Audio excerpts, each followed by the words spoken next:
Hey guys, welcome to part 4 of What If Naruto Became Heir to the Demon of Kirigakure. If you enjoy the video then like, share and subscribe as it inspires me to make more such videos. Also check out my other playlist, hope you would like them too. So let's get started. Chapter 10-Konoha Crash. With the blare of the invasion alarm, Naruto's focus was thrown off, and he fumbled to the ground before he managed to stumble and stay on his feet. The black-clad genin's instincts kicked in, and he immediately turned to look towards the cage box. Naruto's azure eyes widened when they took in the sight of both the Kasuke and his own village's Hokage trapped inside a large purple barrier. Seeing this and finally tuning his ears into the screams around him allowed Naruto to finally understand that what he heard hadn't been a mistake or a drill. No, the sirens were real and Konoha was under attack. Movement from the corner of his eye drew the blonde's attention back towards his opponent, only for the boy's throat to clench at what he found. Temari, the first girl he intended to try and open up to since Sakura was standing with her jounin instructor and younger brother beside Gaara, and she was posed in an aggressive stance.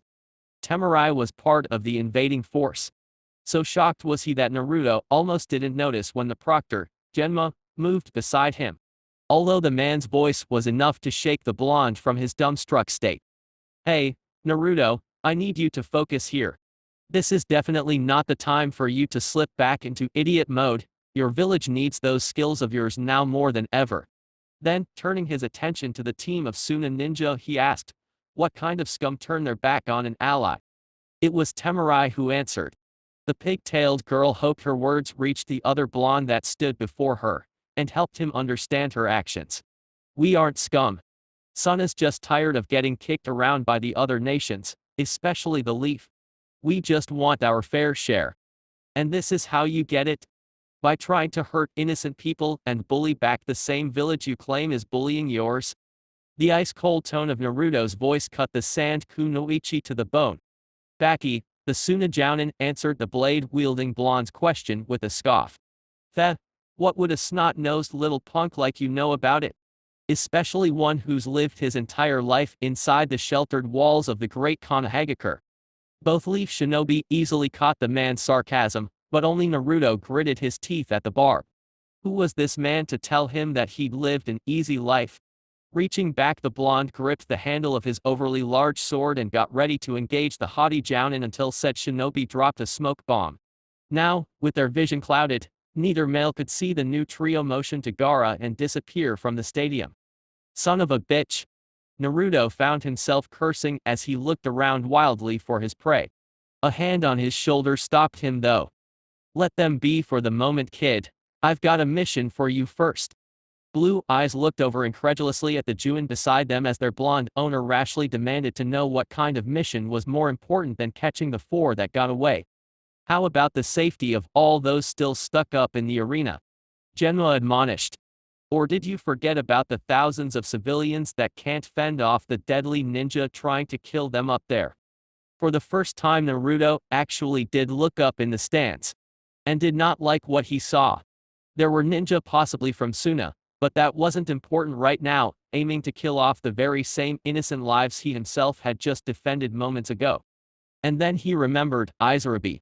Blonde locks whipping around, Naruto snapped his head over to where he'd left his little Aiza-chan in the care of his latest instructor, only to find her safely in the woman's arms as they were shielded by the other jounin close by.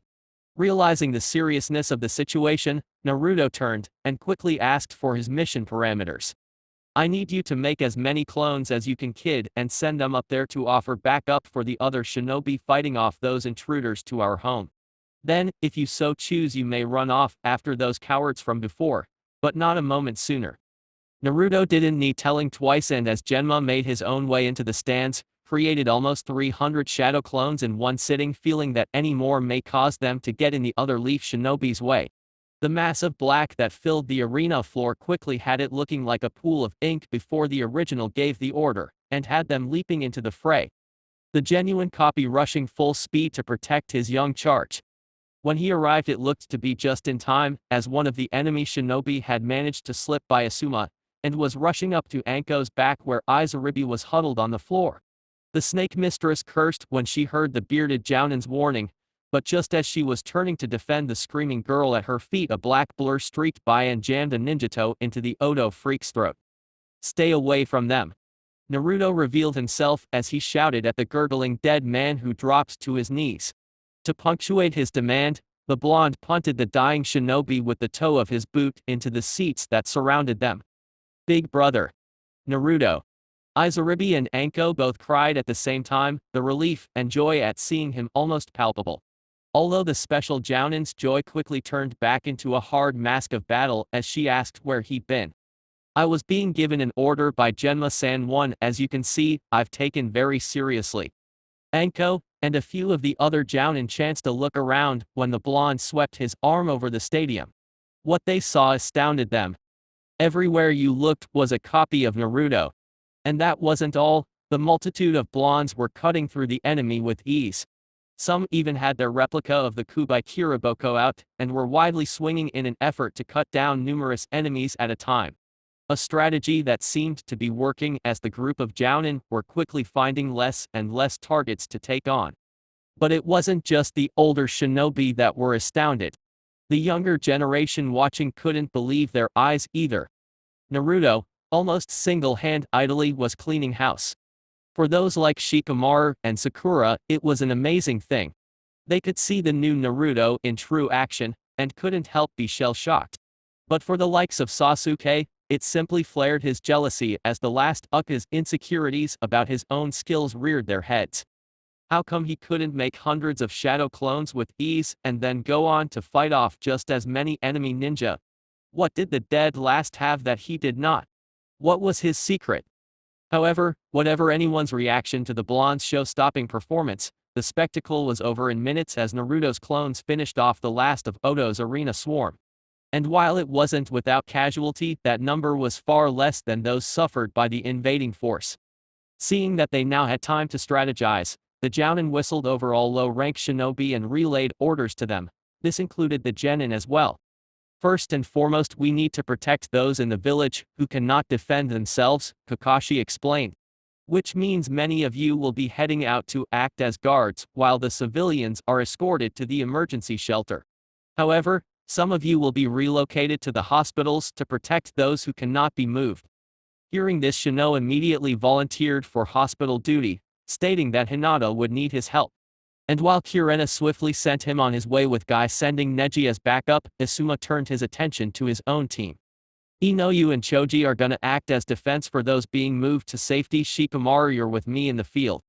This did not sit well with the Yamanaka heiress at all. "What the heck, Isuma-sensei? Why only Shikamaru? Choji and I are just as good, in case you forgot." Ino's rant would have ran farther, if not for the very serious look her bearded Jounin instructor gave her. Scowling through his cigarette, Isuma gruffly derailed his female student's attitude. "Actually, Ino, no, you aren't, and I would have taken Choji along if I didn't think you were going to get into trouble on your own, so he's going to make sure you don't die. And once this is over, don't think we won't be having a talk about your direct insubordination in front of numerous higher-ranking shinobi. Now, get going." The platinum blonde's powder blue eyes widened in fear before she quickly bobbed her head in understanding and ran off with Choji after being given some gear by Shikamaru. No remaining genin dared to question the smoking man's choice in words with Ino, not even Sakura, and instead simply waited for their own orders. Kakashi was the next to give them out. "Sakura, I know your skill is limited, but I want you down at the main hospital to aid in defense of the bedridden. I also want you lending aid to the medics in any way possible, do you understand?" While miffed like Ino that she wasn't on the front lines, Sakura knew better than to argue because the pink kid herself understood that her level of skill would make no great difference there, and instead would simply get in the way. "Naruto, I want you to send a handful of your clones to go with her as backup. And send some after Ino and Choji too." The blonde gave a sharp nod of understanding and motioned for his doppelgangers to do as the man said. "You got it, Kakashi-sensei, and Kurena-sensei, don't worry. I'll send a few down to the medical bay here at the stadium to watch over Hinata too." All eyes turned to the red-eyed Jounin in question to see that she was indeed just about to ask for that very favor. When the blonde did it without a second thought, the raven-haired beauty couldn't help throwing a thankful smile his way. "Speaking of you, kid, Anko cut in, "You're gonna be with me. You and I are gonna go after those four I saw you staring down in the arena. Something tells me that those guys are the real bad news around here." Before Naruto could confirm his understanding though, another voice cut him off. "Then I guess I'll be going with you too then." It was Sasuke. Once again all eyes found a single target, only this time many of them looked on in disbelief or annoyance. Kakashi was the one to break the swiftly mounting tension. Actually Sasuke, I was going to have you come with me and run perimeter control."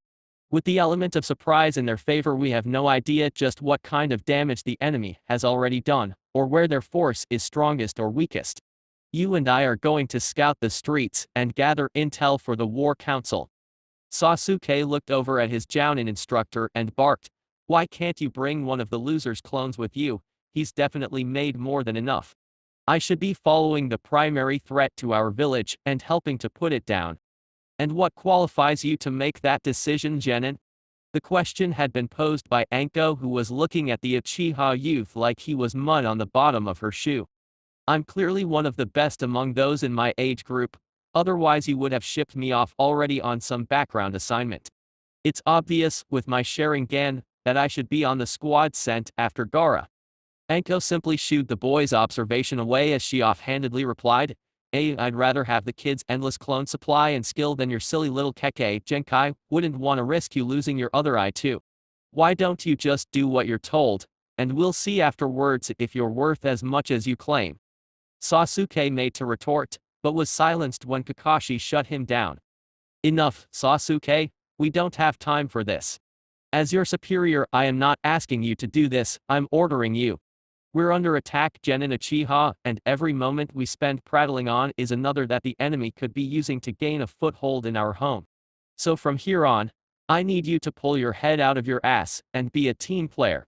Burned by the insults and his pride taking a direct hit, Sasuke was still wise enough to bow out, as any further contention would result in even worse consequences than were sure to come at the end of the battle. He simply crossed his arms in a show of displeasure and clenched his jaw. Seeing that the boy was silenced for the time being, the Jounin each relayed their own plans to each other before it was decided that Naruto's many clones would act as reinforcements to help defend the village, with a small contingent being sent to take Izuribi to the shelter, and then aid in the recovery of wayward civilians. With all plans laid out, the circle of shinobi broke off, and headed out to perform their duties as assigned or decided. XXX. "I can't believe Asuma-sensei," Ino pouted as she and Choji sped over rooftops looking for any stragglers who needed their help. "How could he embarrass me like that in front of everybody, especially Sasuke-kun?" "Ino, not that I agree with how he said it, but sensei did have a point," the heavy-set Akimishi told her. "Next to probably Sakura, you've gotta know, you put in the least amount of effort when it comes to training. It wouldn't be responsible to have you." "You too, Choji?" The Yamanaka heiress cut him off. "You're supposed to be my friend, how can you say something like that?" Choji frowned at the girls questioning his loyalty. "Because you aren't thinking, Ino, this isn't a game. You say you're ready for open combat, but what happens when you're out there alone, and you get in over your head? Who is supposed to be the one to tell your father that his little girl is dead?" That question stonewalled any other argument the pretty young diva had left in her. For all her attitude and snobby attempts to seem mature, Ino Yamanaka was indeed a daddy's girl. And the thought of causing the man any sort of pain, be it physical or emotional, caused the young kunoichi's heart to break. So much so that Ino didn't even notice that there were enemy ninja coming her way. But Choji did. "Ino, watch out." The purple-clad kunoichi nearly got whiplash as she was jerked out of the way of an incoming volley of kunai. From there the two-leaf genin stumbled to a halt atop a roof and stood face to face with the four Odo invaders. Choji and Ino stared in apprehension at the enemy. Neither clan heir had seen real-time combat, as their only C-rank mission had been the transportation of goods for trade, and so both could do nothing but fall into a defensive stance and wait. Well, look what we've got here," the frontmost Odo ninja taunted. Behind him the other three laughed menacingly. Taking initiative, Choji took a step forward, and placed himself subtly in front of the blonde beside him. As he stared the enemy down, The overweight boy growled, "What are you foreign ninja doing in our home? What did we ever do to you?" "It's not about what you've done," the older man scoffed. "It's about Odo making a name for itself, and what better way than to take down the strongest of the 5 great nations?" "So then this is all about greed," Choji spat. The Odo ninja smirked dangerously as he replied, "There's nothing wrong with wanting more. And speaking of, I think my friends, and I would be willing to let you go if you hand over your friend." Behind her teammate Ino shuddered in disgust as her mind locked up with image of what these men would no doubt do to her. For Choji, the images in his own head prompted him into action.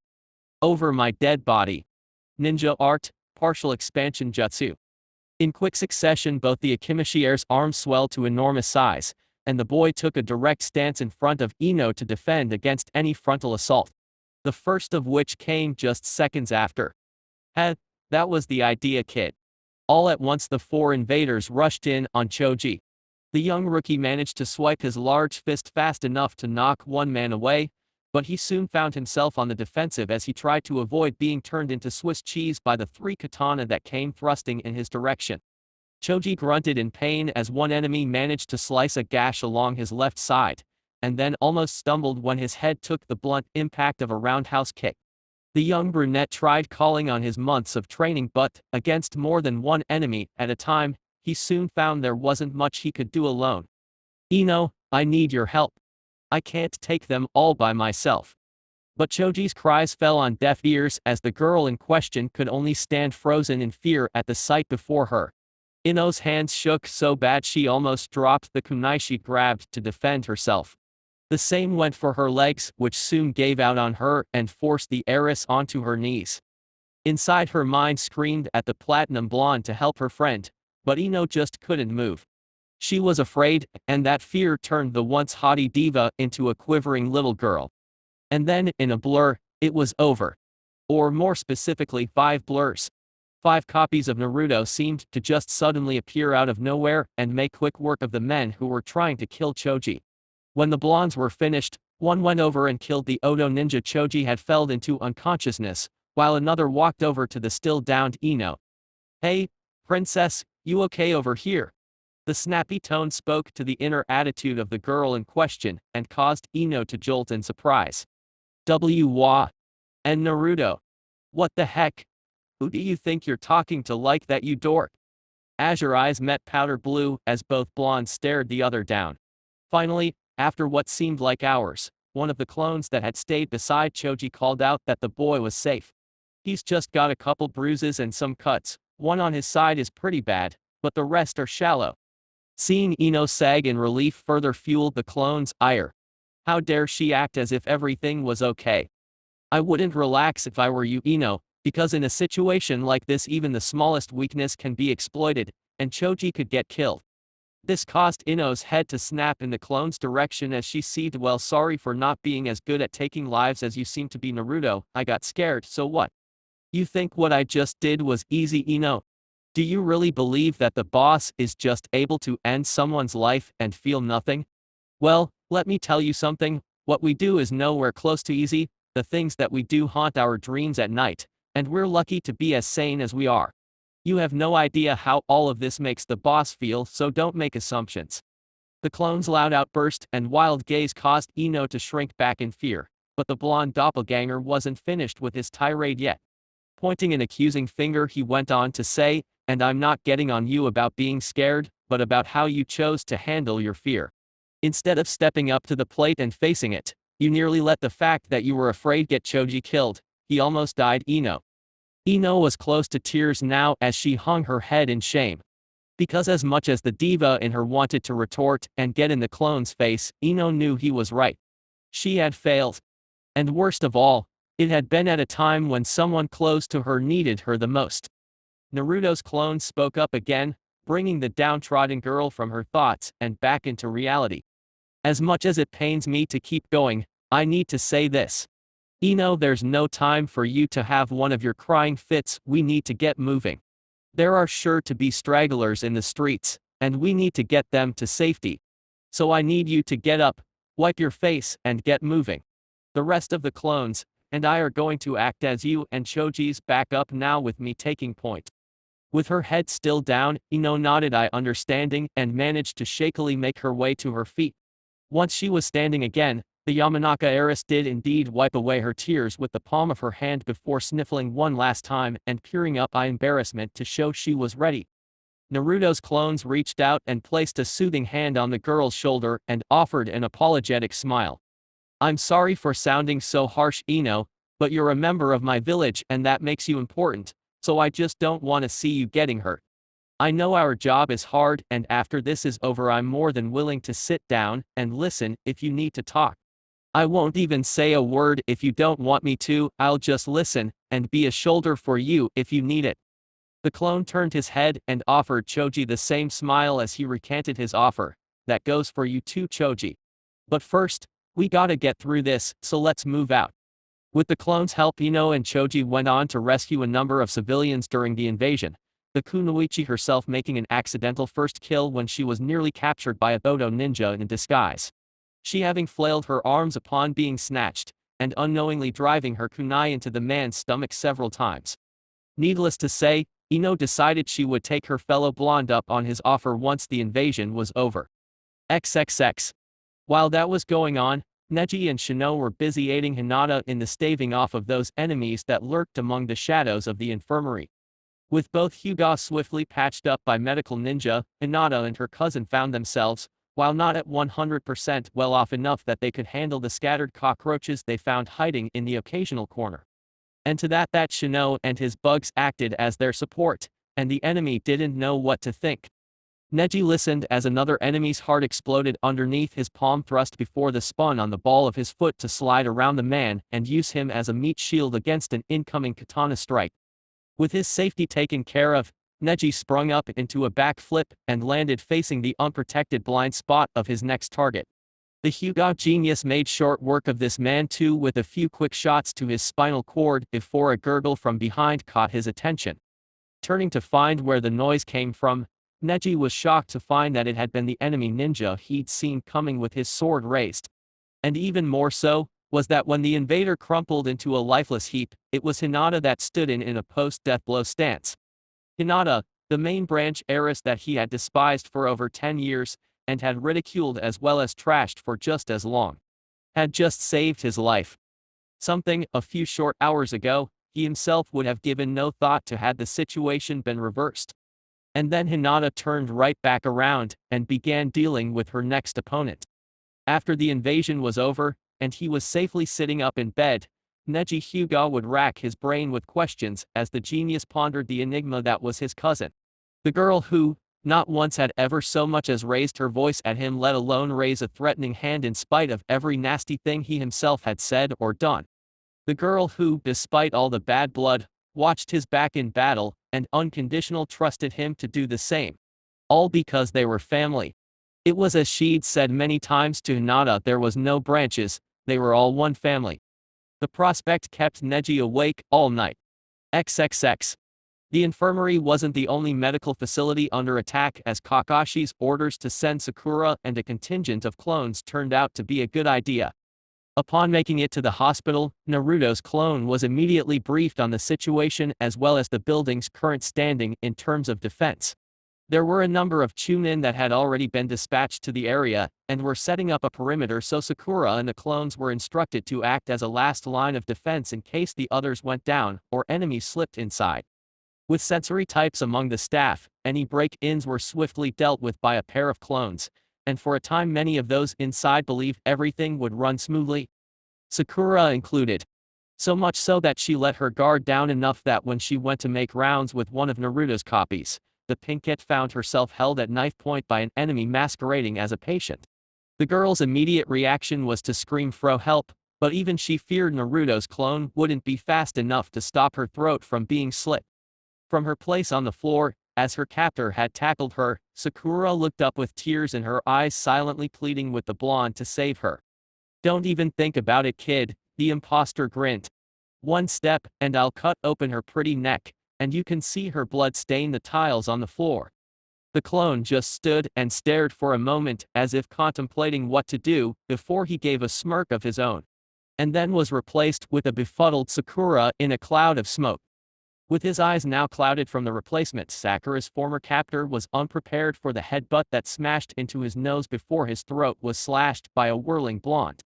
Hands dropping their weapon, the Odo ninja grasped at his windpipe in a pathetic attempt to stop the bleeding before his life finally gave out, and he crumpled to the floor. Ironically, it was now his blood that stained the tiles. The deed done. Naruto's clone hauled himself off the floor, and quickly made his way to the door. Not even looking at Sakura, he boldly informed her to follow him as they moved back to the core of the building to inform the staff of the new development. Even the patients couldn't be trusted. And while there were thankfully no more close calls, Sakura continued to subconsciously rub her neck for the rest of the invasion whenever she found the time. In all her dreams of being a kunoichi, never had any of them involved Naruto saving her from danger. But that night, when her head hit the pillow, Sakura's mind could think of nothing else. Not even of her failure. XXX. A single crimson orb jumped from one dark corner to the next as Sasuke's Sharingan actively searched for any sign of danger from the moment he and Kakashi started their patrol. They had yet to encounter any enemy ninja. And while the Jounin of the pair considered this a good thing, as it meant their own defenses were holding up, Sasuke was left largely unsatisfied.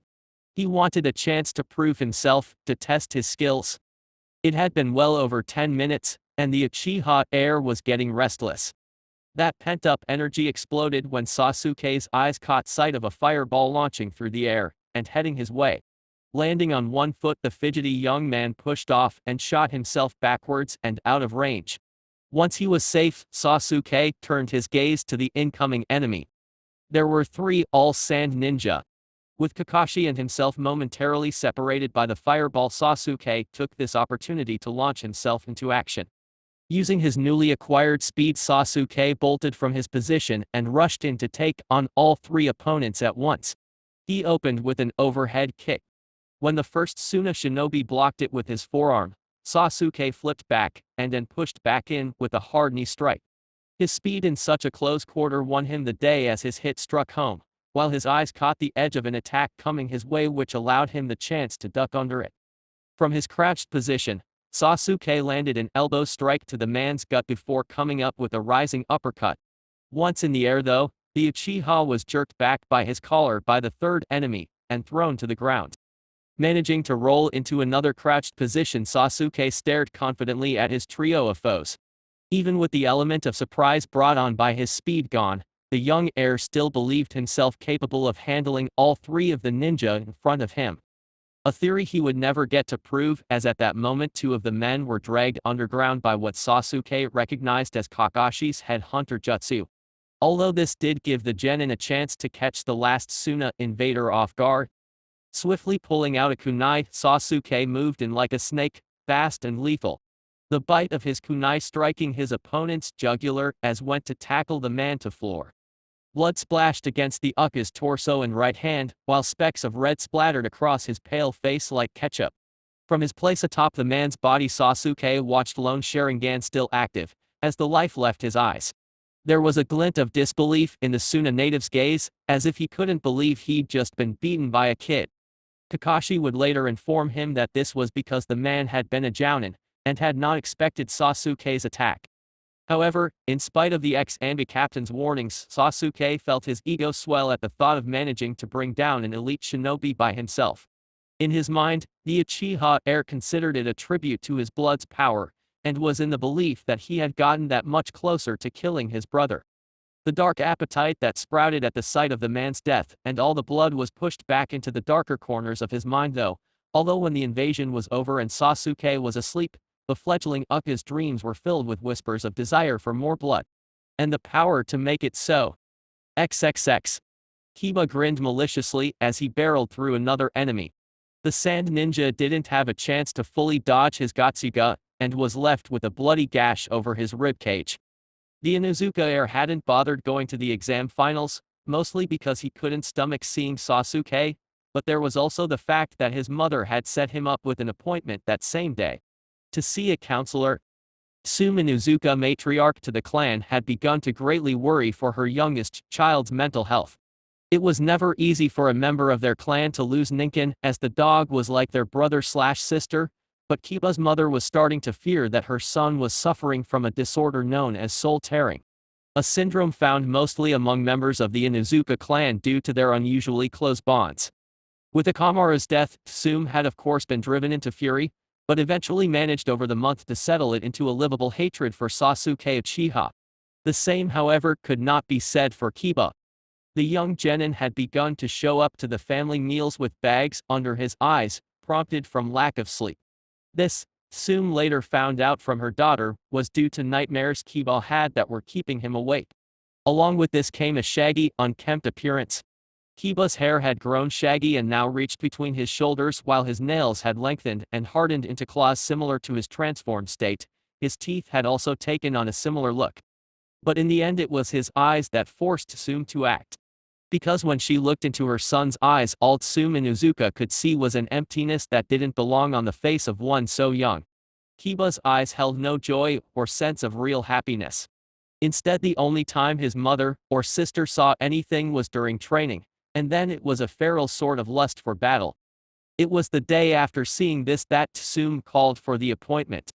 And now, on the day he was meant to begin his road to mental reconstruction, Kiba instead found himself splattered in blood as he clawed his way through numerous invading shinobi. From atop a nearby rooftop, both Tsume and her daughter Hana looked on at their youngest family member with worry in their eyes. The two of them watched morbidly as Kiba slashed another man's face before shooting out his leg and smashing a kick into another ninja's sternum. "We're gonna have to do something quick, Mom, before his marking split, and there's no turning back. XXX. It wasn't just Leaf Ninja whose minds were occupied in thought during the invasion though. Temari found herself in pain as she thought back to the look Naruto had given her before she and her brothers had escaped with Baki. He looked so betrayed. And while she tried to tell herself that she didn't care, that her interest in the other blonde was purely physical, Temari soon found that she couldn't lie to herself. Naruto was someone she had wanted to get to know, and the pig-tailed kunoichi couldn't convince herself she was as heartless as she tried to be.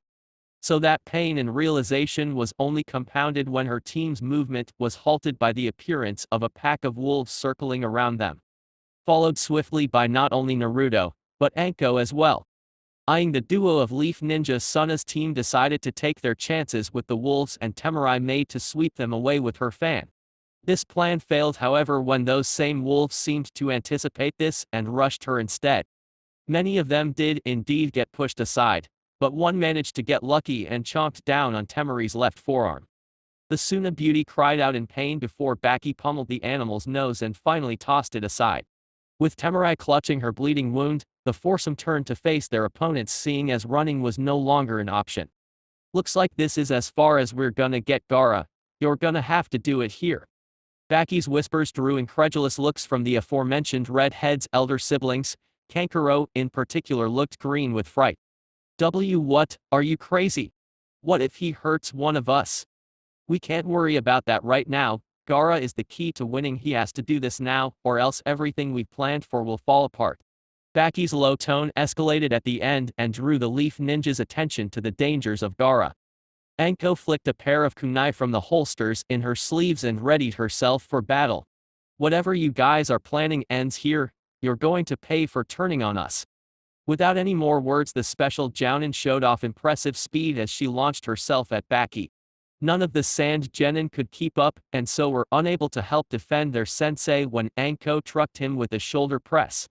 Once the burly man was knocked from his perch into the trees, Anko quickly followed after him, leaving just the genin to handle each other. Kankuro didn't like it, but the painted teen turned to his younger brother and gave the order to begin the transformation. This confused both Naruto and his summons, but neither one wished to find out what would happen if they let him finish, so they moved to engage their enemy. Both of Gaara's siblings stepped up to block their way, and the redhead himself flew high into the trees to find solitude for his ritual. Naruto tried to send his wolves up to follow, but they were again knocked away by Temari's wind. "You'll have to get through me first," she declared boldly. The pack made to engage her, but a fist in the air stopped them. Turning their amber eyes, The furry predators looked on to see their summoner shaking his head. No, let me handle her. Temari fights in a style that you've already seen you wouldn't do well against, take her brother instead. If I remember right, he deals with puppets, so you should be fine so long as you work together. With the pack rushing in and Kankuro jumping away to get distance for unleashing his puppet jutsu, Naruto's eyes narrowed in on the last remaining Suna shinobi Temari. Before we do this, Naruto-kun, please, let me explain minus. The words were shut back into her mouth when Temari was hit by what felt like an invisible smash attack. But she knew better, it was Naruto's sealless jutsu, the one she'd seen him use against that girl Tenten. Realigning herself in the air, Temari's frost green eyes popped when the jutsu was followed by a hard knee to the stomach, before the black blur grabbed her head and smashed it with the same joint. Her head snapped back from the force, and the Tsunaku Noichi soon found herself flipping back through the air. This was brought to an abrupt halt when Naruto suddenly appeared above her and slammed his elbow through her gut. The force of the blow as it hit home sent the fan-wielding girl rocketing towards the forest floor. Desperately scrambling for her fan, Temari wrenched it from its place on her back, where she replaced it after being bitten, and whipped it against the open space between her and the earth. The Kunoichi's wind jutsu activated and allowed her to descend in a float aboard her weapon. From her place on the ground, Temari hunched over in pain as she held her bruised midsection and used her now closed fan to keep herself standing. I knew he'd be mad, but I hoped to at least talk to him, the battered sandy blonde thought morosely. Was it too much to ask that he hear her out? Shooting her eyes around in hopes of finding her fellow blonde, Temari wondered for a moment why the boy wasn't using his mist until she remembered that doing so could harm his own comrade's chance at victory. Such a level of thoughtfulness was unheard of among most shinobi, and only raised the Kunoichi's respect for Naruto. Now that I've let out most of my anger, the voice Temari had wanted to hear echoed through the tree. How about you get on with that explanation of yours, you have 5 minutes. Shocked that she was given this chance, the eager fan wielder quickly filled the void of silence with her pleas. I'm sorry this happened, Naruto, really, it was never personal. When my sensei informed my brothers and I about the invasion, we were already in the midst of the exams. It was long before I met you in the stands. And yes, I know it seems strange that I would agree to see you again with the invasion soon planned on the horizon, but I couldn't help myself. By this time Temari's face was screwed into a mask of pain as she tried to express her regret for making Naruto think she was leading him on. There's no one like you back in my village, okay? The people in my village are either too afraid to hold a conversation with me or aren't really interested in anything other than my connection with the Kasuke. No one just sees me, and I hate it. But I thought, for that split moment, that maybe you did.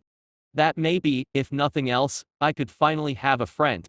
Now Temari was on her knees, the anguish she felt weighing her down like the world was on her shoulders. Tears welled in the normally strong-willed Kunoichi's eyes as she pleaded for her fellow blonde to believe her. Because even if they couldn't be together romantically, Temari knew she couldn't lose the chance to have her first real friend. The silence that filled the air once she was done had a lump rising in Temari's throat as her heart dropped into her stomach. It seemed to stretch on for hours, a lifetime, even before Naruto's voice broke through it and the girl's numb psyche. What did your jounin friend mean by Gaara transforming? It was a test. Naruto was seeing if she really meant what she'd said about not trying to use him. And while it pained her to do it, Temari had never agreed with her father's plan to invade Konoha. So swallowing her pain, the Kunoichi rasped out her answer. Gaara is a Jinchuriki, and the plan is to have him transform into the Ichibi and help level your village. From his place among the trees, Naruto nearly toppled over in shock. There was someone else like him. What the hell was wrong with these people? Then Naruto's mind recalled the much bigger problem. You mean Gaara can actually bring out the tailed beast inside of him? Temari just nodded her head before remembering that Naruto may not be able to see her, and then called out that her brother had to have at least finished 25% of the transformation by now. Naruto cursed, that wasn't good. Because while he'd never faced off against a Biju before, the blonde was sure that 25% of infinite power was still more than any of the smaller villages could handle even with their full force. And he was just one genin. But before he could start to doubt himself, Naruto recalled his dream. To become the next Hokage. Such a title could not be held by a frightful child, or one who cowered in the face of danger. No, if he was going to take the mantle one day, then there was no time for letting fear cloud his mind. Calling out to his fellow blonde, Naruto told her, "If I'm going to stop him, then I'm going to need your help." XXX. Anko felt the lust for blood that the curse mark brought on coursing through her veins like molten lava. The heat of battle and the prospect of bringing pain to her opponent fueled that fire and left the woman breathing heavy in excitement. Her opponent had kept up with her for well over 10 minutes now, and for Anko that was more than enough for a round of applause. Ninja art, striking shadow snakes. The special Jounin signature jutsu sprang from her coat sleeves and soared through the air in an effort to pin down the Tsunade Jounin that faced her. But Baki was quick, and the husky man managed to leap away and avoid being tagged. And then, while he was in the air, the Tsunade Jounin managed to throw out his own jutsu as a counterattack. Wind-style air bullet. A well-sized pocket of pressurized air shot towards Anko like its namesake. The kunoichi proved herself just as fast and easily maneuvered outside of the blast's range. Letting her feet touch down on an adjacent tree trunk, Anko pushed off strong, and leapt forward to try and get in close to her opponent. Ducking under Baki's defensive swing of his katana, Anko was surprised to find she still felt a few of her hairs come loose. She was sure she'd cleared the attack, but then recalled that a number of sand ninja were reported to be wind types. Meaning this guy must use a technique similar to Asuma to make his blade that much more dangerous. Clever, but it won't save him, just makes this that much more fun for me. Choosing not to dwell on it, the woman in the trench coat continued her strike and landed a powerful jab on her foe's stomach. From there, Anko went for a roundhouse kick, but had to turn it into an axe kick with her other leg when Baki blocked with his forearm. The male Jounin leaned back to avoid the follow-up to Anko's first strike, and then held his sword with both hands before trying to run the woman through with it. Thinking fast, Anko whipped her coat tail around and let it take the attack. The chain mail woven into the cloth helped absorb the blow, and Baki's katana was stopped short of its true target. Using her opponent's surprise to her advantage, then Orochimaru's apprentice slipped her arm out from her billowing sleeve and sucker punched the man in his jaw. The strength of the blow forced the Tsunade Jounin to drop his katana, as his head was twisted from the force. But this momentary loss of focus was all it took for Anko to eject another kunai into her right hand and slash it across Baki's throat. Blood gushed forth in an instantaneous expulsion, covering the purple-haired kunoichi's entire top half in the splatters of crimson, before just as quickly dying down into a series of squirts. And as the powerful sand ninja's body stumbled off the branch they were on, Anko allowed herself a few seconds to pay her respects to the man's skill before deciding that Naruto needed her help. XXX. Inside his meditative trance, Gaara could feel his body changing, transforming, as his mother covered him in her acknowledgement. She was showing him that she knew he existed. And it felt good. The redhead had shivered in grotesque delight as chakra flared from his person and soon wrapped him in a cocoon. That had been over 10 minutes ago, and now his entire left side from waist up was entombed inside a body of sand, with a large cover of armor taking on a disturbing likeness to the Ichibi. Just a little longer. Wind style, wind side jutsu. Whoever the voice belonged to wasn't enough to fully break Gaara's concentration, feeling more like they were speaking from 100 feet away. But the shattering of his meditation sphere, and the sharp burning pain erupting from his chest certainly did the trick. Heir. Gaara's cries echoed throughout the entire forest, shocking Temari, who had cast the jutsu with her fan, and unnerving Naruto as he'd never heard such an animalistic howl before. It bordered on demonic. Both blondes watched as Subaku no Gaara was ejected from his perch and sent careening off the branch and down towards the earth below. The shock of feeling pain was written clear across the young Jinchuriki's twisted face, and the blood that seeped from his first wounds coated the redhead's chest a crimson color that matched his own hair. From her own place among the trees, Temari couldn't believe what she was seeing.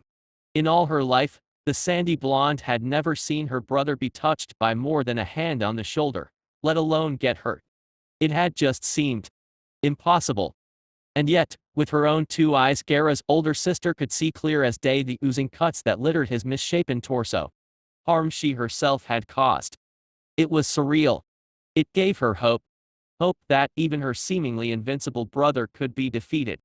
Then Temari's gaze switched, and watched as Naruto threw himself after Gaara. It had been the plan after all. She used her superior elemental affinity to break Gaara's defense, and Naruto would face him head-on. With her as support, of course. Naruto's azure eyes narrowed in focus as he leapt from his own tree and torpedoed through the air to follow the falling Gaara. His large Zanbato was drawn and angled, so the first swing would hit with all the force of gravity. That plan was derailed though when the red head below him seemed to snap back into focus and proceeded to twist sharply before launching an air bullet his way. Shit, the blonde cursed. From the range there was no time to avoid it, and Naruto was hit full force by the blunt pocket of air. The jutsu slammed square against his chest, knocking the air from his own lungs and cracking a few of his ribs, before sending him spinning back and into one of the many huge trees surrounding the pair. His back slamming against the thick trunk, Naruto bounced before dropping like a weight atop the nearest branch. Landing in a heap, the blonde genin groaned from the pain radiating from his entire upper body. There were spots dancing in Naruto's vision and his head rung, but the young swordsman could still catch the fuzzy taunt that Anko was giving him as she made her way onto the scene. "Geez kid, 10 seconds in and he's got you on your hands and knees?" The special jounin shook her head in mock disappointment as she tutted. "And after all that bragging I did to my friends about you too." Spitting out a mouthful of blood, Naruto managed a cocky grin as he looked up. "What this? I just let him have a free shot, Anko-sensei."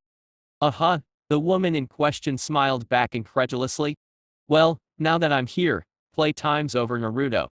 It's time to get serious. You gonna be okay after that last hit?" Hauling himself to his feet, the blonde grimaced at the feel of his own blood spattered against the bandages over his face before looking over at his female sensei. "It hurts, but I can already feel the fox's chakra coating the brakes with his chakra.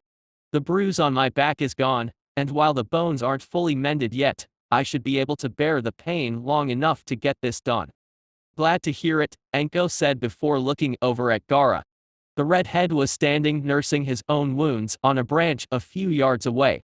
Grinning, the woman flashed through a trio of hand signs.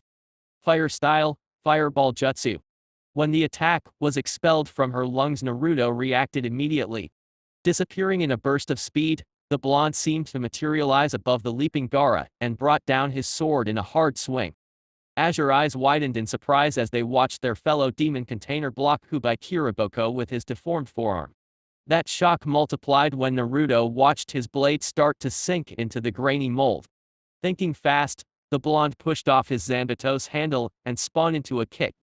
The move hit home on the crown of Gaara's head and sends the roaring red head down towards Anko, who was waiting for her part in the duo's team attack, while Naruto flew a few feet and stuck himself to a nearby trunk with chakra.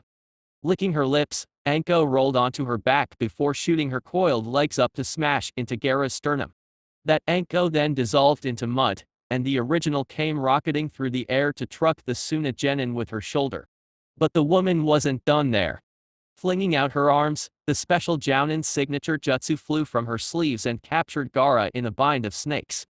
Swinging the Jinchuriki around, Anko angled her captive so that Naruto's knee could slam against Gaara's sand-covered face.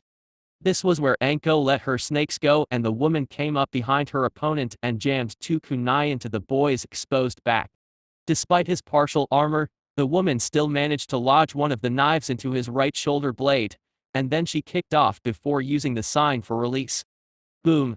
The exploding tags, which had been wrapped around the kunai handles, exploded in a bright flash of orange before a tattered Gaara sank from the cloud of ashen smoke left behind.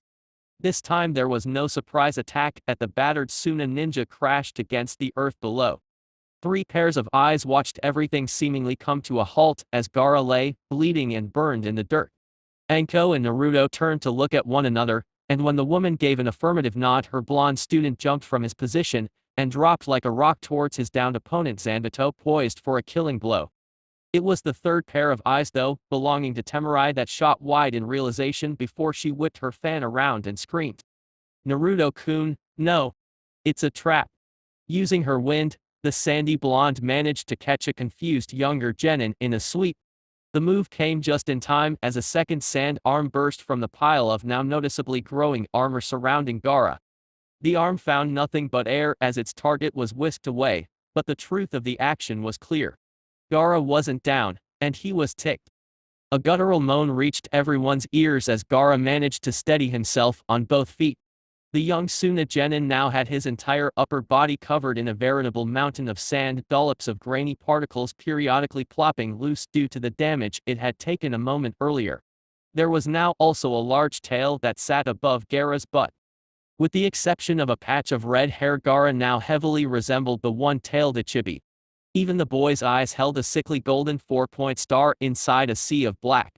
His bottom half though was still that of a human, giving him a disfigured hybrid-like look. This worried the bloodthirsty Jinchuriki, but didn't stop them. Wind style, wind side jutsu. Another series of wind blades sliced through the air aimed at Gaara, but this time the hybrid was prepared. Rearing his head back, the monstrous red head sucked in and let loose an earth-shattering roar. Temari's jutsu collided with the vocal burst and, to everyone's surprise, crumbled under the weight of what someone might consider a simple noise. But that wasn't all. The roar, after dispersing the wind blades, continued to travel. Its target, Temari. The pony-tailed blonde managed to jump away in time but was unprepared for the heavy blow that struck her open back as Gaara's tail shot up from the ground and whacked her in midair. The roar had been a distraction. Temari was sent flying in her younger brother's direction, but before Gaara could continue his assault, Anko appeared and tackled the sandy blonde out of the air. This angered the leaping demon container, but Gaara was given something else to worry about as Naruto appeared next, attempting to cleave him down the middle. Gaara's tail had long since retracted, and so was used to block the overhead strike. This left the redhead's other misshapen paws free to plow directly into Naruto's chest. Except instead of sending the blonde rocketing back, Gaara's strike set off one of Naruto's newest techniques, the exploding shadow clone. Another boom filled the air as the clone's target was blasted full force by another explosion. The Hanyu was again shot back, but this time he recovered, and Gaara rolled into a series of flips before landing heavily on his feet. From his new place on a branch, the reed had quickly found himself the target of Anko's jutsu. The woman sent a hail of baseball-sized fireballs his way, but instead of trying to avoid them, Gaara unleashed a jutsu of his own.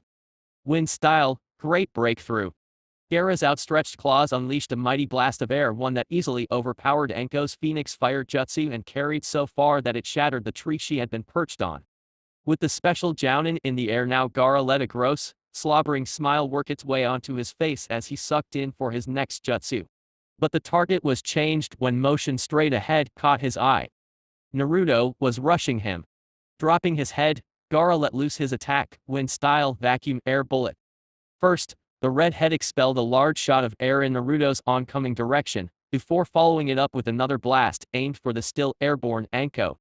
While Gold Eyes watched their female opponent twist away from the attack, they were soon drawn forward again as Naruto used his Zanbato, once again as a springboard that allowed him to haul himself over the devastating jutsu. Gaara's tail shot out in an effort to skewer the blonde, but Naruto evaded it and slid down the sandy appendage so he could reach his red-headed target. Pushing off from the deformed forearm beneath him, Naruto whipped into a roundhouse kick that struck the side of Gaara's head. The force of the blow sent the redhead's brain spinning, and gave Naruto time to use his own wind jutsu to rocket the Sun Genin backwards. Being rocketed off his feet, Gaara soared through the air before he was hit in the back by another attack, this time by Temari. Wind style, Dance of the Dragon. A series of fierce cyclones ripped through the air in the form of a dragon's claw. The jutsu buried itself smartly into Gaara's back, and Temari watched as it tore away enough of the sand for a moment to reveal her brother's clothed black. With his back arched in pain, Gaara's chest was wide open to the next blow that Anko went to strike herself. The violet-haired woman was coming in to unleash another explosive note combo, but was knocked back by a blinding headbutt. Then, the special jounin was tossed aside by a fierce tail whip. Enough! Gaara shouted in blind fury. He was tired of being made a fool of. Finding a spot to land, the redhead decided to go after his traitor of a sister first. So Gaara turned his attention on Temari, and with a speed one would think him incapable of, sent his arm thundering towards the exhausted older girl. With her body banged up from Naruto's beating, Temari had needed to stay back out of harm's way, the save from Anko having further aggravated her injuries. Now, coupled with the chakra depletion brought on by using so many C-ranked ninjutsu, as well as her 1B rank, Temari was in no position to evade her brother's murderous attack. All the sandy blonde could manage was to throw her closed fan in front of her, and let it take the initial force of the blow. The sound of broken metal echoed throughout the forest. Temari's fan caved instantly under the weight of Gaara's giant claw, and the Tsunakunoichi was only allowed a nanosecond of shock before her brother's attack smashed into her, and then rammed her against the bark of a tree. When the arm broke off and then reformed, the blurry-eyed Temari's cracked head dimly realized that Gaara had trapped her inside a slow-acting sand coffin. A modified version of the redhead's signature killing technique. Her body racked with pain and her head pounding from a concussion, the Kasuke's daughter still managed a notion of fear as she realized one thing. Her brother was going to kill her. Gaara's demonic eyes gleamed with bloodthirsty relish as he watched his own sister slowly, agonizingly, be compressed under the weight of his sand. All the while in his head, Mother was praising him with glee, loudly acknowledging his existence as she told him what a great job he was doing. Although that all soon turned to fits of rage as a pack of wolves flushed out from the trees and proceeded to pile on top of him. Teeth and claws buried themselves inside the redhead's sand armor as a thick mist began to shroud over everything in sight. Soon, Gaara was reminded of his match with the blonde during the tournament, and he laughed. "Come now, Naruto Uzumaki, do you truly believe this foolish parlor trick will work on me now when it failed so terribly the first time?" His only response was a soundless water dragon jutsu to the chest. The impact sent the red-headed Jinchuriki flying into another attack, this time a weighted sword thrust. Naruto's Kubai Kiriboko rammed into Gaara's armor and, with the aid of the other clone's last jutsu, managed to ride all the way through to the flesh underneath. Unfortunately, all Naruto managed was a gash along his opponent's side. And yet, with the level of pain it seemed to cause Gaara, the black-clad blonde decided that was still good enough. With his job done, the next clone dispersed in a cloud of smoke. While Sada's most powerful shinobi stood hunched over in pain, somewhere in the back of his brain an alert went off. Being told by his mother to always trust this feeling, the redhead arched his tail up in a block that kept him from losing his head. Mentally, Naruto cursed as his triple strike was cut short and his position was given away. Rolling through the air, the blonde moved to the side of Gaara and tried for a sweep of his sword aimed at the other boy's human legs. This failed when he was whacked away by the very same tail he'd just been blocked by. Damn it, that thing's too fast. Rolling to a crouch, Naruto sent chakra to his senses and stretched them. His ears picked up the sound of Gaara's hitched breathing, and the blonde worked through a series of hand signs before sending out his next attack. Exploding water shock wave. As the diamond-cutting jet of water shot from his mouth, Naruto was surprised to find that it was stopped short of its goal by a wall of some sort. And then frightened when Gaara's tail wound around his back in an attempt to gut him from behind. Jumping into the air, Naruto spewed more blood into his bandages as a giant fist of sand rammed into his still fractured ribs. Fear and shock turned to horror when the blonde was slammed against the branch he'd just been on and he began to lose consciousness. It was as his mist was dissipating that Naruto thought he saw Tenten rush in to protect him. XXX. Azure eyes fluttered open again, and Naruto soon found himself floating along inside the shallow waters of a sewer. Sloshing into a seated position, the blonde whipped his head around left and right in an effort to take stock of his new situation. Where had the battle gone? And, more importantly, where was he? The pain that he'd suffered still shot through his body, but Naruto noticed that it was more of a phantom pain now. Like an echo that faintly reached his nerves. It was a strange sensation, but one the formerly battered blonde was thankful for. Once he got to his feet, the leaf ninja ambled a few steps forward before a feeling in his gut urged him in the opposite direction. Naruto felt his stomach twist into a knot as he turned his head to look behind him. He was standing in a long pipeline, almost like a hallway, and the way he had intended to go was shrouded in dark shadows. But when the blonde moved to look behind him, his weary blue eyes widened to the size of billiards as they took in the image of a giant cage. One that, where the keyhole should be, had a paper with the word seal resting instead. And that's when Naruto felt it. Power. Raw, destructive, malevolent power the likes of which Konoha's strongest genin had never known. It was heart-stopping. And it all seemed to belong to the two large eyes that stared down at him. Eyes, he just knew, belonged to the one and only Kyuubi. A set of fangs large enough to bite the heads off the Hokage mountain gleamed for a moment before a thundering demonic voice filled the young human's ears. "Hello, Naruto Uzumaki, I've been very excited to meet you." The blonde in question could only stand there for a moment as his wide, unblinking eyes took in the full size of Konoha's most illustrious terror. The Nine Tails was as big as a mountain, standing for sure at eye level with his village's famous monument. Its entire body was covered in a ruddy, crimson fur with paws large enough to crush a house. And then there were the tails, all 9 of the legendary Kyuubi's fierce statements of power lashed languidly behind the demon's back. There was only one thing Naruto could think to say when faced with such a fabled definition of power. "Whoa." Kyuubi looked down his nose at the blonde that stood on the other side of his cage. In the time since his awakening inside the seal, the great and terrible Nine Tails had watched every day of Naruto Uzumaki's life. While at first the demon cursed the gods above for landing him with such a pathetic container, Kyuubi gradually came to accept the boy as someone he may wind up tolerating. Or at least, that's how he felt until just a moment ago.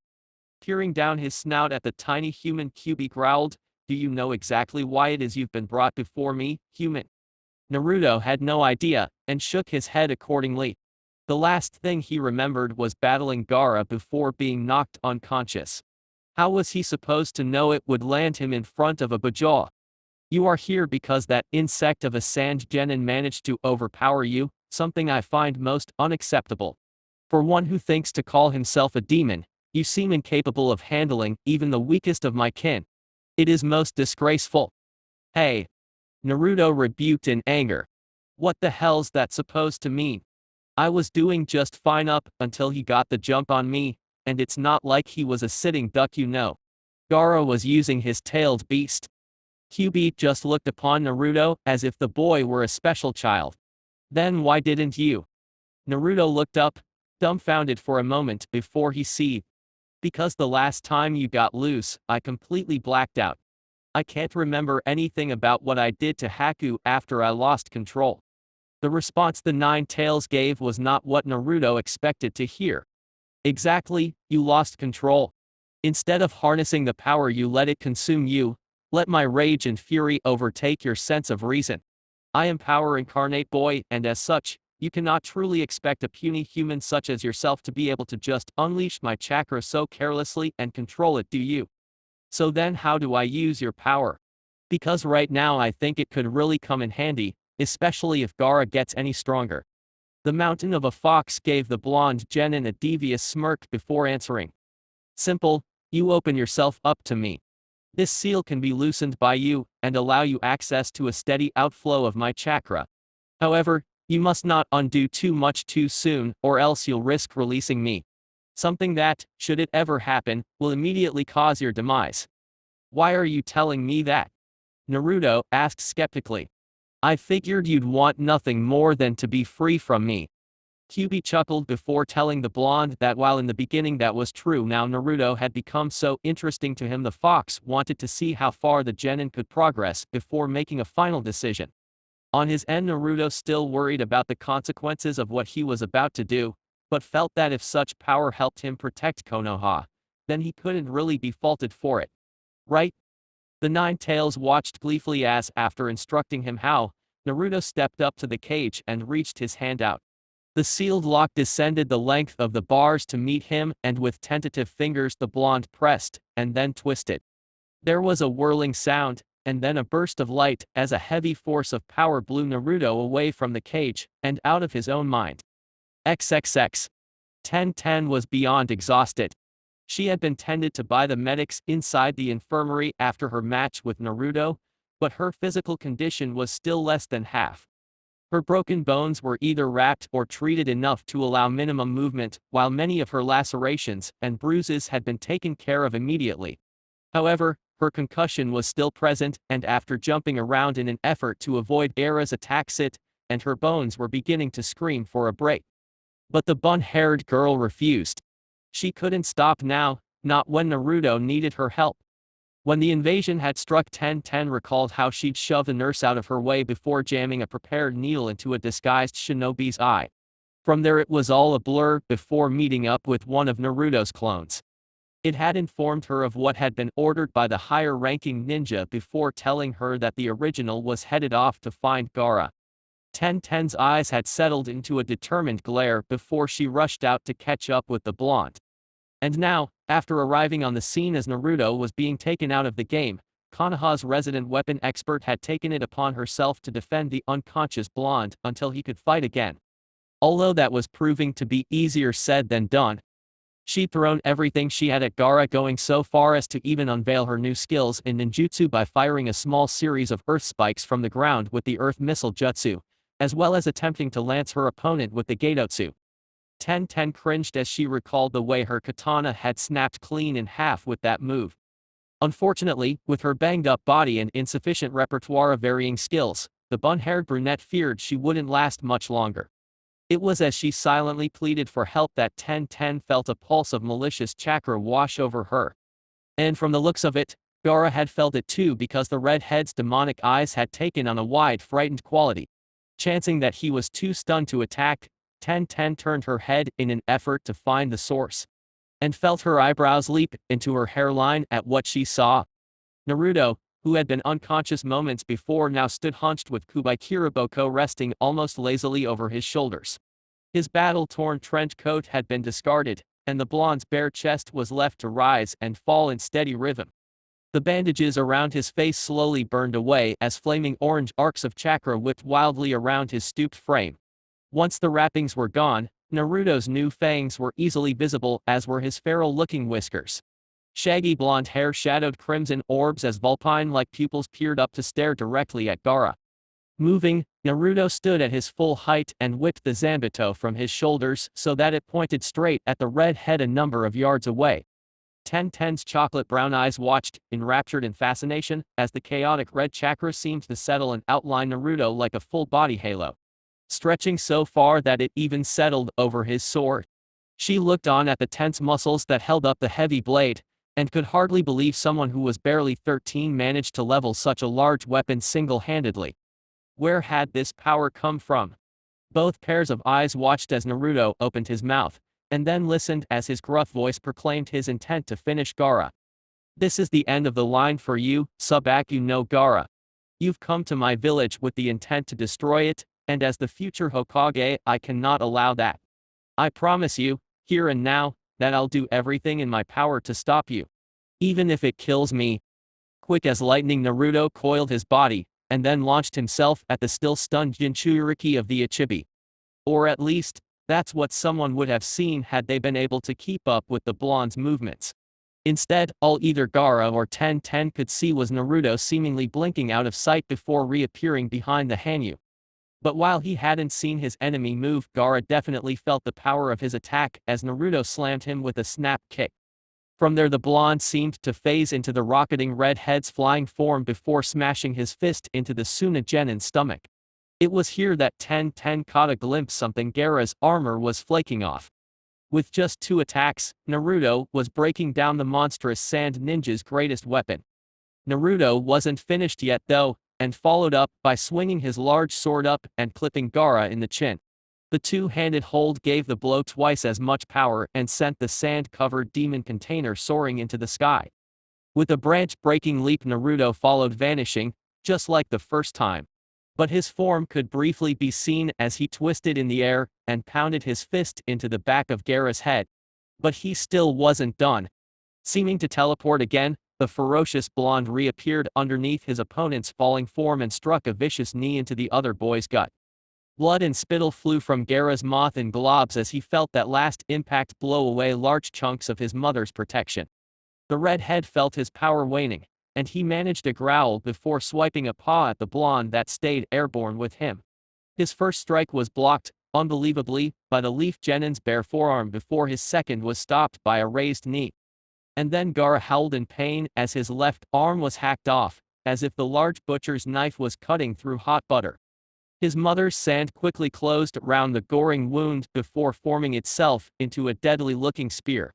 The weapon of sand was thrust forward in an attempt to pierce Naruto's heart, but it was stopped when the blonde used his sword's executioner's hole to catch the attack before a jerk of the arm snapped it in two.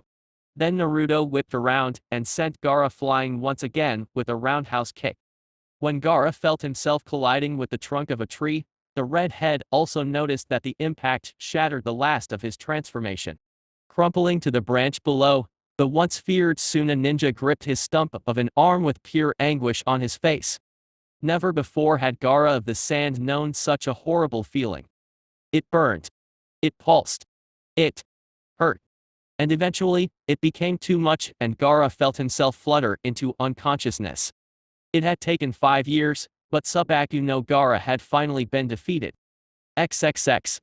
Stormy gray eyes, once filled with life and fire now looked on lifelessly as their owner lay dead atop a battered roof.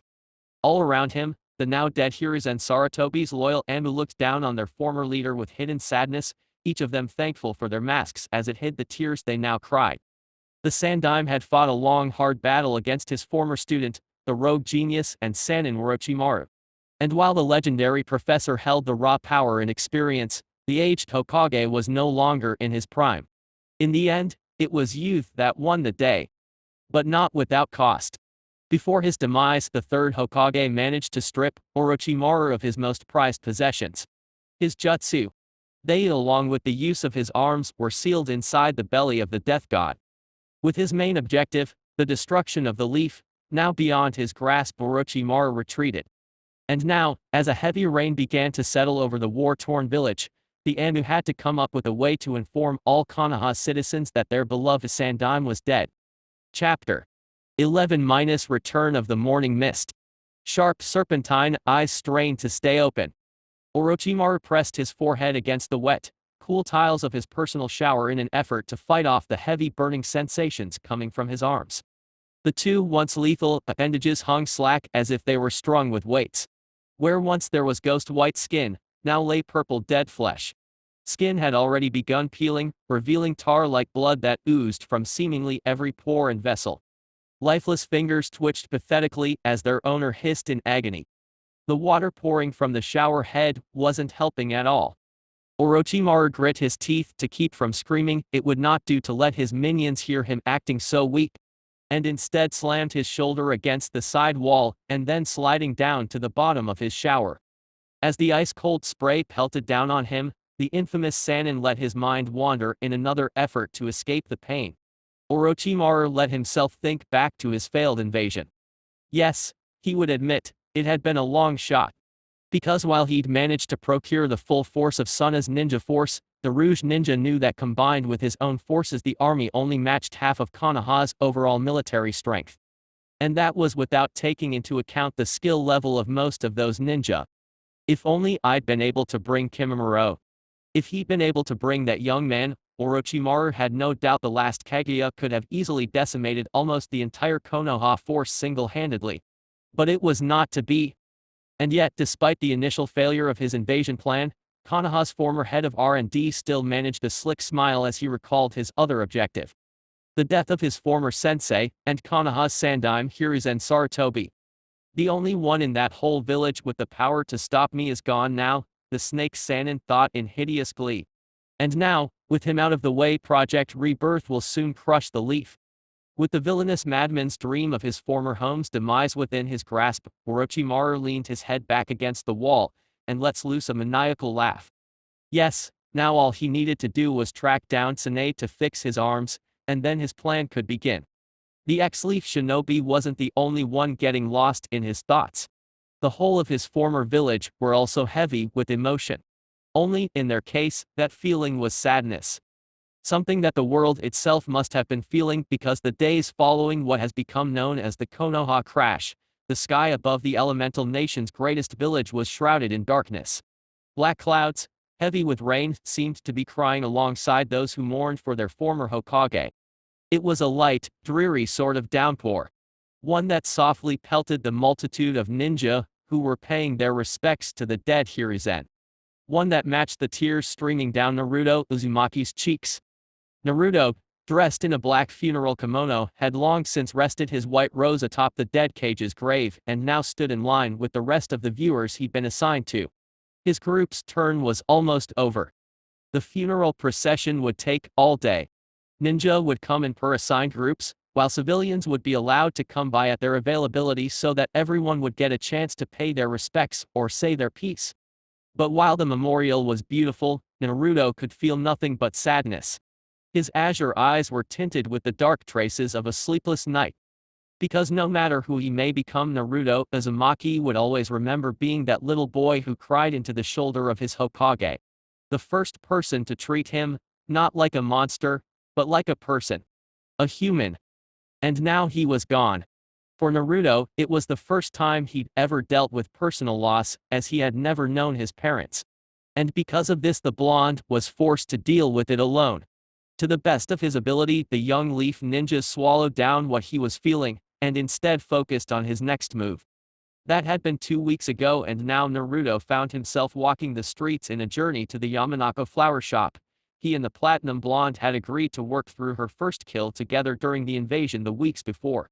The whisker genin saw her inside talking to her parents, but before he could finish making his way over, a hand on his shoulder stopped him.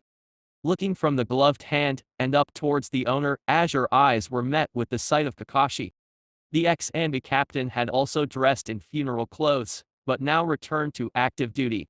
And yet, while his mask was still present, Kakashi's normally ever-present book of porn was nowhere to be found. Whatever business you have with Ino is going to have to wait, Naruto, you're needed. The Shinobi Council has called a meeting. About the next Hokage. Naruto questioned morosely. Kakashi surprised the blonde by shaking his head. Yes, but also about Chunin promotions.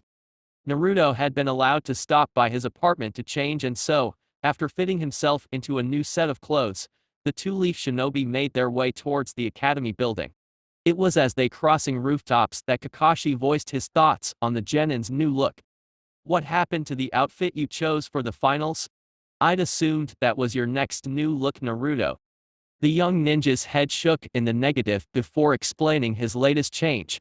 I'd worn that as a way to excite the crowd and make me look interesting to those foreign contractors. And I also thought it'd be a nice way to give credit to Anko for her training. Nodding in understanding and chuckling at that last bit of information, Kakashi asked about happened to his first outfit. And I see you've brought back the orange. With a questioning eyebrow, Naruto looked down at his newest outfit. The blonde was dressed in a high-collared sleeveless white shirt that was striped along the ribs and shoulders with burnt orange, and fitted black pants that ended at his black ankle boots and were also trimmed in orange along the sides. Naruto had left the top of his shirt undone, revealing that he had an undershirt lined with the same mail that had been interwoven into his cloak underneath. On his wrists were black wrappings like the white ones Kurena wore. And finally, the wrappings around his face had not been returned after being burned away as he battled Gaara. The young ninja's Zanbato had been left at home. Looking back at his sensei, Naruto gave a frail, but cheeky grin as he told the man, "Is it wrong if I missed my favorite color?" Kakashi gave a light-hearted chuckle despite the gray atmosphere around them and replied, "No, in fact, I think it looks better on you than those dark colors. Although I am surprised you've taken to wearing your headband around your arm." And indeed he had. Naruto's newest fashion choice also included moving his blue-clothed Hi-88 to his left bicep. This had the added effect of leaving his wild flame-like blonde locks wafting as he moved. "Oh yeah. I just thought of trying something new.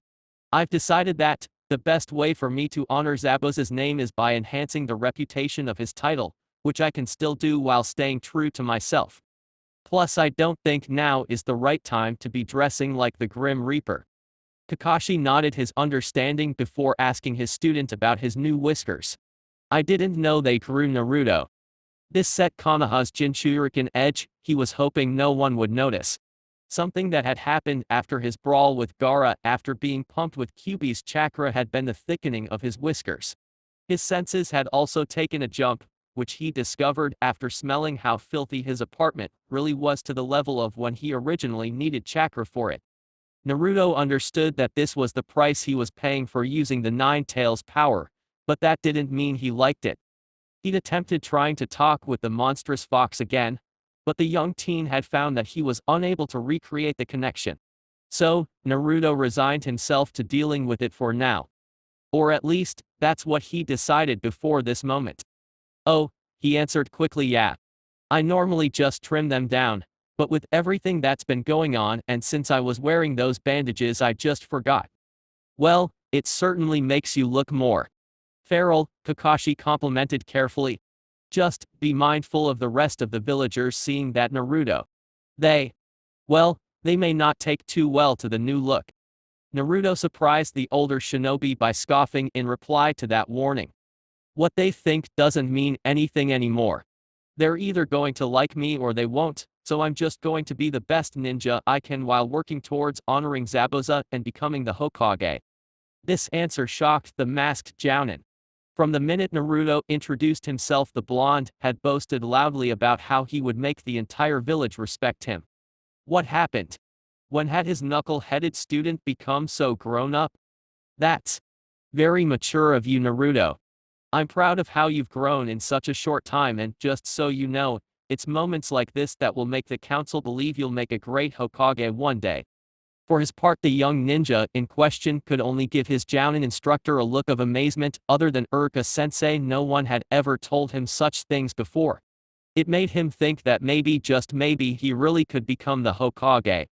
It didn't take the duo much longer after that to reach the academy, and after being ushered inside by Kakashi, Naruto began to make his way towards the council meeting room. For some reason, the blonde had a knotted feeling he couldn't shake. Like this day was going to hold a lot more than just the possibility of promotion. XXX. When he and Kakashi finally entered the room they were looking for, Naruto was surprised to find that he wasn't the only genin in the room. Along with himself, the young Uzumaki's azure eyes found Shikamaru and Hinata as well. Other than his fellow genin, Naruto saw that there were 3 elderly figures seated at the head of a concession of men and women the blonde suspected were the Shinobi Council. I've retrieved Genin Uzumaki as you've requested, Kakashi announced to the various clan heads. It was a man covered in bandages that answered the copy ninja. Good. Thank you, Kakashi. I understand our request may seem immediate, given what has recently befallen our village, but surely you understand the necessity of it. The Jounin in question simply shrugged as he answered, I suppose so, keep up appearances and all that. Although, don't you think we should wait until we've acquired a new Hokage before making promotions? Normally, yes, we would agree with you. This response came from the other old man, who sat to the right of the bandaged elder. He had a head of wild gray hair and wore glasses. However, as you've already said, we must retain our place as the strongest village, and to do so we'll have to show we can manage making decision even in the face of tragedy. Besides, the bandage-covered elder spoke up again, it wouldn't do to send a mere genin on the next mission this council has in mind. This piqued Shikamaru's interest, and with a raise of his hand he asked, and just what mission would that be? Because if it's too much of a drag, I'm just gonna go ahead and say right now that I don't want it. It was a new voice, one that came from behind Naruto, that answered that question. The mission to come with me and retrieve our new Hokage. All eyes turned, and Naruto's head swiveled to look at who had spoken. And while most in the room knew the man they found, the genin had no clue. The speaker was tall, easily dwarfing even Kakashi, and large.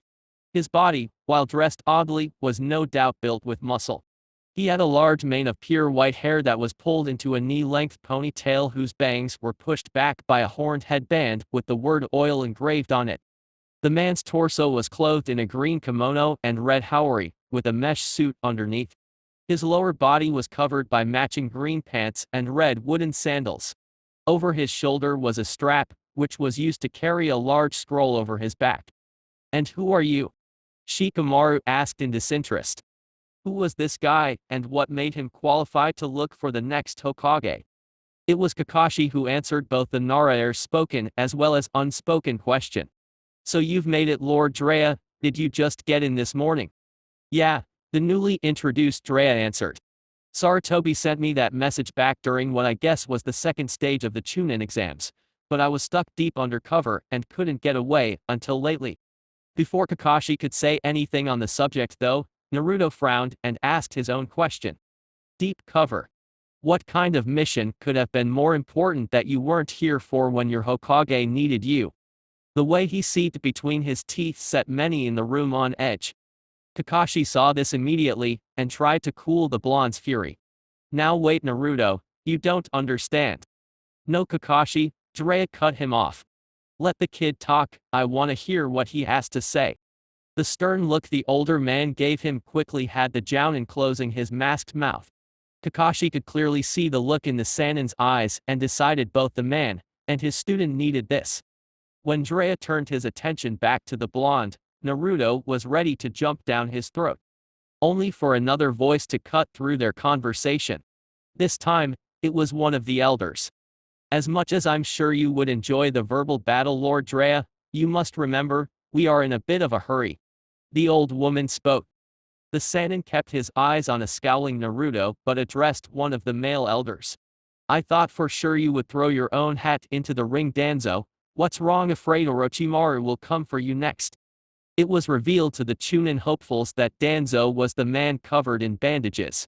As the elder looked down from his raised seat and answered, certainly not. I just feel that, given the circumstances, someone of more renown is needed to fill the role for now. With Tsunade as the next Hokage, Konoha will be seen as the phoenix, a powerful rebirth from old ashes. Jiraiya made a show of not looking convinced, but conceded due to the importance of the moment. Alright then, Shikamaru's father spoke up. If you all are done introducing yourselves we can get this meeting over with. I've got an angry wife at home and the longer I'm away, the longer it's gonna take to defuse her. With no other business, the Chunin vests were handed out to all genin in the room. Hinata was the first to receive the honor, and was pleasantly surprised when it was her own father who presented the promotion to her. You do your clan, as well as your village proud this day Hinata. Hayashi Hyuga commended his oldest child, an undertone of pride hidden inside his usually stoic words. Knowing her father to be a man of few words, Hinata did not feel any less elation when his speech consisted only of those words. In fact, to hear him verbally praise her ability in front of so many important figures only made her feel that much more accomplished. She had earned her father's respect.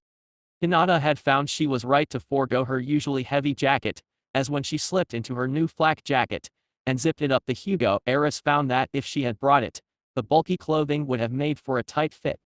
Once the young Kunoichi stepped back, Shikamaru stepped forward next, receiving his promotion from his own father. Like with Hinata, the Nara heir received few words, but Shukaku did compliment them with a strong hug. It was always a proud day when one's child was acknowledged for their growth, and even the lazy Nara clan were no exception to that rule. But then with Shikamaru's turn done, Naruto knew he was to be next. And while he was truly excited for the promotion and glad to see his hard work paying off, the young blonde couldn't help feeling that it would be a hollow victory. As there would be no loving parents to personally hand and congratulate him, it would be done stiffly and by the book. No warmth. No love. It was with these thoughts that Naruto stepped into the spotlight. And while he attempted not to show it, all those old enough could see behind his mask. They could see his sadness. At least, until someone else came crashing through the door. Sorry, I kinda overslept. I didn't miss it, did I? It was Anko. Although from her disheveled appearance any outsider would be hard-pressed to believe the woman they were seeing was the same one that had defeated Baki of Suna.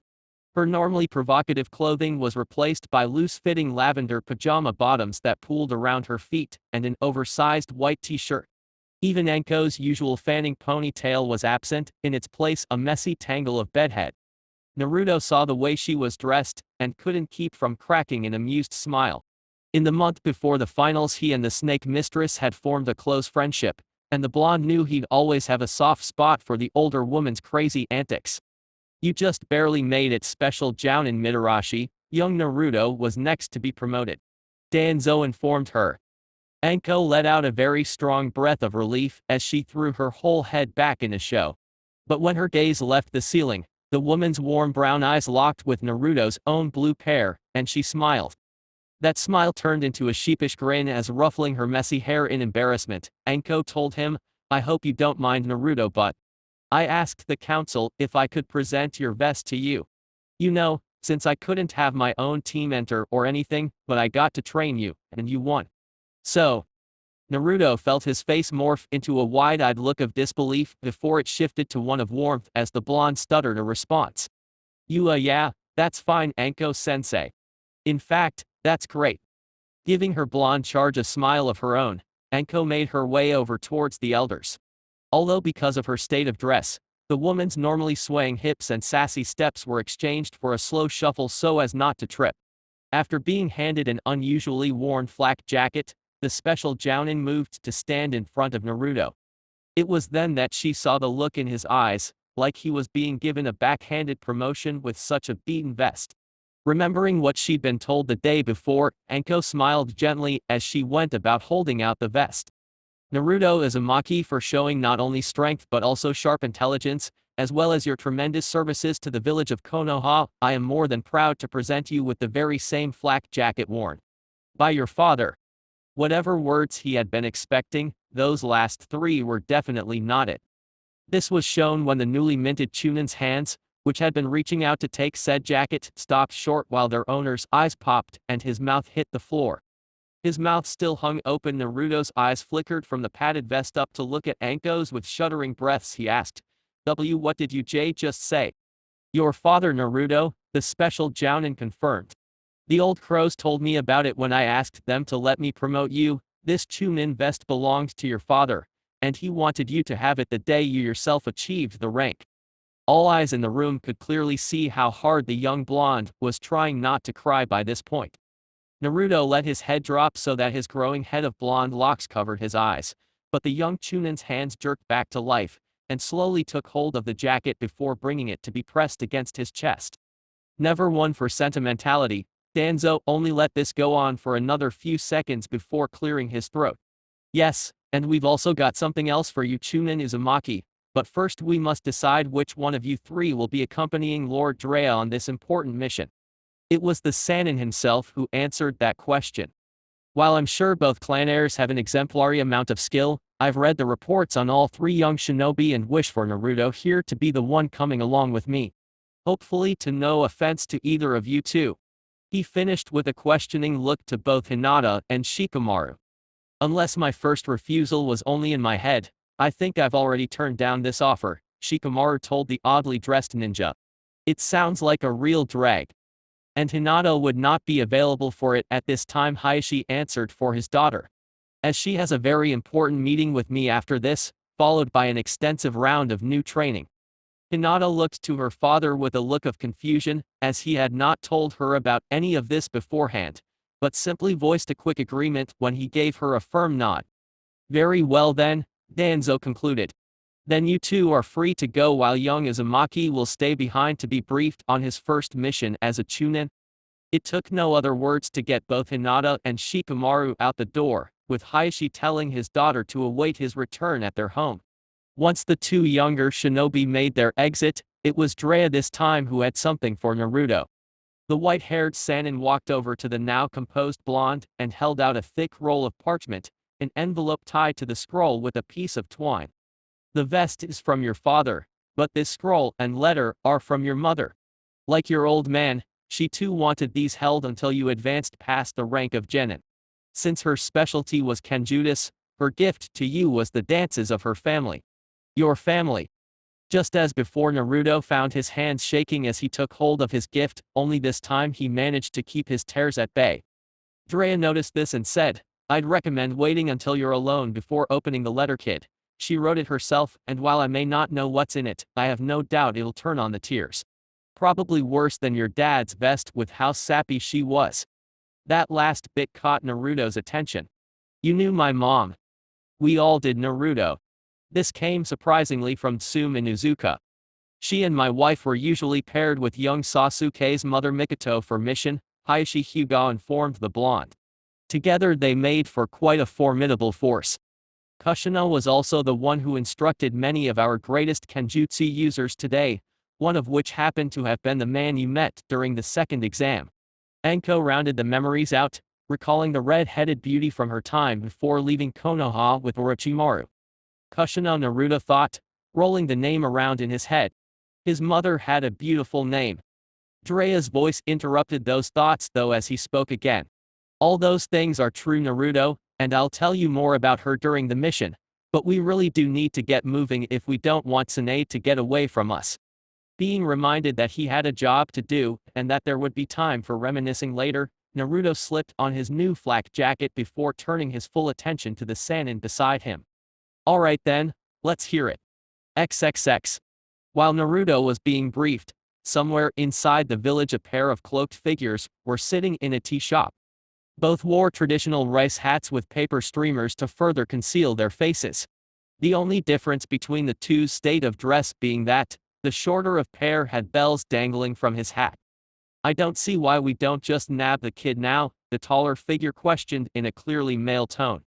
Across his back he carried a large, wrapped sword, and as he reached out for his teacup one could see that his skin was an odd blue color.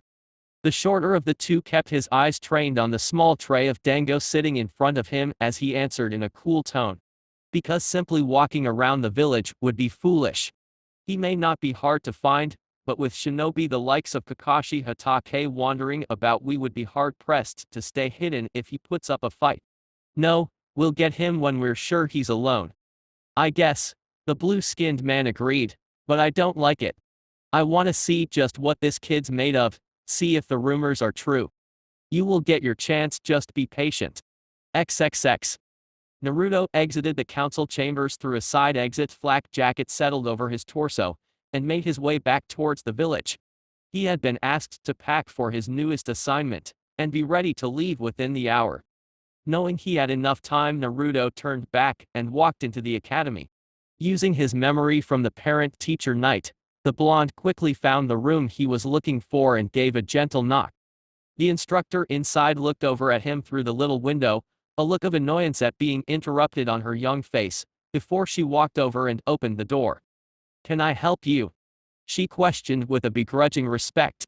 The blonde was a chunin now after all. "Yes, sorry to disturb you but..." "Big brother."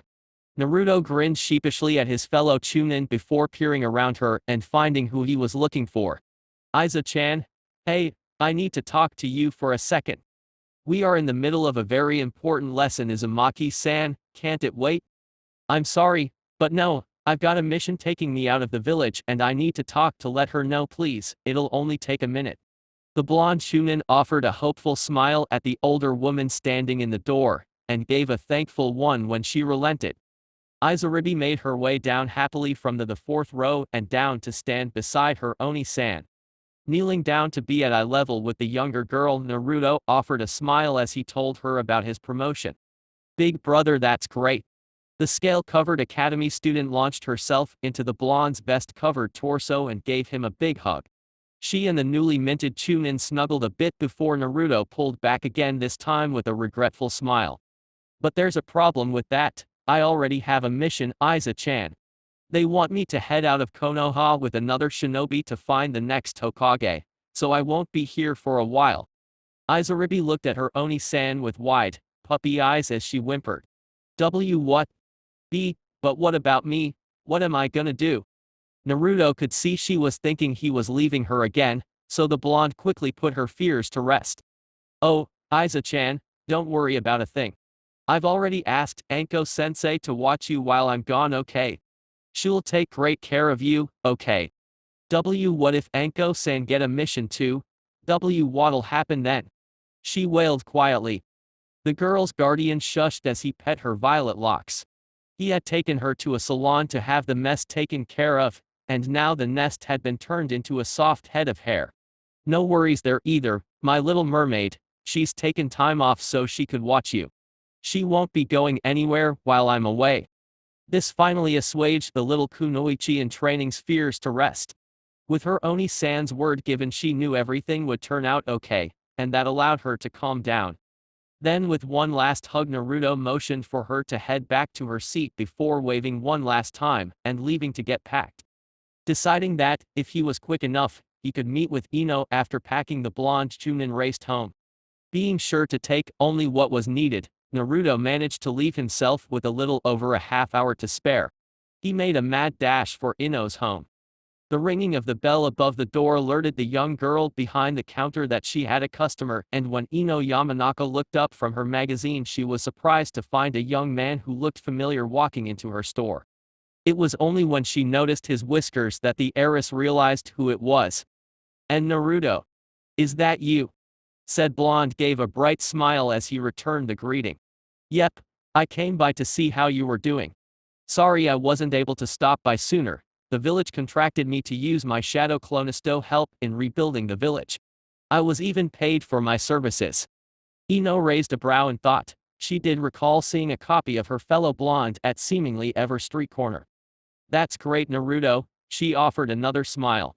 "But, and I don't mean to sound rude, what made you think to check up on me?" Here Naruto's look morphed into one of tentative seriousness. "I remembered the promise I made you during the invasion, about helping you through your first kill. Again, I'm sorry it's taken me so long to speak with you. Although, you seem fine, Ino." The Yamanaka heiress' powder blue eyes flashed with the memory of that day before softening as she sent Naruto a grateful look. "You don't have to apologize, Naruto, we were all busy after. What happened? And if I seem fine, it's because I did talk about what happened with my daddy." At the Chunin's questioning look, Ino elaborated. I had a nightmare about what happened. It wasn't the first time, just this one was really bad. Daddy said I'd been screaming, and wouldn't stop fussing, so when he finally got me up and asked me what was wrong, I told him. We stayed up all night talking." "That's great, Ino," Naruto told her. "I'm glad you got to vent to someone, and the added bonus that it was your dad was probably a big help, huh?" Ino nodded in agreement before her face took on a look of apprehension. She settled her right hand against the opposite arm and rubbed it in a show of anxiety. Naruto noticed this immediately and asked what was wrong. "Well, during our talk, Daddy asked if I still wanted to be a shinobi. I told him I wasn't sure." Hearing this, Naruto's own blue eyes filled with shock. She was thinking of giving up on being a ninja? But Ino, why? "Because, Naruto, when my father asked me what my reason had been for entering the academy, I was ashamed to tell him it had been to get a chance at meeting Sasuke. I'd seen him around the village a few times, and when I learned he was entering the academy, it seemed like the perfect way to get to know him. I didn't ever actually give any thought to what sort of life I'd be leading if I became a shinobi." This explanation rocked Naruto's world. The young leaf ninja had never thought anyone in the academy would be there for anything other than to become a member of the village's ninja force. It just seemed unreal. Foolish even. So then what do you want to do, Ino? If not a shinobi, then what path do you see your life taking? "That's just it, Naruto, I don't know. I mean, I don't hate working in my family's shop, since I do love flowers, but working here forever wouldn't make me happy. But on the other hand, the only other thing I know is being a ninja, and I don't think I can kill someone again. I don't know what to do, I don't even know why I'm telling you of all people." Naruto gave his fellow blonde a sympathetic look, trying to convey that he empathized with her pain before giving his reply. "It's probably because, while we may not exactly be friends, you and I have never really been enemies either, Ino. I'm like an unbiased third opinion. Your dad would tell you to follow your heart, but internally want you to take the safest route, while a friend like Sakura would most likely try and use joking to make you think what you're going through isn't so bad." Ino took on a thoughtful expression at his words, but when she didn't interrupt, Naruto took that as a cue to keep going. "As for what you should do, I tell you to take some time for yourself before really coming to any conclusive decision. Try different things, read a few books or even articles, learn about other professions that have to do with things you already like. Then, take a good long look at yourself, and think about what you want, what you really want, and will make you happy. If it's a life with Sasuke, then find out what he surrounds his life with and use that to connect with him while still staying true to yourself. Just so long as you remember not to change yourself just to get someone's attention. Because at that point, they aren't worth it." Naruto finished his advice with a gentle, but knowing smile.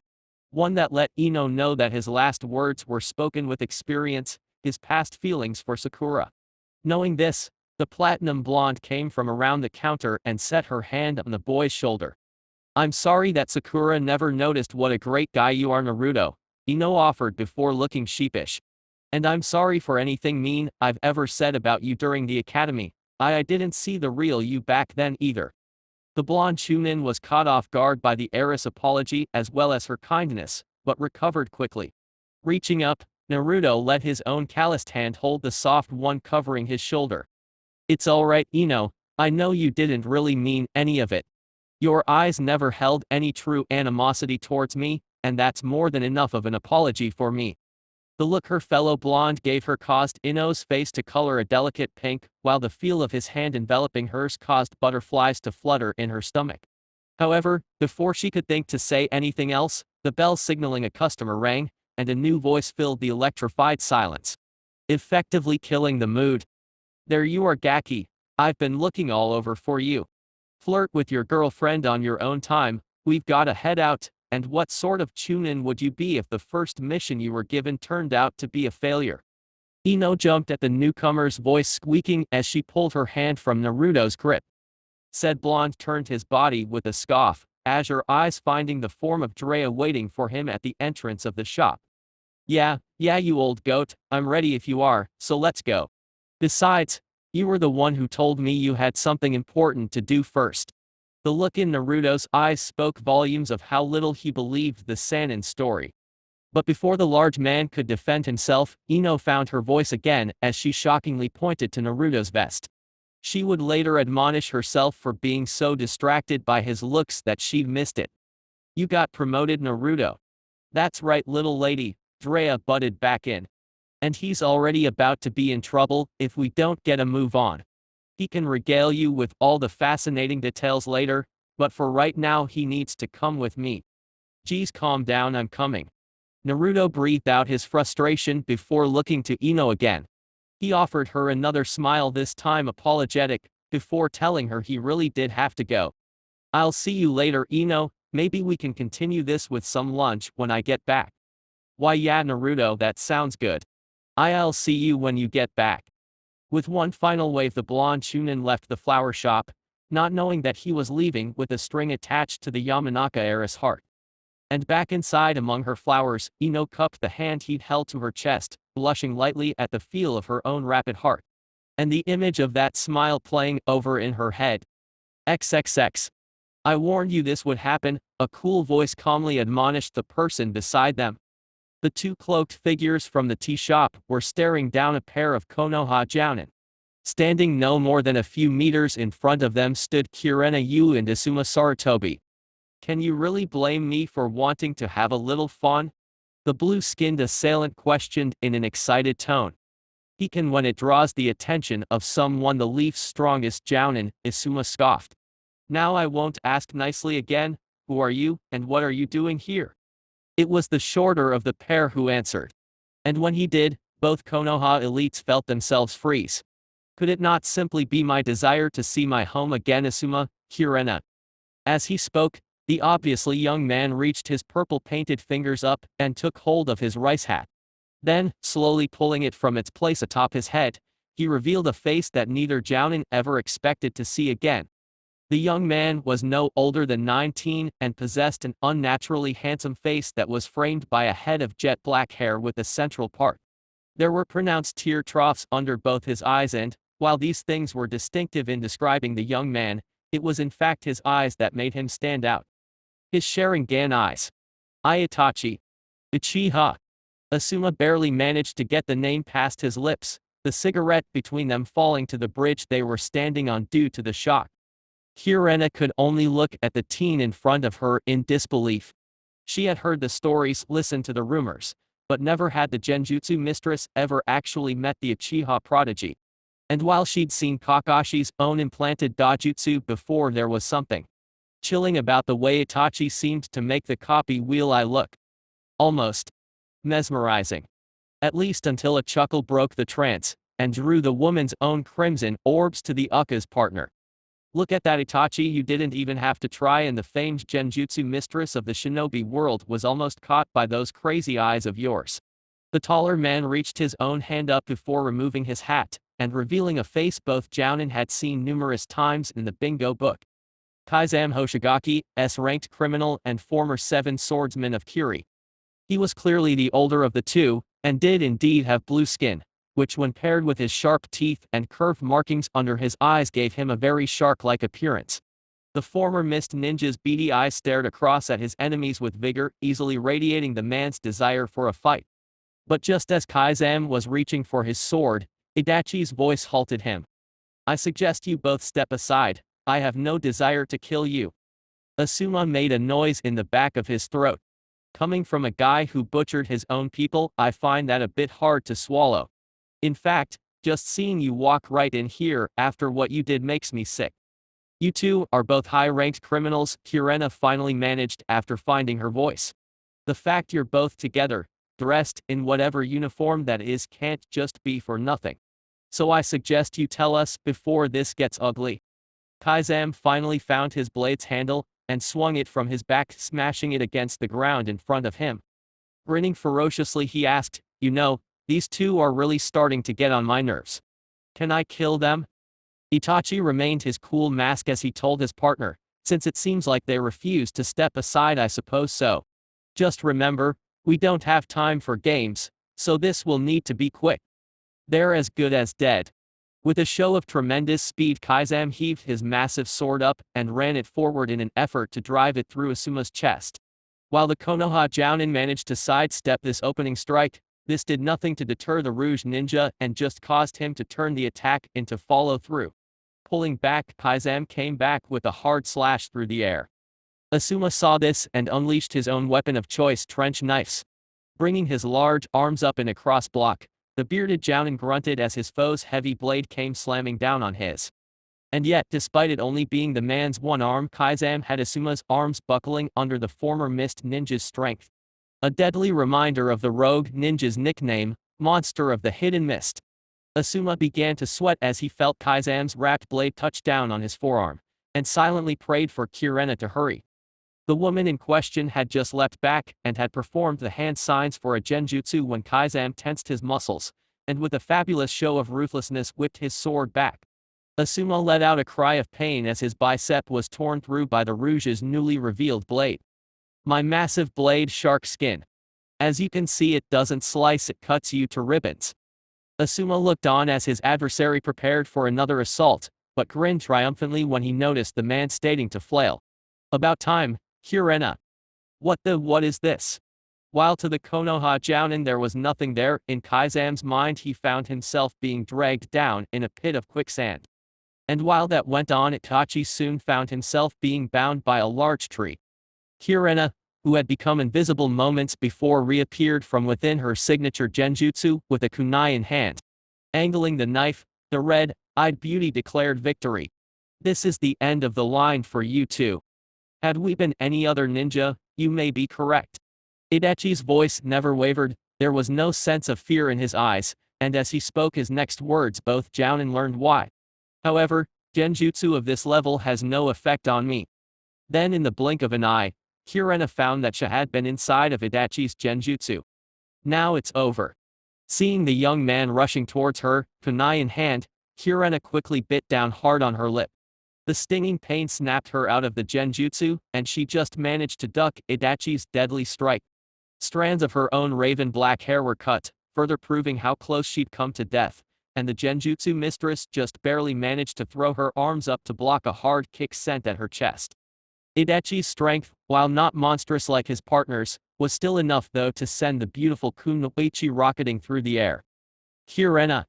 Asuma hollered in worry, but when he moved to be by her side the bearded Jounin was forced to jump back so as to avoid Kazam's same hata. "I wouldn't be worrying about her right now, not when you've got me as your opponent." No matter how much he wanted to, the now head of the Sarutobi clan knew there was no way he would get past Kazam without fighting him. So instead, the elite Jounin quickly weaved through a series of hand signs before letting loose his jutsu. Wind style, dust storm jutsu. A high-velocity stream of wind containing dust particles shot from Asuma's mouth. The ninjutsu barreled forward, its target being the rogue ninja in front of the caster. Kazam saw this, and seemingly vanished in a shocking display of speed. Asuma cut his chakra from the attack and pushed his body to its limit as he managed to jump over the X-Cypher ninja's thrusting blade. From his place in the air, Asuma whipped his body around and aimed a strong kick at the side of Kaizam's head. With his right hand holding Samehada's handle, Kaizam swiftly brought his left up over the right shoulder and stopped his opponent's kick. With Asuma still in the air, the former mist ninja angled his massive blade and made an attempt to bring it up so as to gut the Konoha Jounin. The bearded shinobi surprised Kaizam though by using his free foot to halt the rounded tip of the sword in its tracks. But then, seeing how the man's leg was shaking, Kaizam laughed. That was certainly an impressive maneuver. Now let's see how long you can hold it. Asuma knew the answer already though and, having no intention of being skewered, brought his hand level with Kaizam's face and surprised the S-ranked criminal by streaming chakra through his knife. The ethereal blue energy sharpened and formed a solid extension along the weapon's edge, and Kaizam was forced to duck away so as to avoid having it pierce his skull. This gave Asuma the leverage he needed to wrench his leg free and jump away. Kaizam shook off the near-death experience, but growled in his throat when he noticed that his cheek had been sliced and a thin trail of blood had trickled over his skin. "You're gonna pay for that," the rogue ninja threatened before forming his own hand signs. Water style, water shark bomb jutsu. Water style, water shark bomb jutsu. Kaizam's beady eyes widened in disbelief as his technique was copied, and two large sharks made from water collided. The mist ninja turned his eyes away from Asuma and let his face morph into a look of intrigue as he found Kakashi's form standing along the water's surface a few feet behind Itachi. Kakashi Hatake, Itachi's ever-calm voice carried through the air.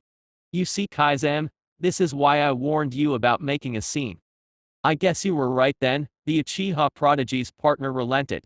Although he never lost his smile as he continued, "But think of the fun." Itachi didn't take his eyes off Kakashi as he rebuked, "In case you've truly forgotten, we aren't here for fun. We have an objective. One that we'll need finding again, now that we have been delayed." "And just what is this objective of yours? What are you guys after?" Itachi's eyes seemed to spin, drawing a look of horror from Kakashi, as he answered with only 3 words. "The Yondaim's legacy. XXX. Sasuke leapt from one final roof before landing with a flip in the middle of a side street. From his place on the ground he looked over at the apartment complex that he'd been looking for and frowned. What did Kakashi want with him, and why hadn't he been at the meeting place like he was supposed to? Because even with the ex-Anbu's reputation, he had never been late for a meeting with the young Uchiha. Sasuke exited from the alley he'd been in and made his way between the crowds to reach the entrance. Upon reaching the front desk, the last Uchiha asked the lady at the front desk for his Jounin instructor's room number. When he was given the room, Sasuke left the lobby and made his way up the stairs. As he walked up the steps, Sasuke thought back to his last meeting with the former Anbu captain. The silver-haired Jounin had told him about the circumstances surrounding his desire to be promoted, and what he'd been told angered the last Uchiha. He would not be made a Chunin. Besting a Jounin by surprise during an invasion was not enough to overshadow the glaring disqualifications Sasuke carried. "Your thirst for vengeance and lack of control is what lead to your loss of that eye, Sasuke," Kakashi had told him. "And if you're not careful, it'll be the reason you never move past Genin rank." But what did Kakashi, or any of them know? They hadn't been forced to suffer a genjutsu that had them witnessing the deaths of their entire family. Their entire way of life. None of them understood the job Sasuke had been given. The duty that had been thrust upon him. And the need for more power to accomplish his new destiny. Kakashi had told him that there had been word sent out to a seal master who would take a look at the mark on his neck, but the more he thought about it, the more Sasuke began to think that he didn't want anyone trying to get rid of the seal. The last Uchiha had deduced, through hours of silent debate, that it had been that very seal which had amplified his Sharingan during the battle with Kiba, as well as giving him that boost in strength and speed. Such benefits had surely boosted him to Chunin level, and that was with the mark being contained by Kakashi's repression seal. Which begged the question, what would it be like if he'd let it run loose? That had been the train of thought Sasuke was on when Kakashi's messenger hawk had appeared in the sky, and now, as he reached that track again, Sasuke found he had reached the Jounin's room. However, hearing voices from within, and being curious the genin stopped and listened. Hearing that his sensei had been brought down was shocking enough, but when Sasuke learned by who and why his blood ran cold, before boiling in hatred, knowing he would be stopped if they found him, Sasuke backed away from the door slowly, and then turned and slowly made his way down half the steps before tensing, and shooting off like a rocket with only the last words he'd heard running through his mind. We need to keep Itachi away from Naruto at all costs. XXX. Azure Eyes looked down at the letter in their owner's hands in disbelief. Surely this couldn't be true. And yet, even after reading it for a third time, Naruto found that the words written on the parchment before him hadn't changed. Naruto was sure he was going to be sick. But just as he was readying himself to vomit, the blonde's horror-stricken mind was snapped back to reality by a knock at the door. Jumping from his place on the bed, the newly minted Chunin used trembling hands to fold the letter back into shape before hiding it inside his pack. The normally astute blonde was still far too rattled to think about using his enhanced senses to check who was behind the door. Besides, it was probably just that perverted old sannin coming back from striking out with that woman from earlier. Leaving his new flak jacket on the floor, Naruto made his way over to the door and unlocked it. So, she dumped you already, huh? Azure Eyes did not meet a hungover sage. No, instead, when he'd opened the door, Naruto found himself looking at a young man in a black cloak. The red clouds that were scattered over the uniform matched the deadly crimson of the stranger's eyes. Eyes that Naruto recalled seeing on only two other people. Which makes this guy Itachi Uchiha. In his studies, Naruto had come across the Uchiha massacre, and the man who performed it. At the time, the blonde had never expected this meeting to ever take place, and now that it was, he had no clue how to react. Instead, only two thoughts could make their way into his head. What was the mass murderer doing here? And, more importantly, what did he want with him? Well, look at that. The kid knows your name. Looks to me you're more famous than you thought, Itachi. The new voice drew Naruto's attention, and had the blonde looking over at the man standing beside the Uchiha youth. And the Kiri headband with the slash through it. What are you guys doing here? Naruto muttered in confusion. What do you want with me? We want you to come with us, Itachi answered simply. As for why, well, I'm sure you can figure that out. The Nine Tails. It wasn't a question, there was no other reason the blonde could think of that would draw two dangerous-looking shinobi to him. That's right, so, if you could come quietly, there's someone who would like to meet you. I would, the blonde answered carefully as he leaned against the door frame. Except the Sandaime always told me never to go anywhere with strangers, so I'm gonna have to decline. As he said this, Naruto used his kawarimi to replace himself with the pillow on his bed before grabbing his pack and executioner's blade before pushing out his hand. Win style, great breakthrough. Both rogue ninja were surprised by the younger ninja's ability, but still managed to avoid the seal-less ninjutsu. Although, when they looked into the room again, all traces of their prey were gone. Itachi managed to keep the perturbed look from his face, while Kai'Zam glowered with excitement. Now that's what I'm talking about, the former mist ninja laughed. Then, before Itachi could stop the larger man, he was racing out the opened window in an effort to catch the fleeing blonde. Seeing no other way now, the Uchiha sighed through his nose and broke into a flock of crows before following. With their superior speed, it didn't take the pair long to find Naruto, and when they did, it was interesting to note that he'd chosen a place devoid of people. And then there was the stance he was in.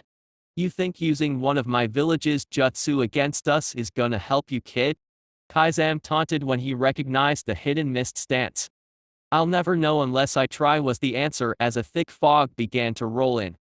Seeing the creation of such a large-scale mist without a water source interested the former mist ninja enough that he was almost willing to let the Chunin finish. Had it not been for Itachi, that is. Kai'Zam, enough, you wanted your fight, and here it is. Now hurry up before Jiraiya realizes what's going on. The rogue in question huffed indignantly before gripping his sword handle and rushing his target. Itachi was always such a stick in the mud. You heard him, kid. You want to carry around that sword, then it's time to prove you've got what it takes. Naruto saw the swordsman coming and immediately reached back for his own sword. Whipping the executioner's blade from its holster, Konoha's newest Chunin swung the massive steel weapon around, and clashed with Kaisam's own unique sword. Eyeing the scaly blade, Naruto recalled Tenten's information. So, this is the famous same Hada Ha. It's an honor to meet both it, as well as its handler, even if you are holding back. The blonde offered in respect. Then Naruto let his muscles relax before sliding out from under the older man's path of attack. With Kaisam's sword smashing the ground of the park they'd entered, Naruto swung his Kubai Kiriboko around in an effort to cut the man in half. The former seven swordsman surprised his opponent by ejecting a kunai from a launcher hidden under his arm warmer and using his unbelievable strength to block the attack. Taking a moment to stare into the focused eyes of his foe, the blue-skinned nuke ninja offered a scoff. That's because I want this to be fun, any more than this, and you wouldn't have survived my first strike. No, I want to see if you're really worthy to take Zabuza's place, or if you're just a cheap fate. Then in a shocking display of dexterity, the shark-like man pushed off his planted feet and somersaulted over Naruto's swing. Landing on his feet again, Kaizam went low and spun, bringing his same Hada around in a sweep meant to take Naruto's legs off. The blonde stopped this, completing his own spin, ramming his own sword into the ground, and then pushing up with his palm to hold himself in the air. Both legendary swords clanged as they met again, and Kaizam had to give it to his young adversary. The Nine-Tails Jinchuriki was proving to be a special kind of opponent. It's too bad we have to capture him. The excitement grew when Kaizam was forced to throw his forearm up to block an axe kick, only to be surprised when the boy exploded. Kaizam was sent hurtling back, but stabilized himself quick enough to dodge the thrown Kubai Kiriboko coming his way. Kaizam, it's another clone, Itachi warned. This gave the Ukka's partner enough time to avoid the seal-less wind jutsu that the revealed clone shot at his back. While the battle continued, Itachi silently had to praise his target. Naruto Uzumaki was indeed skilled. The blonde they caught at the park had obviously been the real deal, but he'd apparently created a clone while waiting for them, and then performed a replacement while lifting himself into the air. And then there's the fact he knows the exploding shadow clone, as well as any form of seal-less ninjutsu. Yes, this boy would truly become formidable should he be allowed to develop fully. Kaizam, that's enough playing around. Itachi. The Sharingan wielder silently cursed. He had sensed his brother long before, but had hoped Kaizam would be able to take care of the Jinchuriki before Sasuke arrived. It would seem not. Not even bothering to turn and look, Itachi uttered a single, composed greeting. It's good to see you too, little brother. XXX. It wasn't only members of the Leaf Village that were surrounded by strife. Miles away, in the deserts of Suna, a number of the Sand Village's scouts looked on in horror at a sight they prayed not to find. The body of their Kasuke. The dead body Sabaku no Raza. And from the look of it, he had been dead for a long time. They could see from the way scarabs and vultures picked at little scraps of flesh that covered the almost barren skeleton. So then it wasn't Lord Kasuke who ordered the joint attack with sound, one of the sand ninja muttered in a sick tone. But then, if not him, who? It had to have been Orochimaru, the scout leader answered through gritted teeth. That psychopath must have killed the Kasuke, and either he or that wretch Kabuto took his place. It's thanks to that bastard that we've lost not only Lord Raza, but both Baki and Kankuro as well. The same ninja who'd spoken before then tentatively asked, should we tell Lady Temari about what happened to her father? The sandy blonde Kunoichi had been placed under house arrest for aiding Naruto in Gaara's defeat, but because of her tremendous skill coupled with their need for active ninja, that was the only punishment Temari received, along with the brand worn by all Suna traitors. What good would that do? The captain questioned in response. You and I both know the girl held no love for her father after what happened to her mother. Let the girl think he fell at the hands of the Hokage before the man battled Orochimaru. And I suppose there would be no point in informing Lord Gaara. A third voice concluded. Gaara had lost his arm during the Redhead's battle with Naruto, and had been given an emergency procedure outside Konoha's walls to keep him alive. From there he had been rushed back to Suna along with the retreating forces, where he was placed in a sealed, sedated coma until a better seal master could be found to work on the Jinchuriki. No, There would be no point in informing either of the last remaining Suna siblings of their father's fate. They all had much more important matters to deal with, like the terms of surrender issued by the Leaf Village.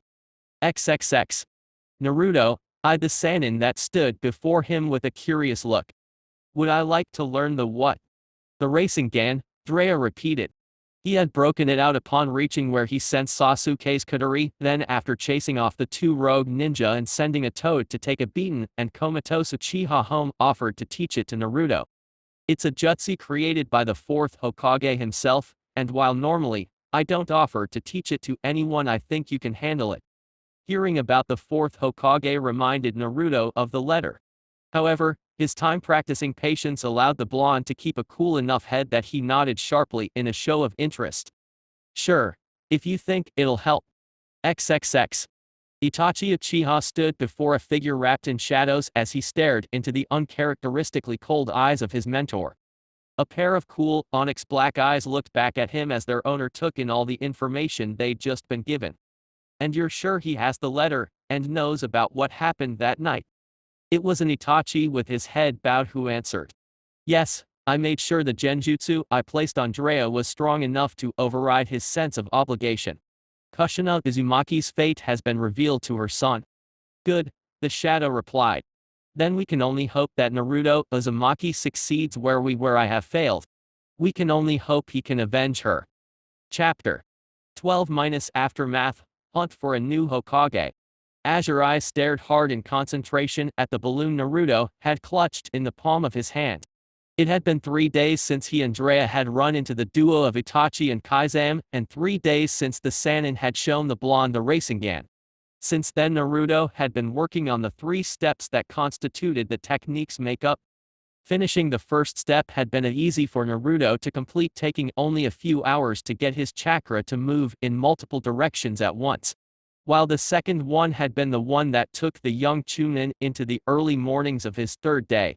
Once he discovered which way his chakra naturally moved, Naruto had little trouble completing phase 2. It was now, in the middle of his 3rd day, that Naruto furrowed his brow at the difficulty of figuring out the 3rd and final step. Jiraiya had given him a rubber balloon, like the one he'd been given for the 2nd step. Only this time, instead of popping it, the blonde's objective was keeping the technique inside the rubber without puncturing it. Naruto had easily deduced that the trick to the A-ranked ninjutsu was being able to combine both of the first steps perfectly, but the blonde soon found such a thing easier said than done. Pop. With this latest failure, Naruto decided to take a break from his training in the Rasengan, and take a look out at the town he and Jiraiya had stopped at from his place in the trees. This was the last stop before they reached their destination of Tanzaku Town, the place Naruto had been told was where they'd find Swan. That thought had been a comfort for the blonde, because it meant their mission would soon be over, as he had a lot on his mind. Thinking of Tsunade led to thoughts about Kunoichi, and that had Konoha's newest Chunin's mind working its way back to the letter he had received from the perverted sannin on the day he'd been given his flak jacket. Naruto grumbled under his breath as he took the room key from the receptionist, and then continued his muttering as he moved towards the stairs. Jiraiya, who had boasted about being a world-renowned ninja and author, turned out to be a large pervert. The white-haired man had been telling Naruto of how he'd been the teacher to the 4th Hokage when a beautiful brunette woman captured his attention. It was at this point Naruto realized what he'd been stuck with. The blonde had watched the middle-aged man drop his jaw to the floor before babbling out some half-assed excuse, and then striding out of the hotel lobby and saddling up beside the woman. It was pathetic and had Naruto steaming. Sure, Kakashi was a pervert too, but the man had the decency to keep his foolish behavior hidden in the pages of dirty books. Books that, apparently, Jiraiya had written. Was there some sort of club for these people or something? For the young Chunin it was mind-boggling. How could a shinobi allow themselves to behave that way? Sure, Naruto could understand throwing off your enemies by not broadcasting your power everywhere you went, but there was a thin line between being discreet and being eccentric. And Jiraiya clearly fell into the latter category. As he unlocked the door to his room and moved inside, Naruto resigned himself to the fact that he would only need to put up with the sannin until they returned this Tsunade woman to Konoha. Breathing a sigh, the blonde moved to one of the 2 beds and, after setting his stuff down, settled down on the mattress. Deciding he needed a distraction from the churning negative thoughts he'd just been having about his mission companion, Naruto let his mind wander to the letter he had in his backpack.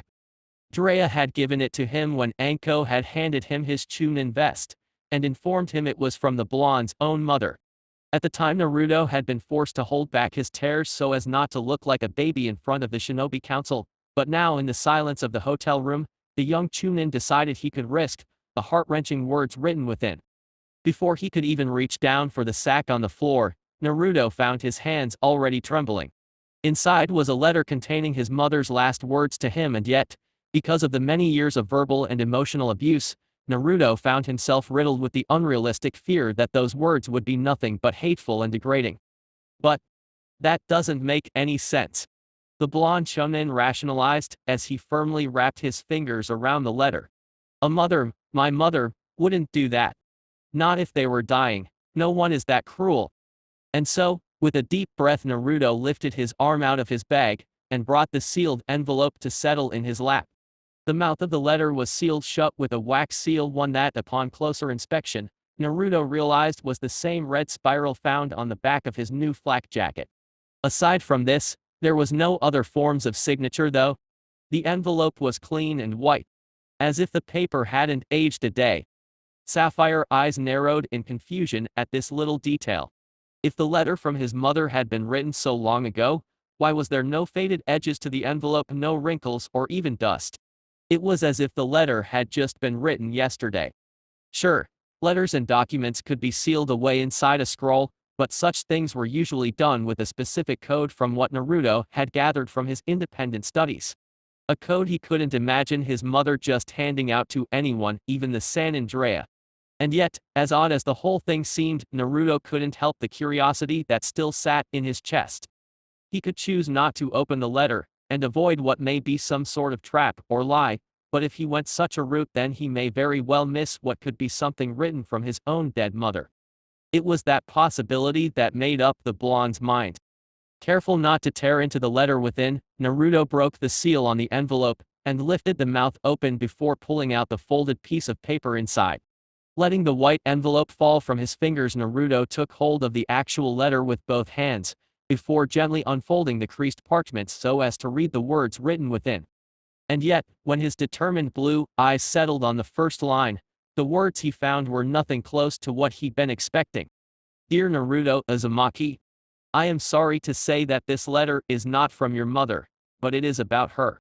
So I implore you to read until the very end, as you may very well be the only one who can avenge her. Kushina Uzumaki is dead, yes, taken from the world long before her time. For this, know that you have my deepest apologies. Yet, I feel an equally strong sense of sorrow for what I have to tell you next. Your father, Minato Namikaze, is not the man many believe him to be. The fourth Hokage was a puppet, a tool born and raised to act as the public face for a most heinous individual. That monster's name is Danzo Shimura. And while you deserve to know the truth about the night you were born, I feel telling any more in this message would be too dangerous. My apprentice will meet with you again, and if you feel ready to learn, will bring you to me. I sincerely hope to see you soon, Naruto Uzumaki, for I feel that only by working together can we avenge Kushina and her legacy. It was only seconds after that Naruto came face to face with Itachi and Kaizen, so the young Chunin hadn't had any time to truly process what had been written in the letter. But now, in the solitude of his training, Naruto was able to let his mind attempt to wrap around just what he'd read, and the possibility of those words' truth. Because if that letter was true, then the third Hokage had hidden the truth and outright lied about Naruto's own existence his entire life, to the degree that had Mizuki not purposely spilled the beans about the 9 tails, Naruto would have had to hear about his status from Orochimaru in the Forest of Death. That fact alone was almost enough to have the irate blonde believing what had been written. But no, what truly led the last Uzumaki to believe whoever had written him was the pure emotion he'd felt while reading the letter. At times the blonde could tell the messenger hesitated with some of their revelations, drops from their ink pen staining the paper, as if the next words caused them pain just writing it out. Whoever had written the letter was indeed regretful to inform Naruto of his mother's fate, but determined enough to keep writing so that he could be given some shred of truth. The only problem now was how to proceed. First I have to get this lady Tsunade to become the Hokage, I guess. From there I guess all I can do is wait for this apprentice to show up. Then he would hopefully learn the truth about his parents, and the horrible fate he'd been dealt. Right before he slit Danzo Shimura's throat if he found out the man had anything to do with taking his mother from him. But first, it was time to get back to his training. Deciding working on the jutsu Jiraiya gave him wasn't going to be enough to work out the fury in his blood, Naruto chose instead to create 6 clones, and unleash his Kubai Kiriboko. The enemies erupted into life through explosions of smoke, and formed a perfect circle around the original. Tightening his fingers around the handle of the hefty blade, Naruto could see that his clones each carried the same enraged looks on their faces that he no doubt knew was settled onto his own. That just meant they'd come at him that much harder, and the blonde was glad for that. Without warning, one of the clones behind him rushed in, trying to run him through like he'd done with Dossie in the preliminary exam. But Naruto was ready for it, and pushed off his feet into a somersault to avoid the copy of his large blade. However, before the young Chunin could even land, he was twisting away from clone number 2 as they leapt to meet him in the air. Striking out with his elbow, Naruto watched as the reinforced clone steeled itself against the viscous strike and retaliated with a swift spin kick. Naruto let the blow come, and once he was close enough, used his hands to catch himself against the grassy floor, before twisting his body in a circle to lash out at 2 more incoming clones with his own legs. The third clone was caught by the cyclone of kicks, but the fourth had managed to see the move coming and unsheathed its copy of Kubai Kiriboko to attempt a mighty swing. Naruto, seeing this from the corner of his own eye, spun into a crouch, before throwing up his Zanbato to block his clone's copy. With a sharp clang the blades clashed, and the 2 blondes were locked in a power struggle. This only lasted a moment though, because the last 2 clones joined with the first to stage a triple assault on their creator. The leading clone came in with a sliding kick meant to take out Naruto's legs, but when the Chunin jumped back to dodge it, the clone he'd been clashing with was forced to continue its swing and brought down the blade of its sword down to cleave the sliding clone in half. An explosion of smoke filled the air and blinded the other 2 incoming clones, giving Naruto the chance to activate the jutsu Anko had taught him during their mission. When all the clones' vision were clear, they all went on alert at seeing their maker having disappeared. 2 held their large blades up in defensive positions, while the third opted to shape his hands and begin creating a mist. Naruto, knowing there were still 2 more clones unaccounted for, knew he could not let such a thing come to pass and went on the offensive. It was with a curse flying from its lips that Naruto's clone cut his jutsu and jumped to avoid being decapitated by the original Kubai Kiriboko. Only to be surprised when the sword embedded in the dirt transformed into the original Naruto, whose next move was a silent wind jutsu. The force of the unexpected blow sent the clone flying for a moment before it too exploded in a puff of smoke. Naruto didn't get any time to escape though, because, after getting over their initial shock, one of his clones came rushing towards him. Thinking fast, the whiskered blonde whipped out his ninjato and blocked the clone's overhead strike. His muscles straining to hold back the much heavier blade, Naruto mentally swore when the shadow of one of his hidden clones revealed that they were attempting an aerial assault. Chancing the threat of being sliced by the clone in front of him, Konoha's newest Chunin allowed his arms to slack before sidestepping his clone's oncoming Zanbato. Unfortunately, the sheer force with which the clone had been pressing him with, and the close proximity of the attack, left Naruto to come away from the maneuver with a gash running from his shoulder to just above his elbow. And even with the rising steam that showed Kyuubi's power coming to close the wound, that did nothing to stave off the pain Naruto felt from having his flesh carved. Gonna have to practice that one a little more carefully then, the blonde decided as he pushed off the ground to avoid further wounds being inflicted by his other clone. Only, this seemed to be what the last 2 copies were waiting for, the last of each pair, one still on the ground and the other hidden from sight. Because a powerful elbow came crashing into the side of Naruto's face from out of the trees, right before a seal-less wind jutsu smashed against his back. Working his way into an airborne somersault, however, Naruto then twisted his body so that he'd land on his feet, before flipping the ninjato in his hand into a defensive position. His body tense, crouched, and ready, Naruto eyed his 4 remaining clones with determination before thoughts of the letter came simmering back to the forefront of his mind. The very thought of those words set the last Uzumaki's blood on fire and his muscles bulged with fury as his canines sharpened and his pupils morphed into vertical slits. With a low growl rumbling in his chest, Naruto leapt forward and Jiraiya, who was hidden in the trees, witnessed the power of the nine tails Jinchuriki with his own eyes. All four clones came at their maker at once, with equal numbered Zanbato swinging and slicing through the air.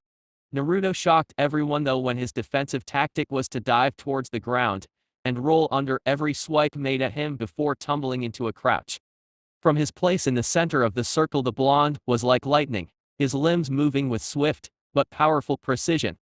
Launching himself forward, Naruto finished off the clone in front of him with a vicious ramming of his ninjato into the copy's throat, before tearing the blade out and whipping his hand around to destroy the one behind him with an overpowered ninjutsu. Its strength being enough to rupture the bark of a few trees behind it as well as take out its target. Naruto finished his assault with an aerial split kick that easily snapped the necks of the remaining two clones before they too ceased to exist. Then, with no more enemies to fight, the blonde allowed his rage to slowly leave him. It took time, but eventually Naruto's heaving chest returned to the slow rhythm of simple breathing, and his white knuckle grip relaxed from around his ninjato's handle. These things made Jiraiya feel it was finally safe to approach the blonde. That was definitely something, kid. But not what I was expecting to find when I came looking for you.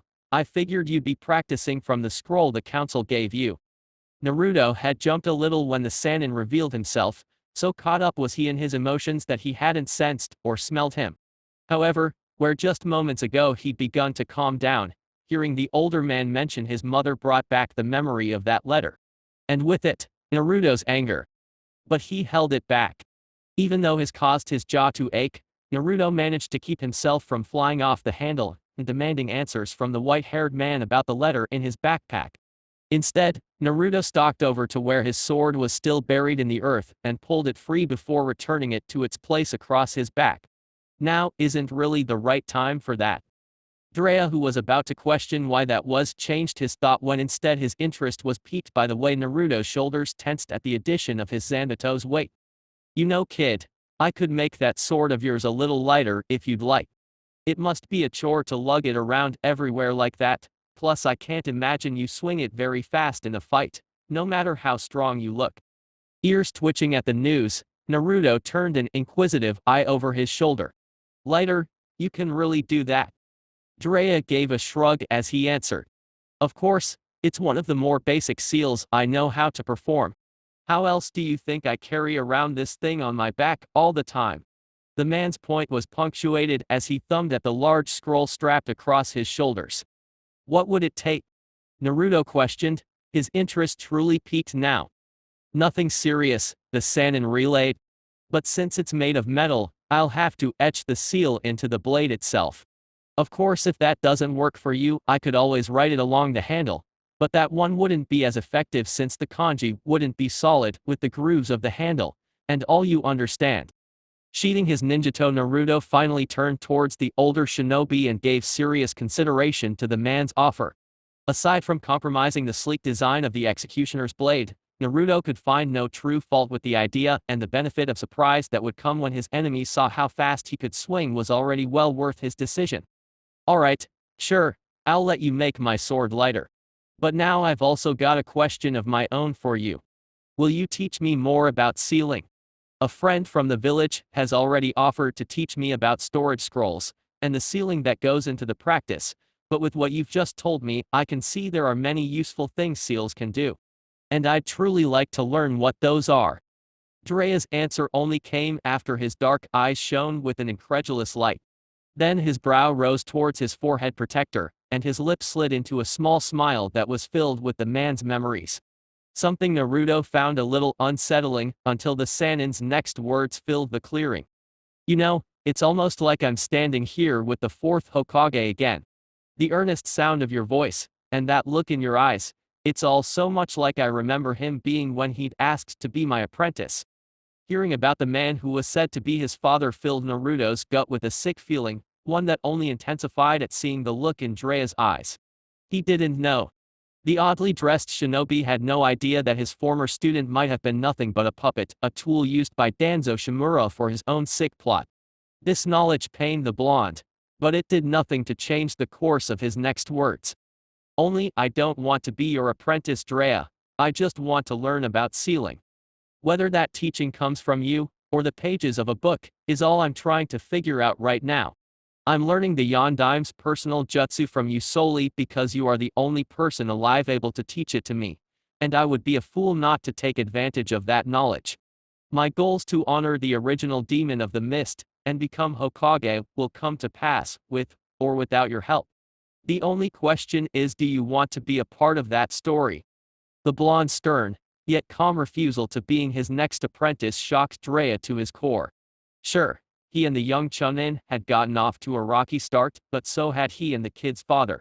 The sannin had hoped to use their shared mission to get closer to the last Uzumaki, and hopefully foster a friendship that lead to apprenticeship. Only to now hear that Naruto wanted no such thing. This pained the older man, but he tried to mask it with confusion as he asked why. There's more I can teach you besides Fuinjutsu, Naruto. There's a number of techniques I know that I'm sure you minus. No, Naruto cut the man off. I don't think that I would, and I'll tell you why. I watched you during your little skirmish with Itachi. You don't kill. This isn't to say that you won't if it's absolutely necessary, but that's just it. Against an enemy, it is always necessary. My path is filled with dangerous battles where I will need to kill my opponent if I want to come out alive, and I won't be able to do that following your philosophies or learning your techniques. Please understand this, and I hope this does not change your mind on helping me learn the art of sealing.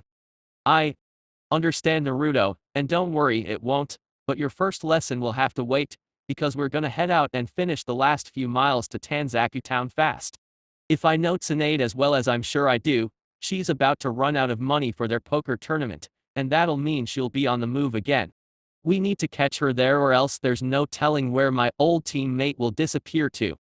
That's fine with me, I'd like to get this mission over quick anyway, Naruto responded with a shrug. Because he did want to bring Tsunade home fast, so that his search for Kushina, Uzumaki, could truly begin. XXX. The blonde Chunin wasn't the only one battling with their emotions, however, as back in Konoha when Kiba Inuzuka found himself once again kneeling at the plot of his family's compound meant for the burying of partners. The plaque in particular that held his attention belonging to Akamaru. It was still new, and the bronze had yet to weather the storm of nature's elements or the test of time, so Kiba could clearly make out the letters etched on the plate that spelled the little dog's name. And yet, even now, the ragged-looking Inuzuka could not bring himself to truly accept that his best friend was gone. No, a rough, beastly voice rumbled angrily around in his head. Not gone, taken. That Uchiha filth murdered our partner. And he's going to pay. The unfortunate truth, however, was that Sasuke Uchiha had just recently been returned to the village unconscious by Gai-sensei, and had yet to reawaken.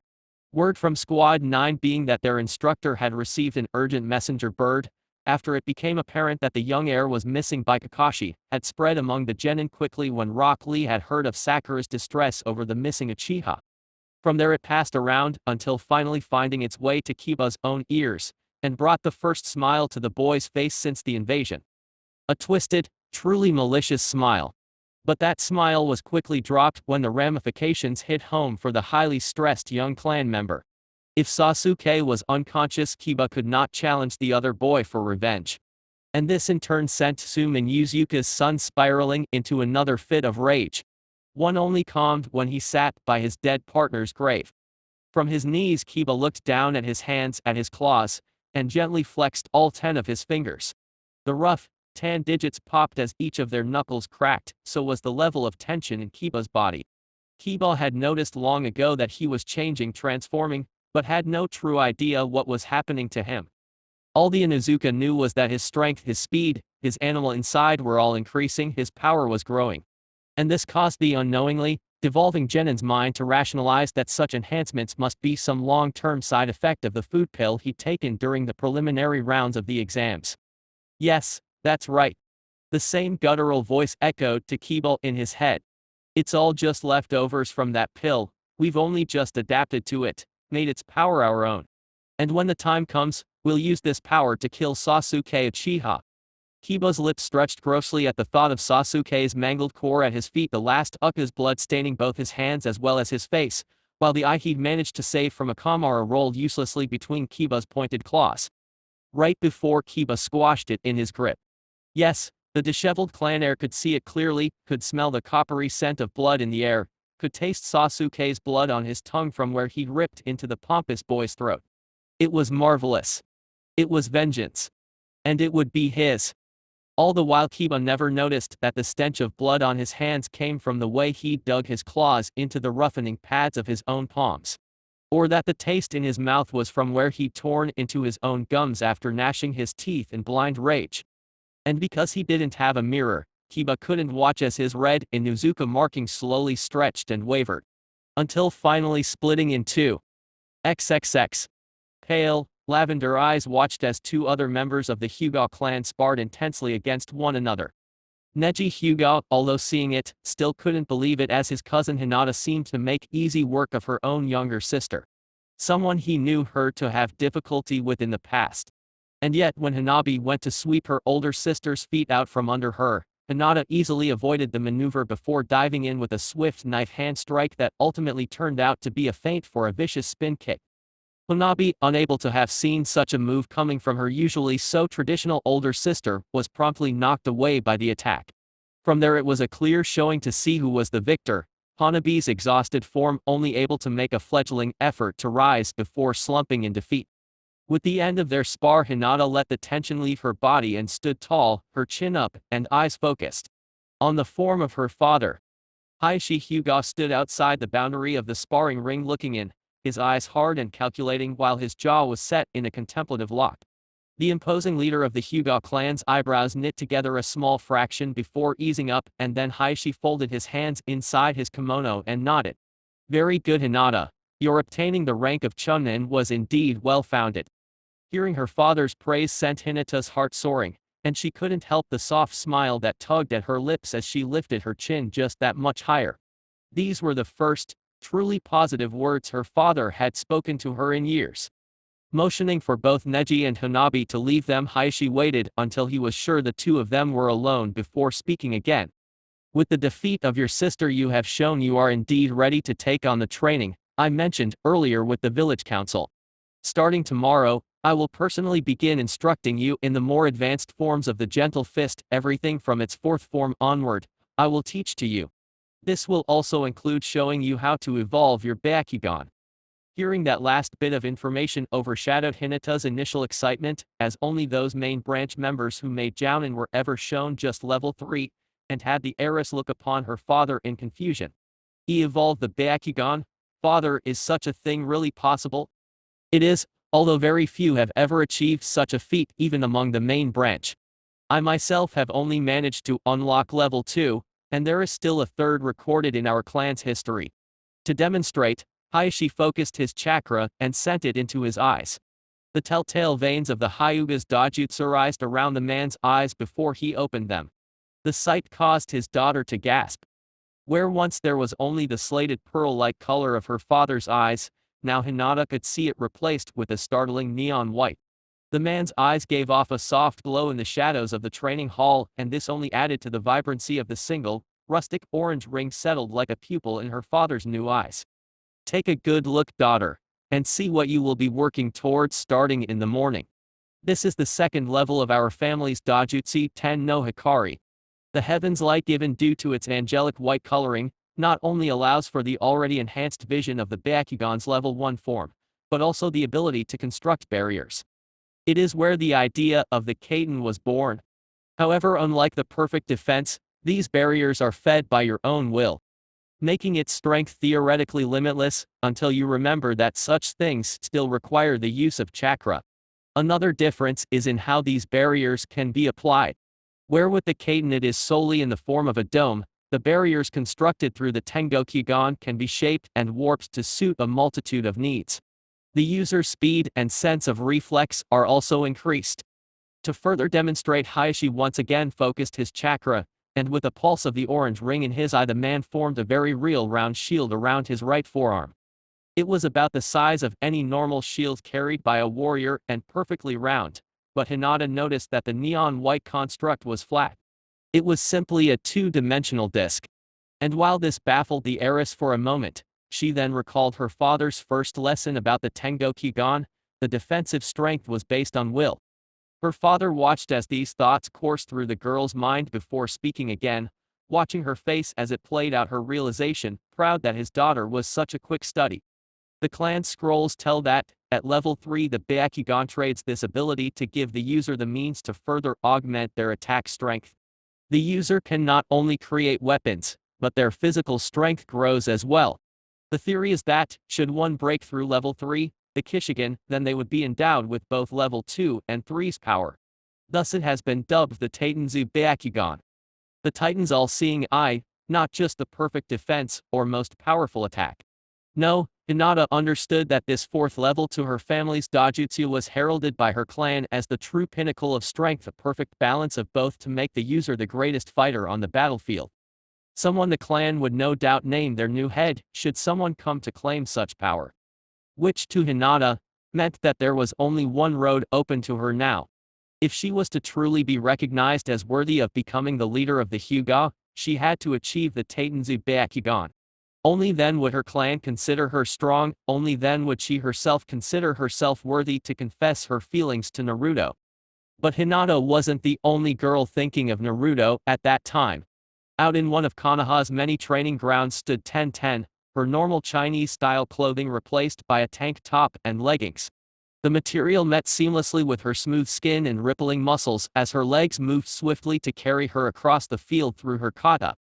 Finishing the dance and leaping off the ground, Tenten entered into a somersault that would have dodged an incoming attack while she flipped open the compartment of her newest sealing device, and called forth a handful of kunai which she let rain down into her imaginary blonde foe. Flipping backwards with the momentum, the bun-haired kunoichi then weaved through a few hand signs before unleashing a low-level Earth-style ninjutsu. Earth-style meteor shower. A volley of fast-moving balls of compacted mud formed between the older girl's lips, before smashing into the grass and dirt below. The dust cloud the impacts made were the perfect cover for Tenten as she flipped open another compartment of her belt and summoned a large, spiked iron ball attached to a thick chain, and let it rocket into the shroud. With her session done for the day, the bun-haired kunoichi let gravity take over and drop her back to the ground. It was as she was returning her weapon to its place in her belt that Tenten noticed she had company. "Dad, how long have you been there?" The shocked brunette wondered, before adding, "And if you've been there for a while, why didn't you join me?" Sanosuke chuckled as he moved from his post against a tree. Walking over to his daughter, the former mercenary gave his answer. "I showed up about half an hour ago, and I didn't say anything because you were so focused.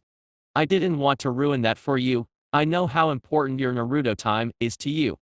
Tenten's sheepish smile quickly crumbled into a look of indignant embarrassment, and while she knew the blush couldn't be seen by her father, the nervous kunoichi could still feel the increase in heat to her cheeks.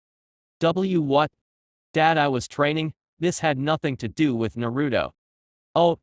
The spiky-haired gambler taunted good-naturedly. "Then who was it you were pretending to fight? I've only ever seen you so focused when you were training for the Chunin exams."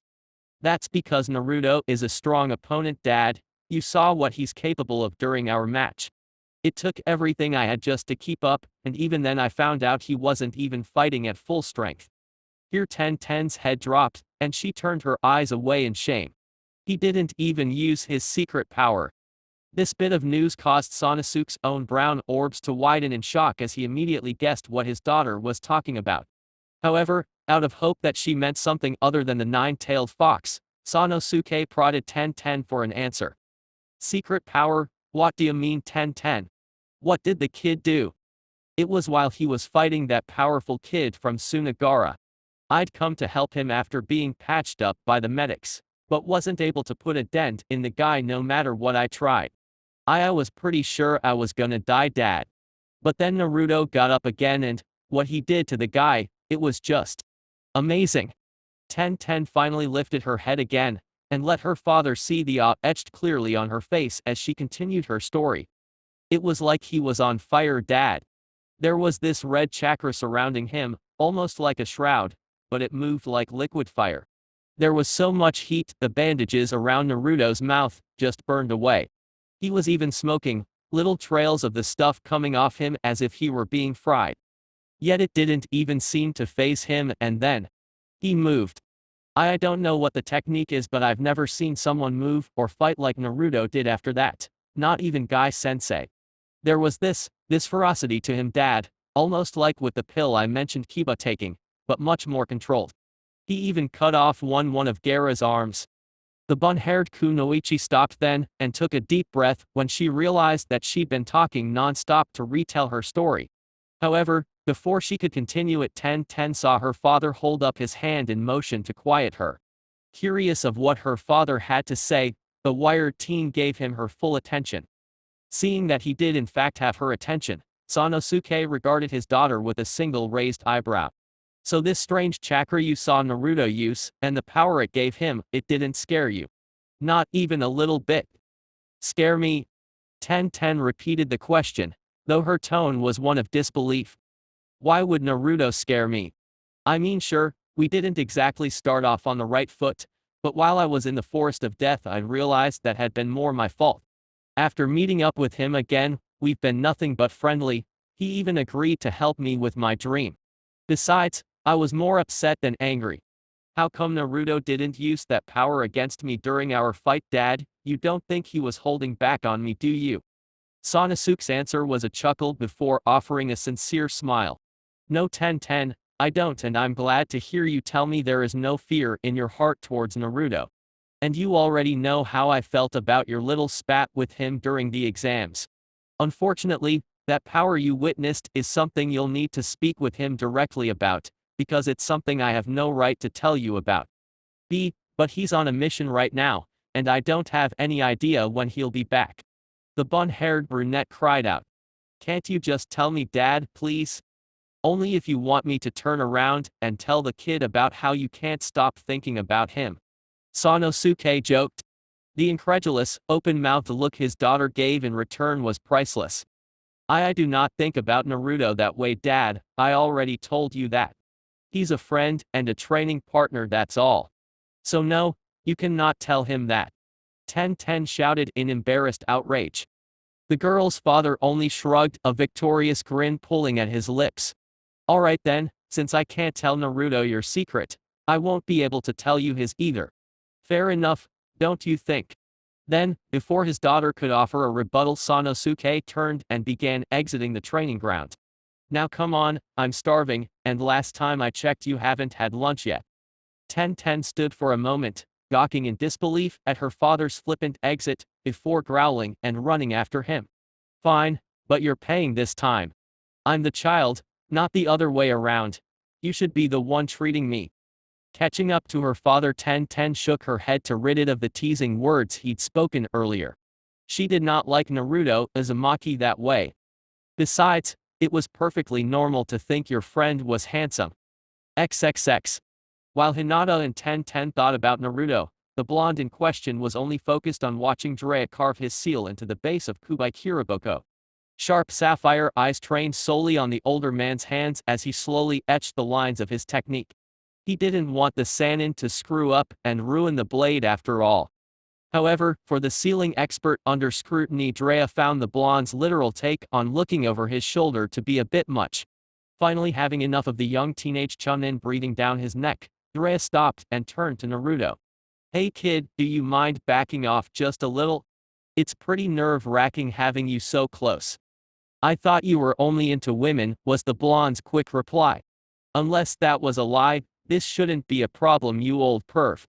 Besides, I've gotta make sure those old man hands of yours don't suddenly cramp up and ruin my sword. The white-haired sannin's face folded into a scowl at the barbs to both his sexual preferences and age, and he scoffed in indignity before responding. You sure talk a lot for someone who probably hasn't even been kissed by a girl, so how about you think on that before questioning my sexuality, kid? As for your sword, I've almost finished, so don't get your underwear in a bunch, alright? You say the integrity of the sword means a lot to you, well, I need to go slow so I don't make a mistake. I haven't exactly practiced this type of seal application before, you know. But you said yourself, you're a master of fuinjutsu. Naruto inquired with a crease of his own brow in confusion. Shouldn't this be easy for you? Jiraiya made the wise decision not to split his focus between his work and Naruto's question, to further demonstrate his point as he spoke. I am a master, the world's leading expert in facts since the Yondaim's death. But what that really means is that I have more knowledge and understanding of seals, and how they work than anything else. Yes, I've practiced their battle applications myself on numerous occasions, but that's usually the larger and more versatile types, not something small like a weight release seal. Being a master at something doesn't make you perfect at it, it just makes you exceptionally good in that field, because even a master has to keep practicing or else they won't be a master anymore. Listening to Jiraiya's words, Naruto thought back to the day he'd met Zabuza and how Kakashi had praised him for being second to none with the silent killing technique. Knowing himself how hard it was to not make a single sound while searching for your opponent in the mist, the blonde realized just how much skill the former Jounin must have truly had in order to be counted among the rank of master in such a field, and just how much the man must have practiced it to get there. Pondering this further as his older traveling companion went back to work, the Chunin realized that he needed to work a lot harder if he ever hoped to even equal Zabuza as the demon of the mist, let alone surpass him. Because Kaizen was just playing with me earlier, Naruto recalled while folding his arms over his chest. There's no way, if he'd been serious, that I would have survived that fight. I don't even think using the Kyuubi's chakra like I had against Gaara would have been enough. I need to seriously figure out a way to close that gap and fast. There's no telling when he, Itachi, or another one of their little group will be back to hunt me down. Naruto had learned of the Akatsuki from Jiraiya after his run-in with the two cloaked members back during the start of their mission. The sannin had explained what his spy network had managed to compile of the group, and how they were intent on gaining the powers of every tailed beast in the country. However, their membership roster was a huge question mark, only increasing in size as one was left to wonder just what type of person would Itachi Uchiha readily work for. The only thing Naruto was sure of was that in order to keep the nine tails out of their hands he would need to become much stronger than he was now, or risk dying before finding his mother. So deep in thought was he about this though, that Naruto didn't once hear Jiraiya call his name. The blonde only responded when the older man smacked him in the head, which caused the young Chunin to squawk in outrage. What the hell was that for, you old perv? You didn't answer when I called your name, so it was the only other way I could think to get your attention. The sannin glowered before presenting the blonde with his sword. Here, I'm done. I've made it so the thing will feel about as light as a training sword, just light enough, so you don't overexert yourself swinging it around, I figure.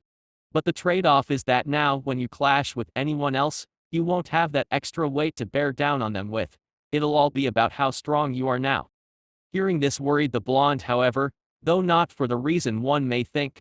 But won't that make the blade easier to break? Jiraiya just shook his head as he motioned for Naruto to follow him before leaping into the trees. No, the seal doesn't work that way, it didn't change the overall property of the sword. The metal is still just as dense, because that's how it was forged, the elemental weight is just less now. Think of a diamond, even the smallest piece is just as hard as the biggest piece, ever mind, yet their weights are considerably different. It all comes down to the property of the element itself, and your sword is made of some pretty tough stuff, so I wouldn't worry too much about it breaking if I were you. How about instead, you try thanking me for even offering to do it for you? Naruto was about to dismiss the older man as he leapt alongside him, jumping from tree to tree when he realized just how much faster he was able to move now. His shoulders were even relaxed. Realizing how much of a difference this would make for him, the blonde Chunin gave the sannin a side glance and nodded. You're right. Thank you for doing this, I appreciate your efforts in helping me master this sword. From there it was a quiet trek through the trees, with neither one having much to talk about until Naruto recalled something Jiraiya had said back in the village. You know, you still haven't told me any stories about my mother, you perv. Were you just making up knowing her to get me to come with you, or did you really meet her? Jiraiya turned bewildered eyes on his younger charge before chuckling deeply. Sorry, I'd forgotten about that, all things considered, but I did know her, Naruto. As you now know, her name was Kushina, and she was not only one of the village's most beautiful women, but also one of its most skilled kunoichi. She was known as the Red Death because of her hair color. When she moved, all her enemies saw was the red streak of it before being cut down. Kushina's skills with a blade were unmatched in the Leaf 2, although she used a more traditional katana rather than a butcher's blade, with her speed making her one of the top 10 fastest ninja in the village as well. I kinda gathered all that from the way everyone talked about her in the council hall. Naruto replied a little deadpanned, but then his eyes took a bit of a downcast as he spoke again, this time his tone soft and hopeful. What I really wanted though, was for you, or anyone really, to tell me what she was like. As a person. I don't want tales of her mission history, or how many enemies she's cut down. I just want to know what type of woman my mother was before she died. Jiraiya finished for the blonde, his own dark gaze softening at the pained expression on Naruto's face. I get it, kid, and I'm sorry I didn't realize that sooner, but I'm sorry to say that I didn't really know her outside of missions.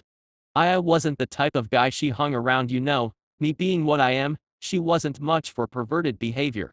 Sorry, I can't be more help, Naruto. Of course the sannin knew that wasn't entirely true, but how could he possibly explain that he was Naruto's godfather of all things without the young shinobi blowing a fuse at the revelation? He'd seen how the blonde had reacted to learning that Jiraiya hadn't been around to save Hiruzen from death, and the white-haired man had no wish to see what type of fury would be unleashed should he ever learn that the one person legally responsible for taking care of him simply hadn't. Jiraiya inwardly shuddered at the very thought. For Naruto, however, the man's lie only worsened his mood. But that would have to wait, he realized. Especially since they had just arrived at Tanzaku town. Stepping through the entrance to the town's gate, Sapphire eyes took in the grandiose gambling city and its multitude of casinos and brothels. There were some that stood 2 and even 3 stories tall, most decorated in lavish excess, with large neon signs calling to passerbys like a silent siren song. Gaudy golds and hot pinks trimmed most of the bordellos, while women stood out front with rough-looking security in an effort to tempt single men as they passed. When one such woman, a beautiful blonde in what Naruto generously thought of as underwear, crooked seductively at him in particular, however, the young chunin had to look away with a soft blush creeping into his cheeks. Naruto may have invented the sexy jutsu, but the young teen had never actually given thought to activities involving the fairer sex beyond a simple kiss. Yet here in Tanzaku town, he was being offered so much more in broad daylight, no less. Unfortunately for the young Leaf Shinobi, his embarrassment did not go unnoticed by the older man beside him, as made apparent by Jiraiya's boisterous laughter. Wow, kid, I was only joking earlier, but from the look on your face you'd think you'd never even seen a girl before. Where's all that suave I saw you use back with that flower girl in the village? Flower girl? Naruto speculated before remembering speaking with Ino before departing. You mean Ino? What about her? I wasn't hitting on her, or anything like that, if that's what you're implying. I was just talking to a. Well, I wouldn't say we're friends, but she's a fellow ninja, and I was just making sure she was okay after the invasion. And why are you looking at me like that? The blonde bellowed with a strong crease of annoyance furrowing his brow.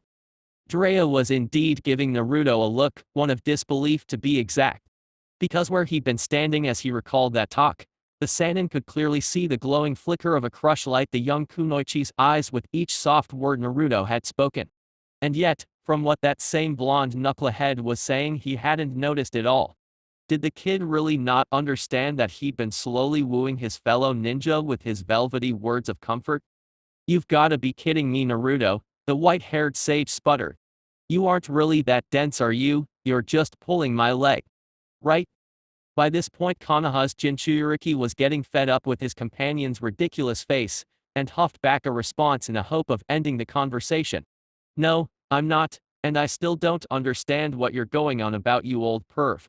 Whatever it is you think I was doing, you're wrong, so how about you just wipe that dumb look off your face so we can finish finding this Tsunade woman you've dragged me along to look for. With that, the young chunin lengthened his stride in an effort to not only speed up his own search, but forced Jiraiya to keep up with him as well. After all, he couldn't get any real training done until he was back in Konoha. Naruto's attempt worked, and the older ninja did drop the conversation to keep up with him, but that didn't stop Jiraiya from shooting the young blonde incredulous looks and muttering to himself. Naruto didn't know why his mission partner was grumbling about him, not understanding his power with woman, but the swordsman personally preferred it to the man's constant spew of stupid questions. So, he kept his own mouth shut and just let the sannin brood. The two shinobi walked only a few more feet before Naruto's eyes finally settled on something he hadn't noticed because of his earlier case of shyness. A castle. But not just any castle, this castle was huge. Of course Naruto had never personally seen any other castles, but he'd seen pictures of them in his textbooks at the academy during history lessons, and yet looking at one of the large constructs with his own eyes was vastly different from seeing a printed picture on a page. The stronghold was easily the largest structure in the town, dwarfing even the three-story casinos in its great shadow. It was also surrounded by its own wall, giving it added protection beyond that of the one circling the town itself, although this one looked to be made from a sturdier grade of stone than what protected the average citizen. It and the castle were a pristine white color trimmed with a royal blue, the shingles that made up the many patches of roofing being of a soft brown, almost bronze shade. Naruto couldn't help but look upon the castle with awe. Until he realized one odd fact. There were no guards. In fact, the entire expanse of the castle seemed deserted. Something that puzzled the blonde Chunin and had him cocking his head in thought. Deciding to brave listening to the man's voice again, Naruto turned his eyes to Jiraiya and asked the man about the castle. Why does it look like nobody lives there? Because nobody does, at least not for the last 50 years. After the forming of the great ninja villages and the formation of the shinobi military structure, warlords like the one who lived here were quickly snuffed out. They were seen as a threat to the stability of peace as they fed and profited on the deaths of thousands, and would start wars over the most trivial of matters in order to expand their reach of power. Now, the place is a tourist attraction because of all the beautiful artwork and handmade furniture or tapestries found inside. Naruto let the information fill his brain, and filed it away as a topic of interest to research upon returning home. Warlords, he found, sounded scarily similar to some of the most famous ninja to have lived as well. His mind instantly pictured the image of Orochimaru from the Chunin exams, and the founder of the Uchiha clan he'd seen in his book at the academy. Both men seemed the type to sacrifice any number of lives for selfish gain, and yet they were still revered for their legendary strength. It was mind-boggling to say the least. And then Jiraiya spoke again, this time his voice taking a sarcastic tone. But as interesting as that castle's history is, I don't think we'll be finding Tsunade anywhere inside there. I think we'd have better luck checking one of the casinos. But that's just my opinion, you know. Naruto understood the older man was taking a shot at the blonde's earlier insistence to search out the female sannin, so he didn't bother with a verbal retort. Instead, the young Chunin just shrugged in a nonplussed fashion and said, "You know what, you're right. I shouldn't be stalling us with a history lesson, let's go." Jiraiya had no doubt heard tales of the loud knucklehead from the villagers of Konoha, so Naruto decided he was going to make sure he gave the man the exact opposite of what he'd been expecting. The sound of the white-haired man sucking against his teeth from a missed chance to poke at his storied brashness was more than satisfactory for Naruto in the end anyway. So the pair went on with their search, until an eruption of a large dust cloud exploded through one of the sides of the very castle Naruto had just been looking at.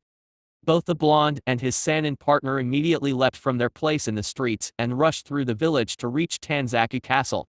Bouncing off rooftops and angling off walls back to the ground whenever it was the only option, the duo covered the distance quickly, but what they found upon arrival was nothing like what they were expecting. And yet, the image that greeted Naruto was more than enough to get his blood boiling. Standing, in the middle of one of the castle pathways, was Orochimaru.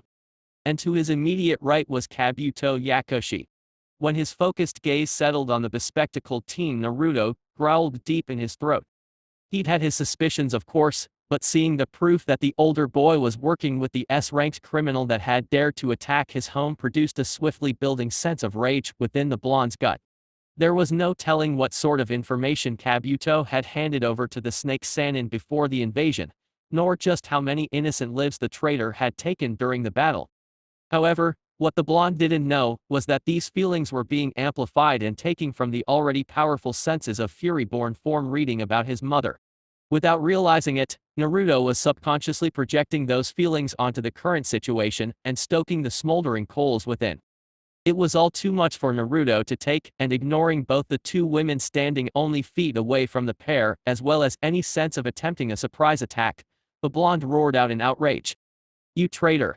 While Naruto's cry drew the attention of everyone down on the ground, Jiraiya turned to give the young Chunin a sharp look for his foolishness. He had just been about to tell Naruto to stay put so they could listen in on what was said, but now that plan was torn to pieces. "Oh, Naruto, how nice to see you again," Kabuto greeted with false innocence. The older boy's face did however shift into a look of real surprise when he took notice of the flak jacket the blonde wore over his high-collared shirt. "They made you a chunin? How unexpected, although with how lousy their picks were, I suppose they had to give the vest to somebody." Orochimaru, his arms wrapped heavily in bandages, gave the blonde only a fleeting look of surprise before realizing that his old teammate was standing right next to him. Upon this realization, the snake-like man's face slid into a very deep scowl. With his arms out of commission, the powerful shinobi knew that he was at a severe disadvantage against high fellow sannin even with his superior skill. And that wasn't counting the possibility of Tsunade joining the battle. Jiraiya quickly took notice of the pasty-faced rogue's vicious stare and raised his brow in interest at seeing the man's wrapped arms. Well, Orochimaru, I certainly didn't expect to be seeing you in Tanzaku Town. Don't tell me you've taken an interest in gambling as well? Or, could it be our wayward teammate has sought you out for a loan?" The white-haired sannin finished his greeting by turning his dark eyes on the beautiful, platinum blonde woman standing against the blown hole in the wall. Naruto didn't notice or hear any of this though. His anger had just about completely taken over, and he was near seeing nothing but red as he continued to stare into the condescending eyes of the traitorous Kabuto. "You know," the silver-haired teen crooned in a most unpleasant manner.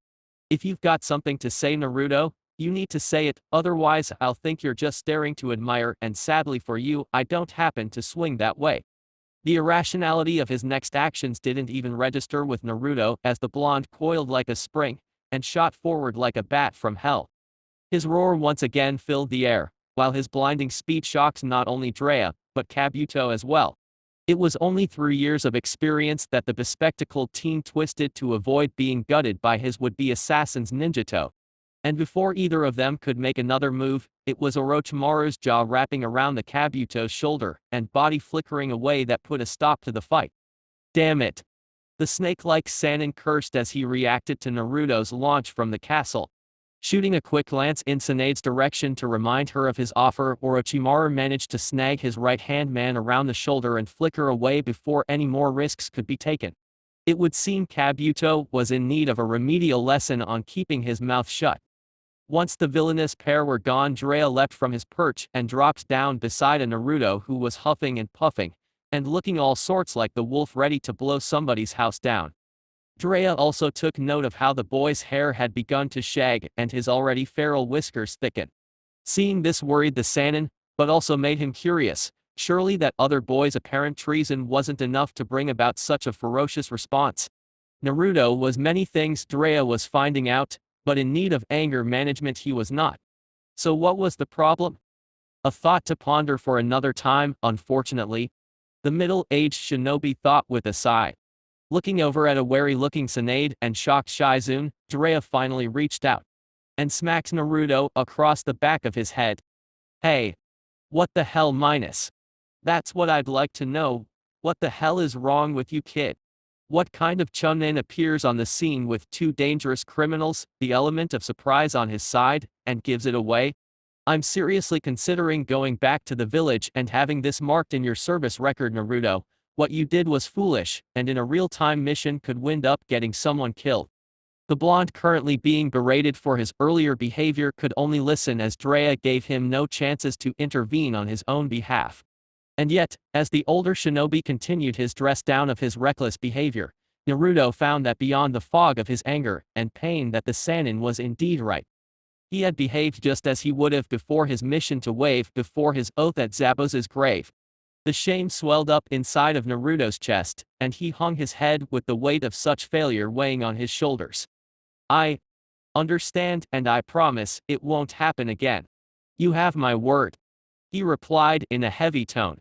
It had been a long time since he'd behaved in such a manner, but it seemed he wasn't all grown up just yet like he thought.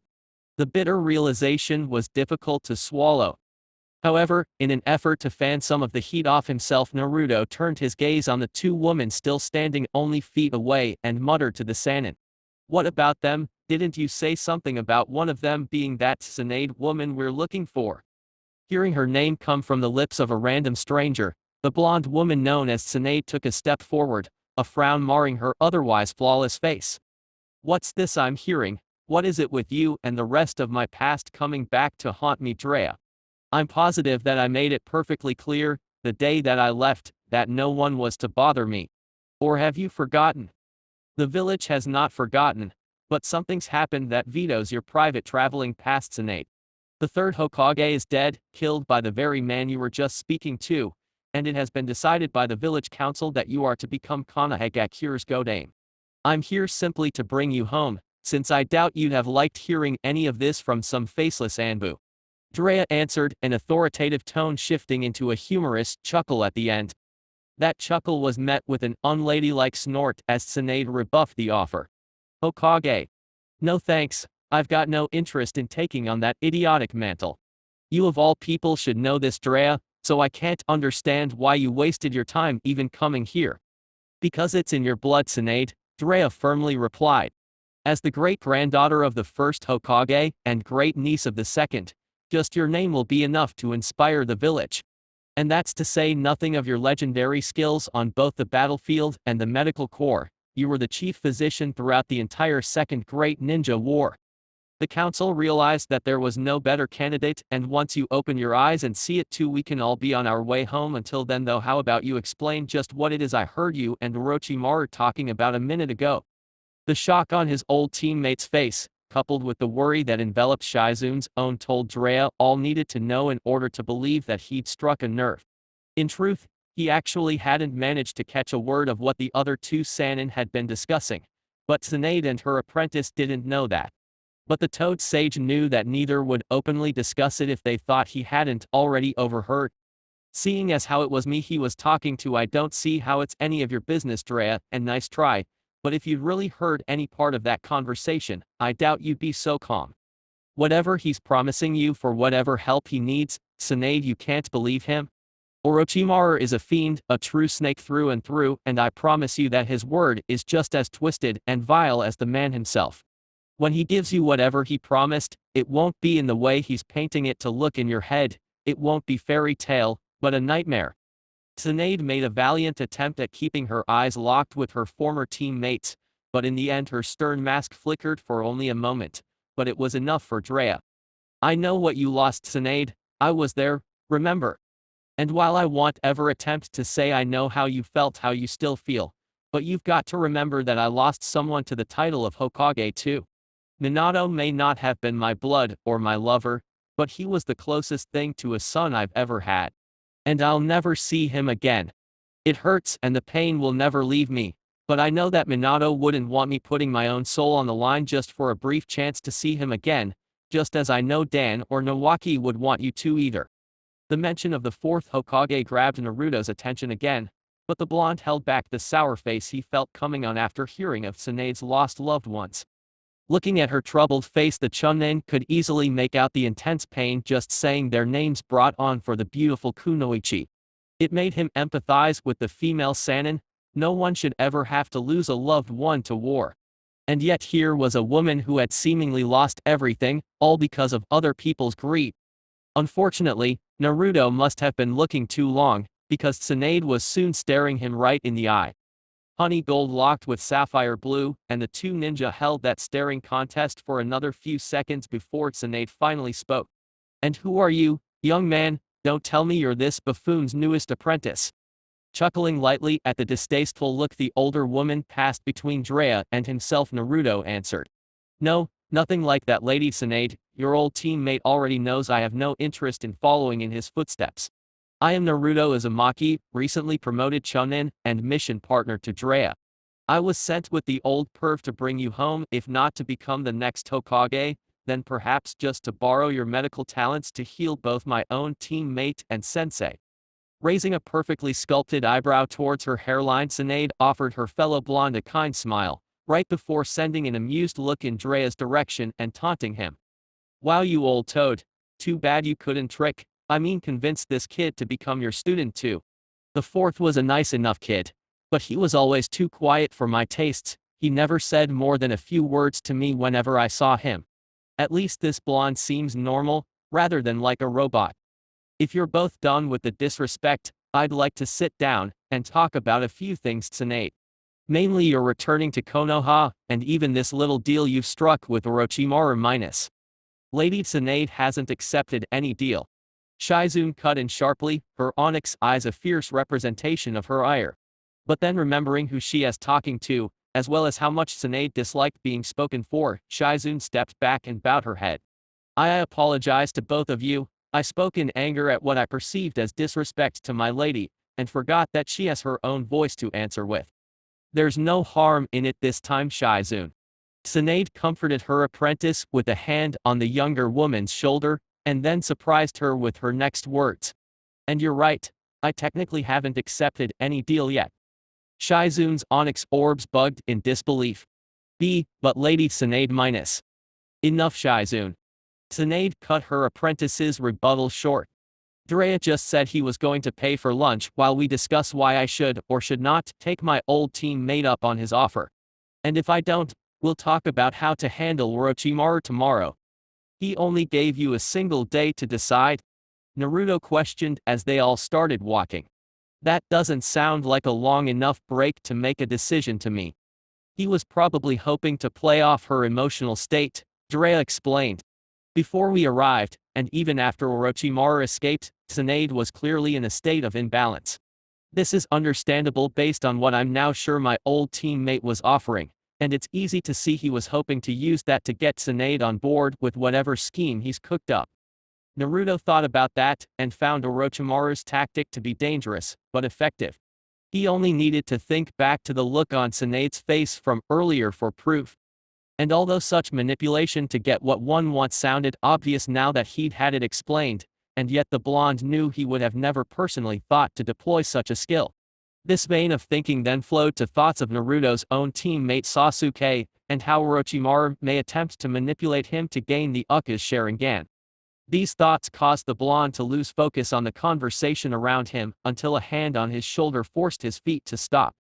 Looking startled for a moment, Naruto lifted his eyes from where they'd been looking at the dirt road, and over to the large hand halting his forward movement. It was Jiraiya.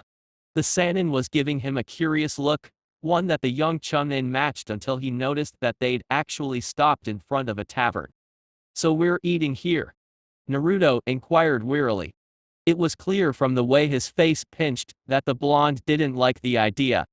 Oh, relax, kid. No one's dragging you in here to shove drinks down your throat. Jiraiya waved off the younger shinobi's concerns. Besides, Tsunade picked the place, and it'd be impolite to deny her. Naruto's only response was to roll his eyes before moving past the sannin and into the building. Once inside, he was immediately hit with the strong aroma of alcohol and cheap food, his nose wrinkled in disgust. Scanning the tavern, the blonde quickly managed to find who he was looking for and went over to the booth Tsunade had picked and sat down. Seconds later, he was joined by Jiraiya, and together they watched as the beautiful woman sitting across from them downed a shot of sake.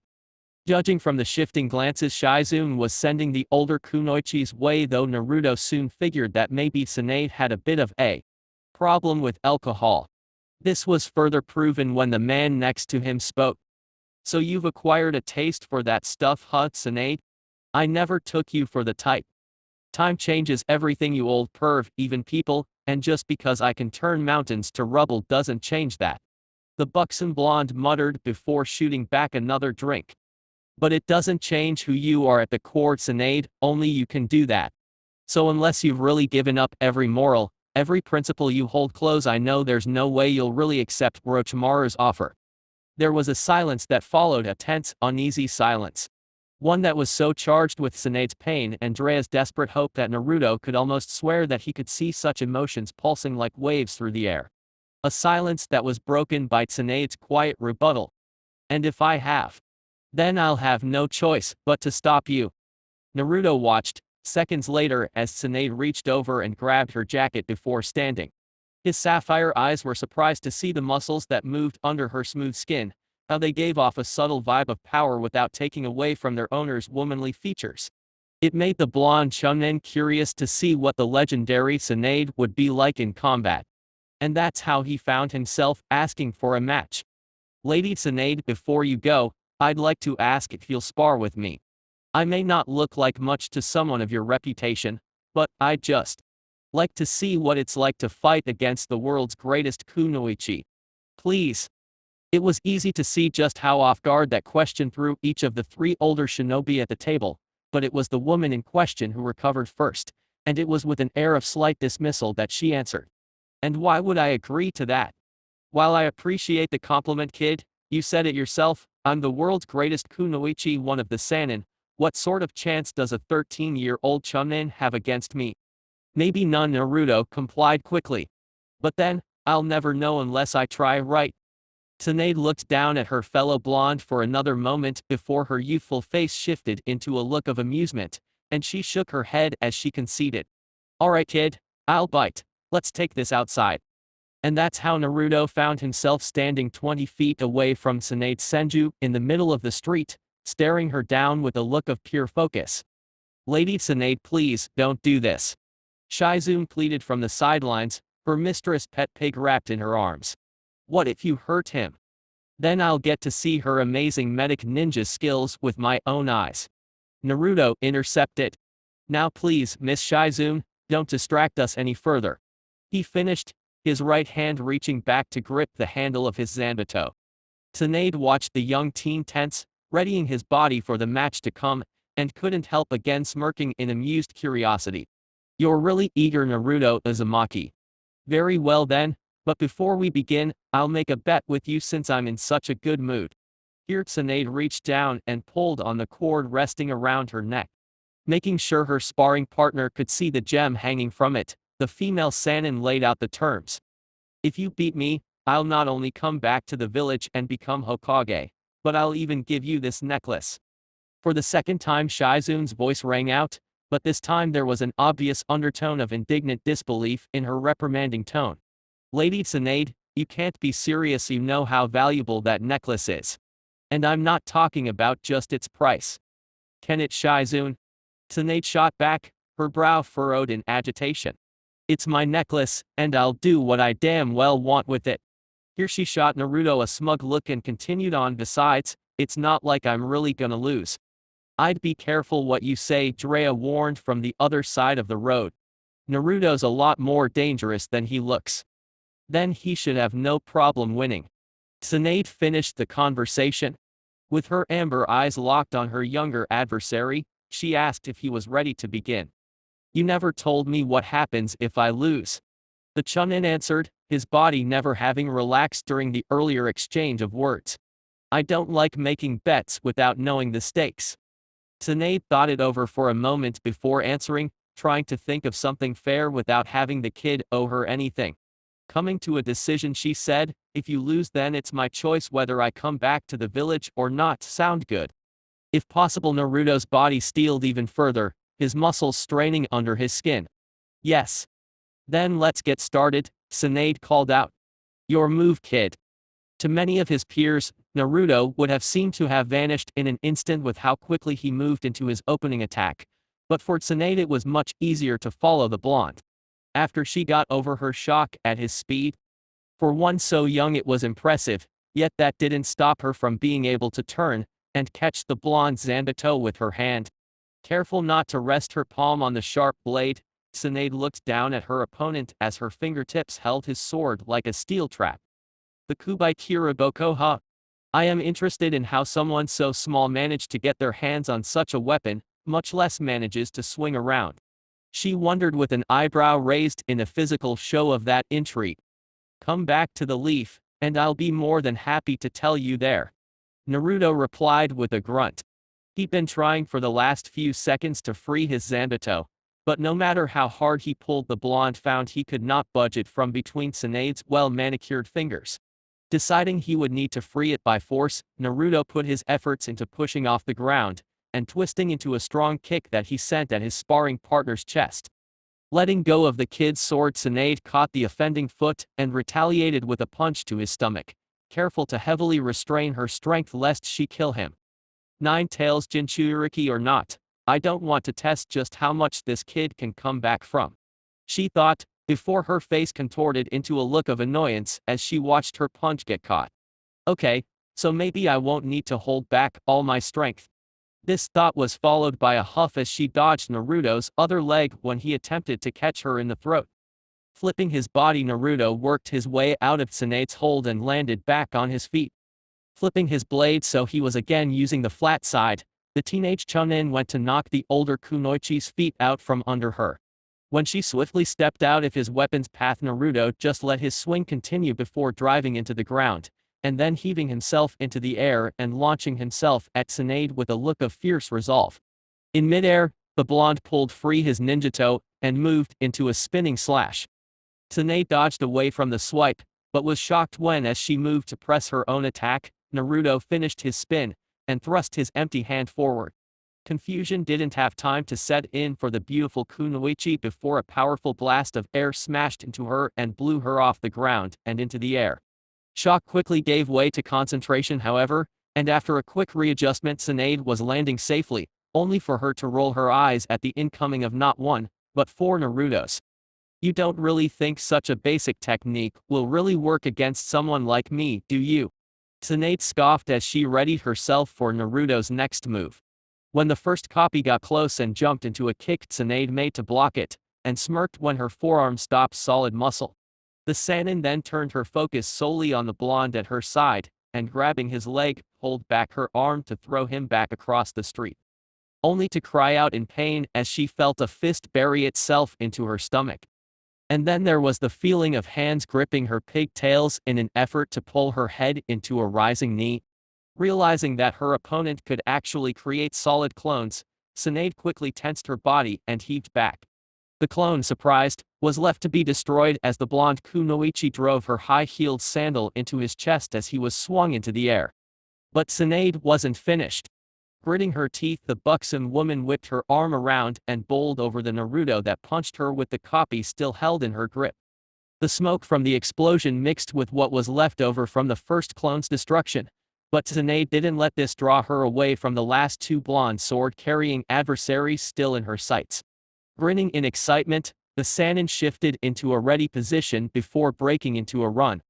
Neither Naruto knew what to expect, but the almost complete loss of their opponent from view had both teens on their guard as two sets of blue eyes strained to keep up with the speedy Kunoichi. When Tsunade came up behind them, she was a little surprised to see that even quarter of her speed they'd managed to keep tabs on her, but the powerful female fighter was coming to understand just why her old teammate had given her his warning, so the shock was short-lived.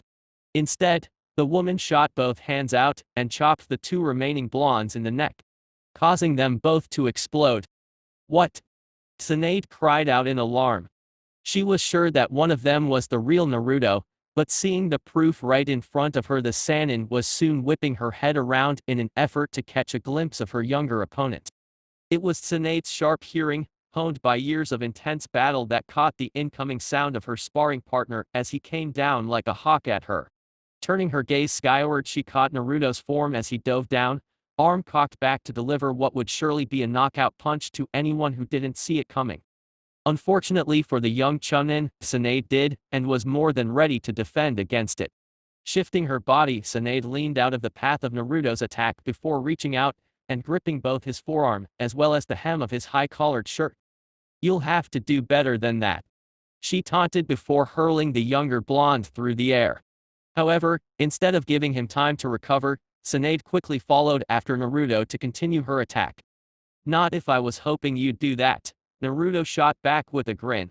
He had managed to angle his body, and was just now getting his hand around the grip for his zanbato that had been left in the ground.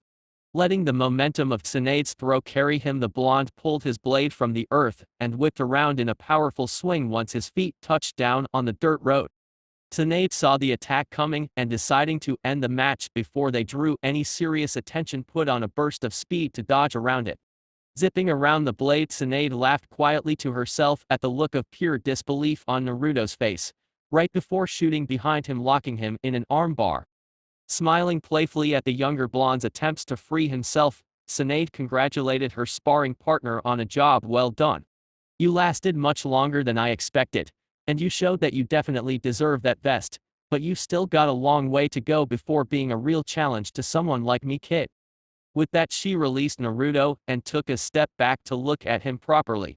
The female sannin was interested to see that he wasn't even breathing hard, let alone showing any signs of strain. In fact, the only way she was sure they just sparred was the look of discomfort on the young teen's face at having lost. Watching his return his Zanbato to its sheath did remind Tsunade of a question she had, however. How do you move so fast with that thing slung over your shoulder? I wasn't expecting such speed in the beginning of our little match. I train a lot, was Naruto's short reply, before further explaining what made him different from others his age. Most of the other genin in my class don't take this life as seriously as I do, even if I myself didn't either at first. I had someone open my eyes a few months ago though.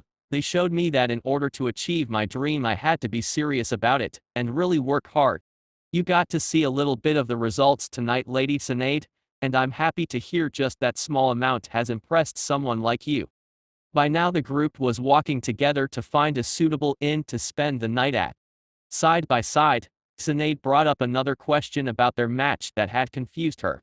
What about that trick with your clones? Did you make them and then leap into the air, or what? No, I was one of the 4 that came at you, Naruto clarified. You blocked my kick, but when you threw me into the first clone, that's when I used the smoke cloud created by its destruction to jump. And that technique you hit me with, the shot of air?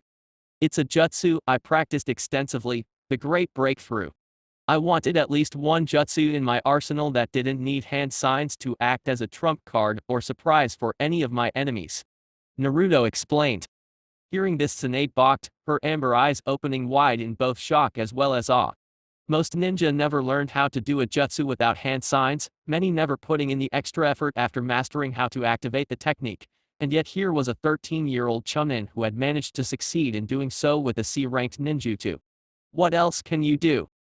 Naruto laughed good-naturedly before saying sorry, but the only thing I'll talk about is what you saw in our spar. If you want to know more, you'll need to become Hokage and look at my file. I can't just go around telling all my secrets to a stranger, right? I suppose not, Tsunade rolled her eyes playfully. As silence once again filled the air, though the older kunoichi couldn't help but study the young boy beside her from the corner of her eye. Everything from the way he carried himself to the way he dressed were all so different from what she'd been expecting from someone so young. Even she was a bit of a spoiled princess during her genin days, yet here Naruto Uzumaki was spitting in the face of that stereotype. Although, he did say there was a time he was looking at the world through kid glasses. I wonder who it was that changed his outlook on life. And what about this dream of his? That last thought came as a halted curiosity, one tinted with the poison of trepidation. Eyeing the promising young shinobi, Tsunade felt a pang as the image of her little brother replaced the young blonde. They really did look similar when she got a good look at Naruto. But just because they looked the same didn't mean he couldn't want that too, right? Naruto, what is your dream? You mentioned it before, but didn't actually say what it was. The words were spoken with a heavy tone, yet there was a hesitance that laced the question as well. As if Tsunade was worried about what the answer would be. This was something that Naruto himself didn't understand, so he answered her question without much second thought. Well, technically, I have 2, although when I think about it they can be fulfilled at the same time. The first is to honor and surpass the man who opened my eyes by becoming the next demon of the mist, and second is to become Hokage. Hearing the first part of the blonde's dream gave Tsunade hope, although the name of the man Naruto revered threw her for a loop. He idolized Zabuza Momoki. However, those thoughts were thrown out the window and left to the wind upon hearing that he wanted to be Hokage. Those words caused Tsunade to stop in her tracks, her body tightening into a rigid stance as her eyes glazed over for the briefest of seconds. Naruto noticed this, and even managed to see the look of pain Shizune sent the older woman's way before prodding the still sannin. "Hey, Lady Tsunade, what's wrong? You want to be Hokage?" she whispered, ignoring and yet, at the same time answering Naruto's question. "That's right, I want to be able to protect everybody important to me, and the best way to do that is by becoming the strongest ninja in the village. And here, I thought you were different," Tsunade admonished in a defeated tone. Her head hung low, allowing her face to be shadowed by the night, and letting her eyes glow under the light of the moon.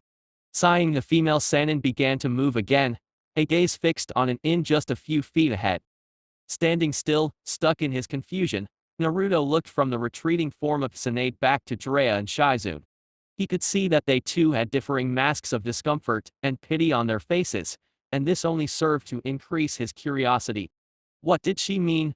What did I say? It's not you, Naruto. Shizune reassured the young blonde. Lady Tsunade's just been through a lot. Please understand and don't take it personally, okay? With that, the young medic ninja walked on, following her mistress into the inn she'd chosen for the night, and leaving Naruto more confused than ever.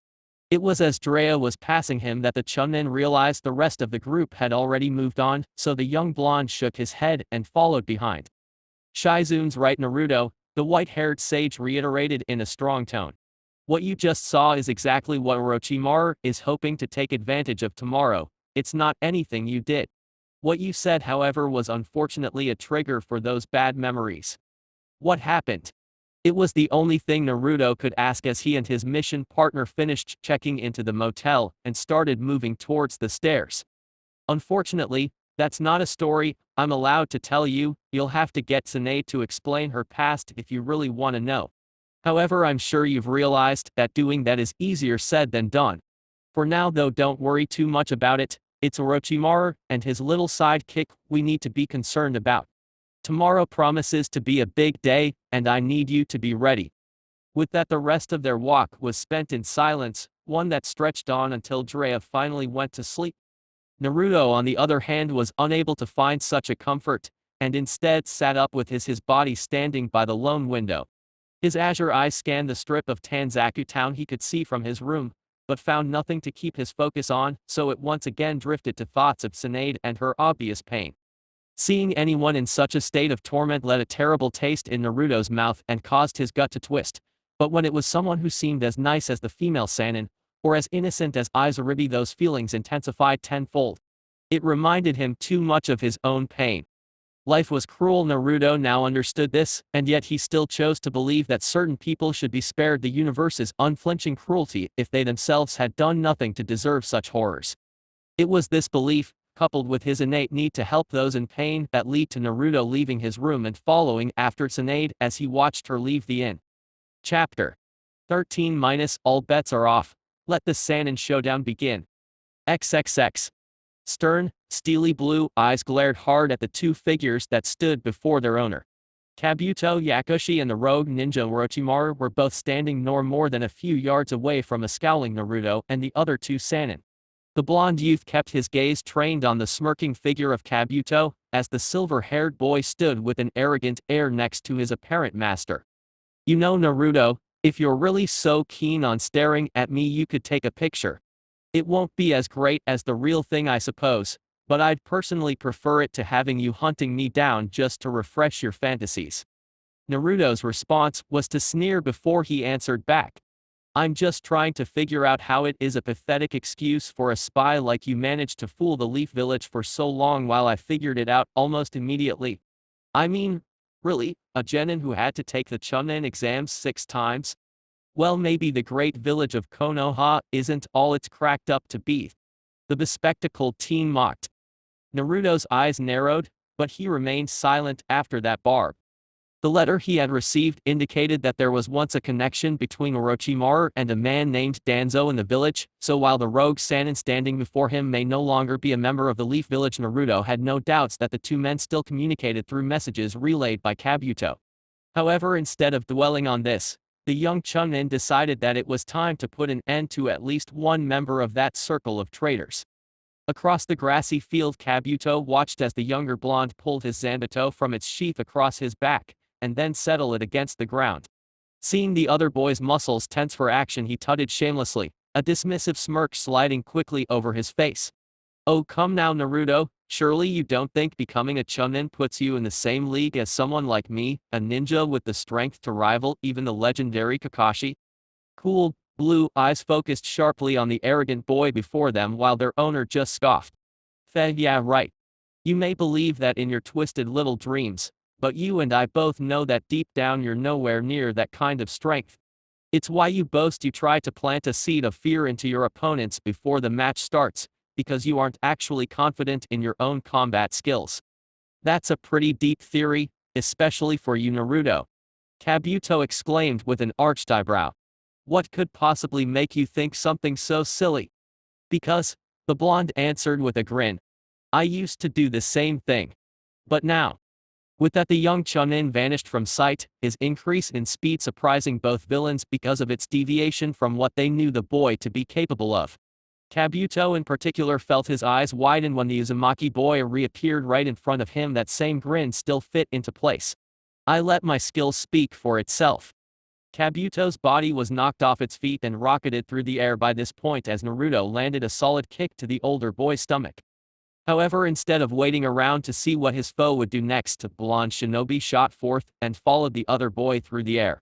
Focused eyes and tensed muscles saved Naruto from being hit with a surprise spin kick as Kabuto righted himself in the air, but they did nothing to alleviate his confusion once they touched down on the ground, and the bespectacled rogue came at him with hands shrouded by chakra. And while he may not have known the technique, Naruto did understand that attempting to fight it without intel could very well lead to his defeat. So after managing to stave off a number of strikes with the flat of his large blade, the young Uzumaki leapt back before moving quickly to stand back beside Jiraiya and Tsunade. Alright, does somebody want to tell me just what it is that's got Kabuto's hands to glow like that? I don't remember them ever teaching it in the academy. Tsunade heard this last bit of information and balked, before going on to explain the technique. Kabuto is using a form of medical ninjutsu known as the chakra scalpel. It requires the user to create a thin, sharp layer of chakra around their hands so that they can then act as the name suggests, and cut carefully into a person's body. However, the technique takes intense focus as well as superb control over one's own networks and outflow. Shizune chimed in, her voice layered with distress. So for this boy to be capable of using it in combat means he must be very skilled, Lady Tsunade. Maybe, the blonde sannin countered. But even the most skilled medic isn't always going to be capable of hitting their exact target during combat, especially without a dojutsu like the Bakugan.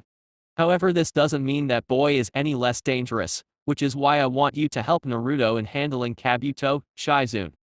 The younger medic ninja shot her teacher a look as she replied. Milady, you can't be serious. That boy, Kabuto, surely has much more experience in combat than Naruto. Even with my help, I'm hard-pressed to think he could handle him should Kabuto get serious. Which is why I'm sending you in with Naruto. Tsunade huffed, her amber eyes rolling at Shizune's lack of understanding. Besides, you saw what the brat could do against me. Even if I did hold back quite a bit, I'm sure he'll be just fine. Now get ready, because it looks like those two are ready to begin. Shizune looked over at Orochimaru and his right-hand man, and sure enough the both of them were turned and settled into tense fighting stances. The female ninja noticed that even with his arms bandaged the way they were, the snake sannin still gave off an aura of pure evil. A shiver ran down Shizune's spine and her stomach filled with ice at the twisted grin that molded its way onto the pale man's face. So then that was your answer, Tsunade? You refused to help me. I offer you the chance to see your beloved brother, and the man you loved again, to hold them in your arms. And you're turning it down. The malicious rogue ninja's falsely cheerful facade quickly dropped, and was replaced by a scathing glare as he finished speaking. Surely you haven't magically gotten over your hatred for the village that sent your two most precious people to their deaths, and are now willing to defend it. The buxom woman standing across the field from Orochimaru knit her elegant eyebrows together as she slowly removed her green overcoat. Flinging the article of clothing to the wind, Tsunade cracked her knuckles, while continuing to stare down her former teammate. "No, I haven't, but I refuse to allow any innocence that may be budding back in that cesspool to be snuffed out by the likes of you and your twisted ambitions." As she made her declaration, Tsunade thought back to the night before and her talk with Naruto. The blonde had come to her while she was admittedly wallowing in indecision. She had seriously been considering Orochimaru's offer when her thoughts were interrupted by the young Uzumaki. Flashback minus.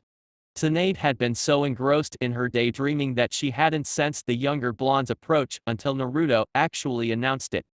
Her mind was too busy recreating what it was like to hold both her brother and her lover in her arms, remembering the way they smelled, the way they sounded, how light her heart felt just seeing them smile. The memories came in rapid succession, though each one seemed to last for hours as the female sannin lived through them for the umpteenth time since both young men's deaths. Tears had just begun to well in Tsunade's eyes when her reminiscing was cut short by the sound of Naruto's voice. "It's seeing moments like this that make me wonder if knowing my parents would have been worth the heartache I'd have suffered if they were taken away from me growing up, instead of on the day I was born. To know their love only to have it snatched away by the unfairness of life, I can only imagine the pain that would cause. Just like I can only imagine the amount of turmoil you're in, Lady Tsunade. I won't pretend to understand or give you hollow words of comfort, but what I will say is this: imagine this pain you're feeling, being felt by a mother or a wife back in Konoha, and then multiply that by the hundreds bordering on thousands. Because that's all that will come of giving Orochimaru back his arms. An endless wave of pain and anguish. You know, Lady Tsunade, that the moment that slimy creep has use of his hands again, his first order of business will be the destruction of the leaf. Think of all the other women that live there, some of whom aren't even kunoichi, that will lose their lover or brother during the assault. And for what a pair of cold, unfeeling bags of walking flesh.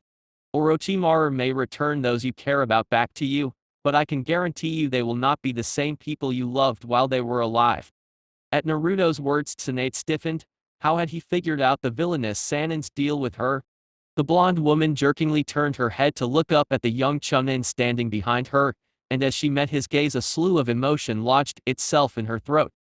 Naruto's eyes glowed under the light of the full moon, their ethereal glow only heightened by the shadows cast by his steadily growing locks of spiked gold. Those gems that sat hard like sapphire during battle and often blazed with the fierce flames of determination were now liquid pools of the most clear ocean blue Tsunade had ever seen. And yet even this outstanding sight was not what caught the woman's breath. It was instead the pure, raw emotion displayed in those brilliant spheres. Gone were the walls and shields that Naruto kept up to protect the ever-dying embers of innocence within, and instead Tsunade could see into the very core of just who was Naruto Uzumaki. And while there were pains and angers she herself couldn't place, there was one emotion the buxom woman could indeed identify, because she herself saw it every morning and every night when she looked in the mirror. Loneliness. And yet this boy, no older than a young teenager, held a sense of loneliness that far exceeded any that Tsunade had ever thought possible. It went beyond and bordered on pure desolation, tinting the Uzumaki boy's gorgeous eyes with a sickeningly terrible sadness that Tsunade could see was just barely being kept at bay. So intently did Tsunade stare that the woman nearly found herself drowning in the fledgling Chunin's depths, and almost missed when he spoke again.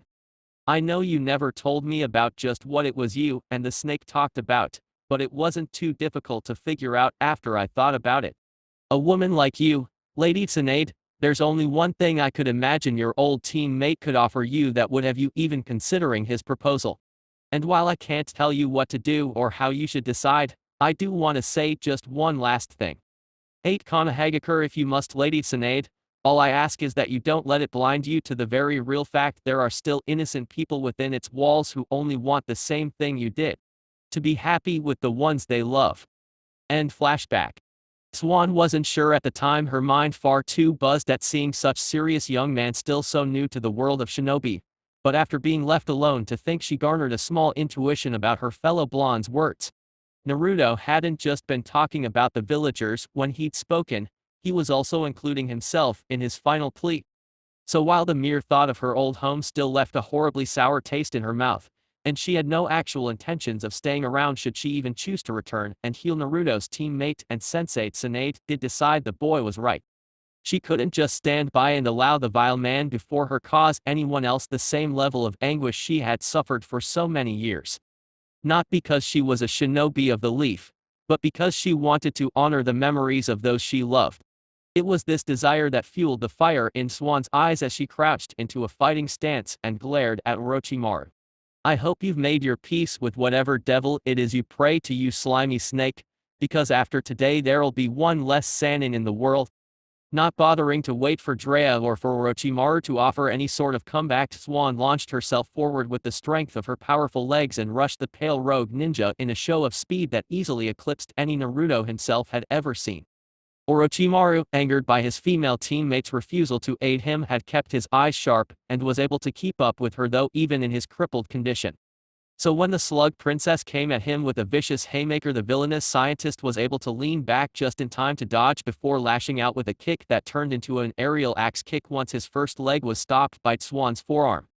His second attempt at a strike only proved marginally more effective, however, his heel just managing to clip the buxom woman's shoulder, so Orochimaru used the momentum from it to work himself into a backflip that put space between he and his fellow sannin.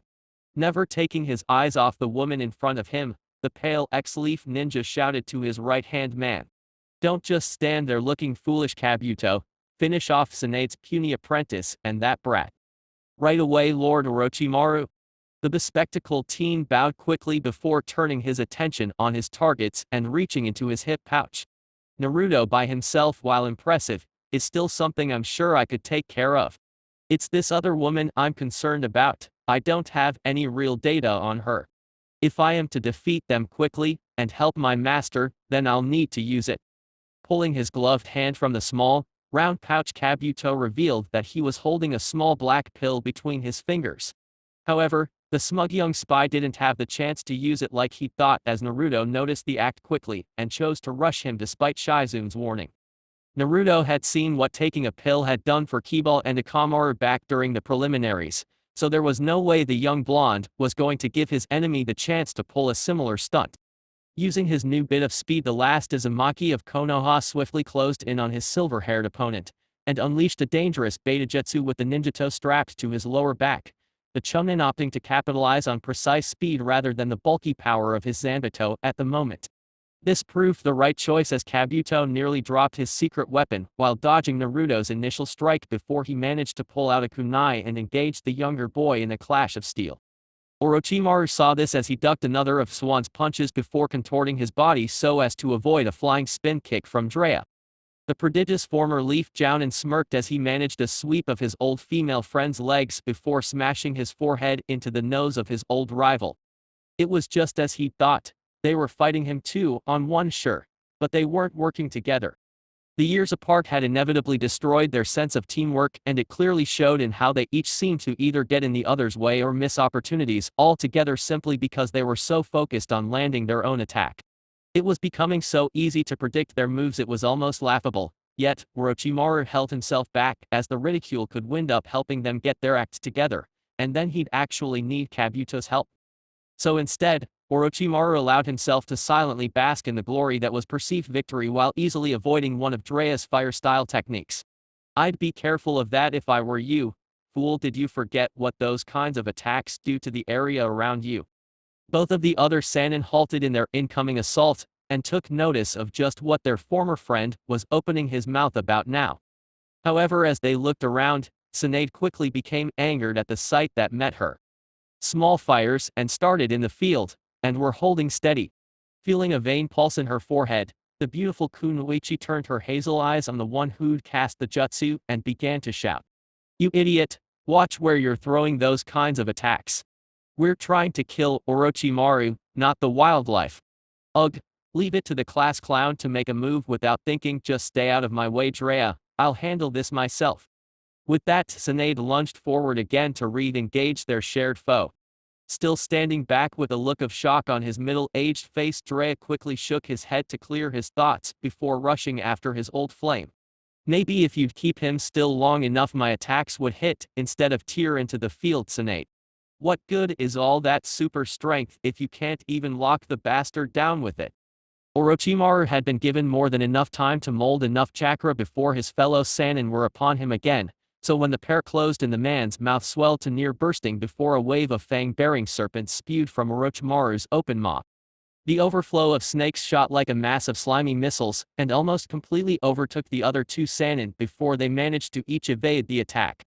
Keeping his slit, yellow eyes on the moving forms of his opponents, Orochimaru opted to try and keep at least one of them at a distance, so turning to Jiraiya, the pale rogue ninja shot forth his freakishly long tongue, and after wrapping it around the white-haired man's ankle, threw him aside like a rag doll. From there, Orochimaru recoiled his pink mouth muscle and burst forward to engage Tsunade in combat again. The woman had just touched back down on the ground when he was upon her, his shadow casting Tsunade into a small world of darkness right before Orochimaru's knee came crashing down onto her open palm. Knowing how dangerous that manicured hand could be though, the snake sannin didn't allow his former teammate any time to act on her catch. Instead he gave her another kick to block before his neck stretched, and his gleaming fangs bit down into a mouthful of Tsunade's soft shoulder. Blood squirted from the wound, while the arm itself spasmed from the burning pain that shot from the wound and down to her fingers. With a sick and gleeful grin, Orochimaru then retracted his long neck and tore a chunk of flesh from a grim Tsunade before using her lack of attention to deliver a quick, but sharp kick to her cheek which sent her flying back a bit. Landing safely on his feet, the malicious rogue ninja rolled the mouthful of meat around with his tongue, savoring the taste of the human flesh before swallowing it and the fine layer of lifeblood that marinated it. Licking his lips to catch the crimson rivulets trailing down to his chin, the psychopathic sannin's mouth stretched into a feral grin at the look of abject disgust that had found its way onto both his ex-classmates' faces. "You'll have to forgive me. I haven't eaten yet this morning, and you, my dear Tsunade, just left yourself wide open. I simply had to have a taste. And might I just say, it was delicious." Ice formed in the pit of Tsunade's stomach as she watched the disturbed monster in front of her slide his snake-like tongue over his lips again. She had known her former teammate to be a creep of the highest pedigree, but the female slug princess had never imagined he would fall to something as barbaric as cannibalism. While still working her medical jutsu over the deep wounds Orochimaru had inflicted on her, Tsunade grit her teeth in frustration before turning to the man beside her. "I hate saying this, but I need to tag out for a moment. This bite he took out of me was deep. I'll need a few minutes to fully recover from it, but I doubt the slimy freak will give them to me freely, so do you think you can hold him off till I'm better?" "Hold him off?" The toad sage scoffed before settling into a ready stance.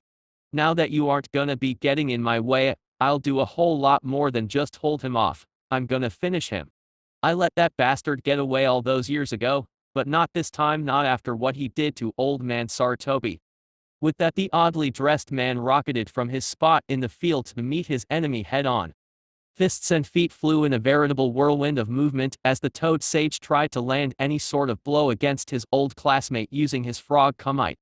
The powerful attacks clipped and glanced off their intended targets. However, Jiraiya's bulky frame billed more for strength rather than speed despite his legendary prowess, which matched negatively against Orochimaru's more svelte frame and naturally superior speed. The difference was clearly noticeable as well, if the firm set of the toad sannin's jaw was anything to go on, and yet this only pushed Jiraiya to try harder in an effort to soothe his own growing anger at the situation. On Orochimaru's end, however, the frustration, although much less noticeable, was more at the third party than anyone on the field at the current moment. "Damn you, Sarutobi-sensei," the pale rouge thought with a hiss. "If only you hadn't taken my arms, this fool would be lying dead on the ground by now. I can't believe he's pushing me so much without the use of my arms. It must be I've neglected my training in favor of conducting experiments. If this is the outcome of such forgetfulness, then I'll need to remedy the situation immediately upon returning to Odo." As he bobbed and weaved between his enemy's powerful punches, Orochimaru silently seethed at himself for becoming so lax. There was a time when even without his hands the perverted fool would have been child's play. Using that anger to sharpen his senses, Orochimaru found an opening as Jiraiya's left arm swung wide in an overextended slugging. Ducking under it perfectly, the villain drove his knee up and into his former classmate's stomach before firmly planting his shinobi-style sandal into the other man's face with a vicious Spartan kick. The sound of bones breaking and the sight of blood spattering into the air filled Orochimaru with a sickening degree of delight right before his ear caught the sound of grass being rustled from a hurried assault. Swan's incoming attack was a move Orochimaru scarcely managed to avoid, the wind pressure alone enough to tear a gaping hole in the mad scientist's tan robes to reveal the black bodysuit underneath. He was just about to retaliate when a sharp burning flared from his useless arms, the pain shooting up swiftly to his brain where it fired off like an exploding note. This scant few seconds proved nearly fatal as Tsunade took advantage, and swiveled into a kick that almost hit home in Orochimaru's stomach. Instead, the pale-faced sannin managed to lurch back just enough so that only the jutting heel of Tsunade's sandal made contact. However, with the speed and power behind the maneuver, Orochimaru still came away with a sizable gash lanced across his now bleeding abdomen, the top half of his robe all but in tatters now, while his bodysuit was quickly stained with his blood. Gritting his fangs in pain, Orochimaru fought through the harsh feelings of discomfort, and leapt away in an effort to put space between he and his opponent. Unfortunately, Tsunade didn't seem to agree with that idea, and quickly moved to follow. Orochimaru cursed mentally before using the Kawarami to escape being on the wrong end of Tsunade's fist. A bead of sweat tracked down the side of his white face as the snake sannin witnessed just what became of the log he'd swapped with. However, this did allow the ruthless ex-shinobi the opportunity he needed to shed into a new body. The gross display lasted only a moment, but from a gurgle of saliva and fluid out came a new Orochimaru, his stomach now free of any bodily harm, and his clothes fully restored. And yet, Orochimaru didn't have long to bask in the refreshing feeling of a subsequent rebirth, because the moment she was over her shock, Tsunade's eyes sharpened once more with the will to see her former teammate die. Orochimaru was all set to evade this new onslaught when his sense of danger flared, and with nothing but years of experience and battle-hardened muscle memory allowed the crippled villain to keep from being swallowed up by Jiraiya's Toad Swamp Jutsu. As he leapt into the air, Orochimaru looked on as the ground he'd just been standing on caved and crumbled to form a deep pit, one that quickly filled with a bubbling black tar-like substance the evil snake summoner knew to be a deadly acid. However, the pasty-faced individual was soon brought out of his musing by the roar of Swan's battle cry. Tsunade hadn't ever actually seen her old teammate's partial rebirth technique, and so was understandably caught off guard for a moment before she managed to shake it off. To her, the man's new taste for human flesh was much more mind-blowing than Orochimaru's personal techniques. So when the buxom woman noticed her white-haired friend attempt to trap the snake sannin, Tsunade pushed herself into action. A battle cry easily slipped past her full lips as a crater formed from the point of the lone female sannin's launch. The beautiful kunoichi moved like a rocket, tearing through the sky with her fist pulled back and ready to deliver a decapitating sucker punch. The blow never landed, however, as Orochimaru twisted around the offending limb with ease before striking out with another series of kicks. Tsunade blocked or parried them all before going in to drive her knee into the pale man's kidney. A grunt of pain was all the woman needed to boost her ego and etch a victorious grin across her face. Attempting to capitalize on her success, Tsunade shot out with her elbow and slammed it clean across Orochimaru's jaw. Blood and spittle flew from the male sannin's mouth before the shockwave sent him flying through the air and down towards the charred field down below. Not wanting to give her former friend any chances to recover, Tsunade's move to follow was nearly instant. Diving like a torpedo, Tsunade's hazel eyes shot wide in disbelief as her prey suddenly snapped his head up, and a wicked-looking sword came shooting out of his mouth. The fabled Kusanagi blade was held tight by the snake summoner's tongue and cut through the very air itself as it moved to impale the older kunoichi anywhere it could hit. Damn it! Tsunade cursed, her angle of flight, and the speed at which she moved making avoiding the blade next to impossible at the current range. Knowing this, the woman settled for catching the long sword with her bare hand.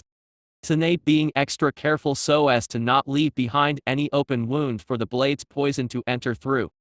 However, this move had forced the woman to use all concentration on the attempt, leaving Tsunade unprepared to defend against Orochimaru as he called back his tongue and used it to shoot him back towards the off-guard kunoichi. Tsunade gasped upon noticing just what it was her opponent was planning, but was saved from being bombarded when thick white hairs wrapped around the X-Leaf ninja's ankle and stopped him short.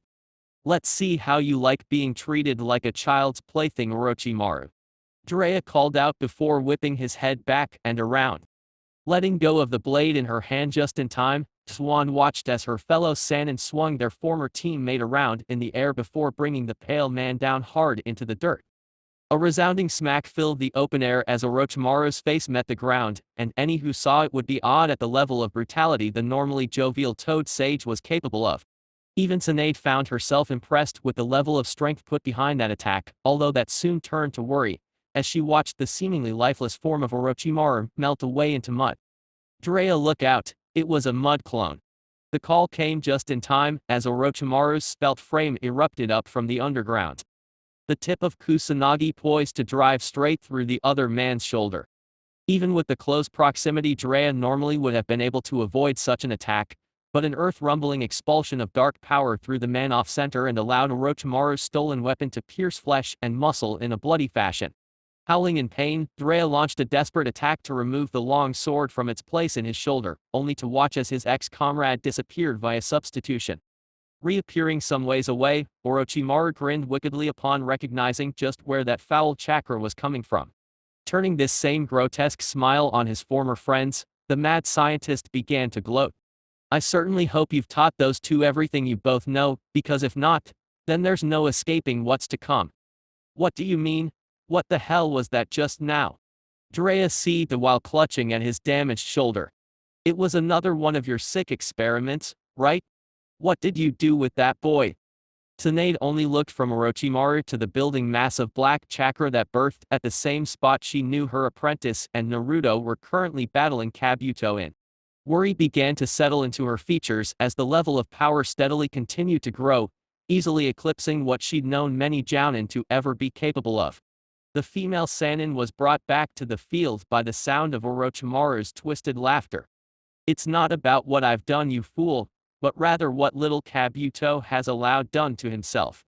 That blonde imbecile tried to stop him before, but Kabuto has managed to take the Oni pill, and with it he will now crush both little Shizune and that nuisance Naruto Uzumaki.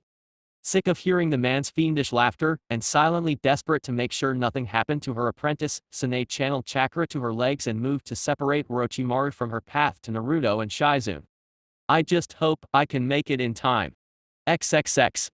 Naruto cursed his inability to catch Kabuto again as the silver-haired boy danced carefully away from the blonde swipe of his ninjato. The battle had been going on for a far greater length and a far greater intensity than what Naruto was used to, but the male Uzumaki made sure to keep his head level and not be overcome by impatience. Both he and Shizune were littered with nicks and bruises from the battle, each managing to escape anything more serious thanks to their quickly forged teamwork, although their lack of experience together showed in the fact their foe was still standing. Kabuto himself had long since had his own shirt turned to ribbons by Naruto's blade, while his torso now sported small lacerations due to the older boy beginning to run low on chakra. Naruto had been impressed by Kabuto's obviously extensive capability with the art of medical jutsu, and was grateful for Shizune's wisdom on the subject as it had saved him numerous times throughout the battle. Though it seemed such luxuries would no longer be afforded. When Kabuto finally managed to swallow his little pill, Naruto knew something terrible was about to happen. The effects were almost instantaneous, with a violent pulse of malevolent chakra barreling down on both Naruto and Shizune, which sent them skidding back. From their new placement on the battlefield, both Leaf Ninja watched as their opponent was lost in a wild tornado of ink-black chakra. A heavy pressure began to settle over the area, and soon Naruto noticed Shizune was having trouble breathing. Hey, what's going on? What's he doing to you? Shizune tried to answer, one could see it in the way her lips shaped to form words, but all that the kunoichi could manage were gasps for air before she dropped to her knees. The young woman braced herself against the tattered earth with her bare hands while staring in horror at the visible spectacle of power effete in front of her. While being a medic ninja, one would think Shizune hadn't much combat experience, but being Lady Tsunade's apprentice afforded the brunette more opportunities than most seasoned chunin thanks to the many attempts on the older woman's life by angry debt collectors. And yet, even in all those years of service, Shizune was sure she'd never felt a power this evil before. Whatever that pill was that he took, the woman gasped fitfully as she pondered. It's way beyond anything I know about chakra enhancement. This must be Orochimaru's handiwork. The display was over soon after it began, and Shizune was finally able to gulp down mouthfuls of air, but the woman soon lost it all again when she looked upon Kabuto Yakushi and his newly transformed state. Whatever ragged remains there had been of his high-collared shirt were stripped away by the flurry of chakra, leaving behind a clear look at the young rogue's bare torso, as well as the grotesque patches of white scales that now littered the tanned flesh. Along the teen's forearms were a series of raised spines, each one equally bone-white and at least 4 fingers thick, ending in razor-sharp points. Kabuto's fingernails had morphed into a dangerous set of claws too, while the veins pulsing in his wrist drew attention up towards his newly acquired physique. He wasn't overly muscled, but had become significantly blockier when compared to his original scrawny body. The muscles twitched rapidly, however, showing Shizune that they were in pain from the nearly instant change. A shift of Kabuto's shoulders finally had the female medic ninja looking at his face, and she nearly gagged at what was revealed. A frightening mix of Kabuto and Orochimaru stared her down. A past white patch of skin surrounded Kabuto's left eye like a bruise and lined the edge of his jaw along the right side of his face as well. His cheeks had begun to sink in on themselves, giving the boy a hauntingly similar look to the madman he idolized while still allowing him to retain some semblance of self. Kabuto's ponytail had come undone, allowing his silver hair to splay wildly around his face and fan out around his neck and shoulders. Yet as horrid as the rest of this transformation looked, what Shizune found the most sickening was Kabuto's left eye. The eye of Orochimaru. It was just as sickly yellow, held just as much malice as the original that Shizune almost couldn't believe it was on any other person's face, but the man himself. Then Kabuto grinned and revealed that his canines had sharpened as well, the new set of fangs gleaming under the risen sun. I see my new look has left you speechless. It had the same effect on me as well the first time, so don't feel bad. Besides, I think it only natural that my lord's work be recognized for the revolutionary masterpiece that it is. What the hell are you going on about? What masterpiece? Naruto cried out as he switched from his ninjato to Kubai Kiriboko. All I see is that you've made yourself even uglier than before. Kabuto's eyes narrowed at that insult, and a frown took the place of his smirk. Trust a simpleton such as yourself to not see true genius even when it stands before them. What both you and Miss Shizune have just become the first outsiders to witness is the field test of the Oni pill. My lord Orochimaru's personalized version of the chakra enhancement pill. Where the original merely replenishes chakra in a large burst, this new creation imbues those who ingest it with a fraction of my lord's own power. It's similar to the curse mark, but much less fatal as the effects aren't permanent. However, that time limit won't save either of you, because you'll both be dead long before I reach it. With that declaration, Kabuto vanished in a display of speed that far outclassed anything Naruto had seen from the older boy before. The shuffling of earth and grass behind him let Naruto know, however, that his enemy was trying for his blind spot, and allowed him to use a substitution so as to avoid having his head cleaved from his shoulders. Reappearing beside a shaken Shizune, Naruto grabbed the woman's shoulder and hauled her to her feet just as Kabuto vanished again. Come on, Miss Shizune, you're supposed to be a jounin, right? Can you follow his movements or not? The blonde knew he'd gotten lucky that first time. Kabuto obviously wasn't used to the great increase in his speed, but the villainous teen was smart and Naruto had no doubt he'd figure it out soon. He needed Shizune's eyes if he was going to stand a chance. Pulling herself from her stupor, Shizune rapidly blinked away the still image of Kabuto's disgusting new form and focused on the battlefield. It was difficult at first locating her target as he'd already been moving, and she wasn't focused on him at the time. But Shizune's battle experience soon took hold, and she was able to pin down the slippery traitor. Yes, I see him, but Naruto, I don't know how much good that'll do us. Neither of us has the power to beat him head-on, and I doubt we'll be able to defend against him for very long even if we just stand still. I know that, the blonde conceded. But all I need is one good hit, and I think I'll have a way to at least try. Besides, I've felt this power before back during the Chunin exams. Orochimaru came at me and my team so that he could put his curse mark on Sasuke, but before that he showed us a bit of his true power. This feels just like that. And while I may not have been able to beat him at the time, I do think I can take Kabuto. He said it himself, this is a field test for that pill. That means he has no real understanding of the level of power he's got under all that scaly muscle, or how to control it. Suddenly Shizune's eyes widened and she tensed her body for a fight. I hope you're right about all that, Naruto, because here he comes. Almost immediately after her warning, Shizune thrust out her arm and launched a number of senbon from the mechanism on her wrist. Kabuto batted those aside with the spines on his forearm and went on to drive his knee viciously into the woman's gut. The hefty blow struck true and tore the ground out from under Shizune's feet before sending her barreling back in a heap of limbs. Still off the ground from his attack, however, Kabuto found himself ill-prepared to defend against Naruto as he turned his Zanbato on the transformed spy. A quick act of speed managed to save the older boy from being cut in half though, as he caught the massive blade in his hand and then twisted himself over the flat of it to land safely on his feet.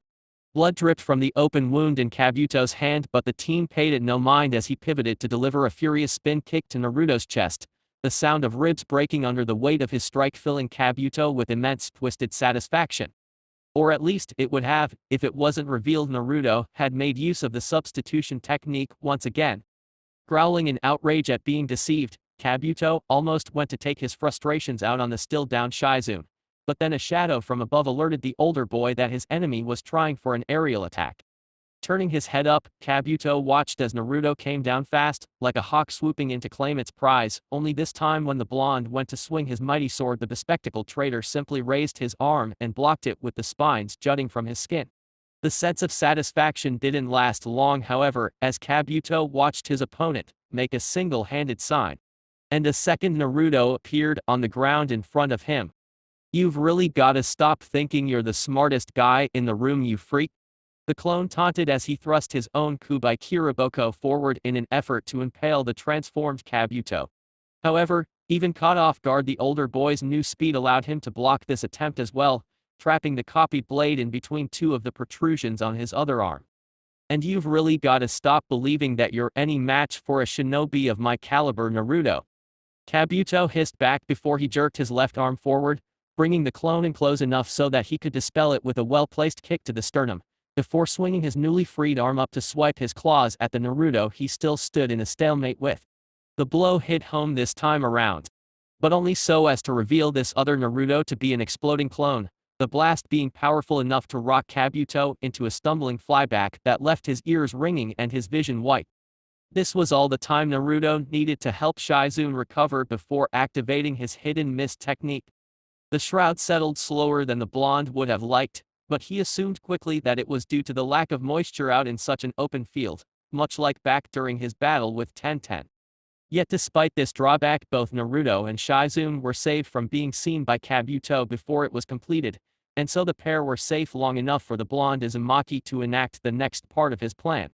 Biting down on his thumb, Naruto quickly summoned a trio of wolves from their realm and held out the edge of his blade, the one still spattered with Kabuto's blood. "You let yourself get hit on purpose," Shizune realized as she finished fixing his ribs with the help of the Nine Tails. "It was all so you could use these wolves to keep track of Kabuto's movements in your mist. I said before that I could beat him, but I never meant in straight head-to-head combat, Miss Shizune. He's still too fast for me even with my increase in speed. No, I'll need to do this the hard way and hope that my skills in the silent kill technique prove sharp enough to finish him off. I should have the advantage though, since I doubt Kabuto knows too many ways to disrupt my mist, and probably doesn't have a whole lot of experience facing my type of fighting style. In any case, I think it's best that we move from here," Shizune countered with a whisper. They'd kept their voices low, but now she believed it best they be as quiet as possible. "It wouldn't do to sit in the same spot he last saw me lay just in case he decides to check here too." Naruto nodded in grim understanding and, after sending two of his wolves away, moved with the other and Shizune to find a better hiding spot. Kabuto himself had since recovered from his ordeal with the exploding clone, and was furious with rage. Yes, his wounds had healed thanks to the power of the Oni pill, but that did nothing for his wounded pride as it bled out from being humiliated by some Leaf Village punk. And now he'd lost the other boy, as well as the stupid woman in this ridiculous Kiri technique. What's this now, the great Naruto Uzumaki running away? What kind of future Hokage flees in the face of their enemy? I truly expected better from someone Konoha decided was skilled enough to be given the rank of Chunin, but I guess you really are all talk and no action, a true disgrace to the name Demon of the Mist. Zabuza Momoki's probably rolling in his grave right now. That last taunt seemed to do the trick as Kabuto soon found himself twisting to avoid being separated from his lower body. The last-minute evasion, however, did still earn the transformed teen a gaping laceration along his hip before he reached out and snatched the large blade out of the air so it didn't get lost in the mist. Gnashing his teeth so as to fight through the pain, Kabuto held up the Kubai Kiriboko and gloated into the thick fog. "And now you abandon your weapon? Truly shameful, Naruto. I expected so much more from you, Ga." The taunts ended with a cry of immense pain as a set of jaws clamped down in a grueling fashion on his right calf. The pain caused Kabuto to drop the Zanbato before he turned to regard whatever had attacked him. He only caught a glimpse of the wolf, its fur lined with bright yellow runes, before the beast melted back into the mist. Kabuto didn't have much time to think on this though before a similar agony befell his left shoulder. This time the attacker had jumped on his back, their claws doing extra damage as they sought out flesh to grip into. Blood trailed down the bespectacled teen's shoulder blade, leaving behind crimson stains that thickened whenever the wolf shuffled its jaw around the open wound in an effort to get more flesh to rip. Kabuto flailed a bit with the mighty animal clinging to his muscular frame before seemingly having enough and reaching back to grab the summoned wolf by the skull. "Playtime's over, Fido." The disgruntled villain snarled before closing his fingers tightly around the bones of the fierce predator, and yanking its mouth away from his damaged flesh. Small chunks of meat went flying through the air, but Kabuto's anger didn't allow him to feel the pain of having his body torn apart, the adrenaline instead giving him the increased strength to whip his animal assailant over his shoulder and throw it to the ground. The impact proved more than the summon could take though, and it returned to its realm in a cloud of smoke. Huffing in a show of exertion coupled with indignation, Kabuto turned his attention back to the heavy mist that continued to cloud his vision. "So is this your strategy then, Naruto, to have your little pets come after me? Not very brave of you to let them take all the damage in your stead, you know. Very un-Hokage-like." Anger mixed with the rush brought on by the Oni pill had left Kabuto's normally collected mind in a state of disarray and primal hunger. The power had literally gone to his head. As such, the bespectacled young man kept up his taunts, while stalking through the dense obstruction that was Naruto's hidden mist technique, his enhanced senses being the primary tools Kabuto now used to find his prey. This allowed him to notice Shizune coming at him before the woman had even reached him. Surely the apprentice of a sannin can do better than this?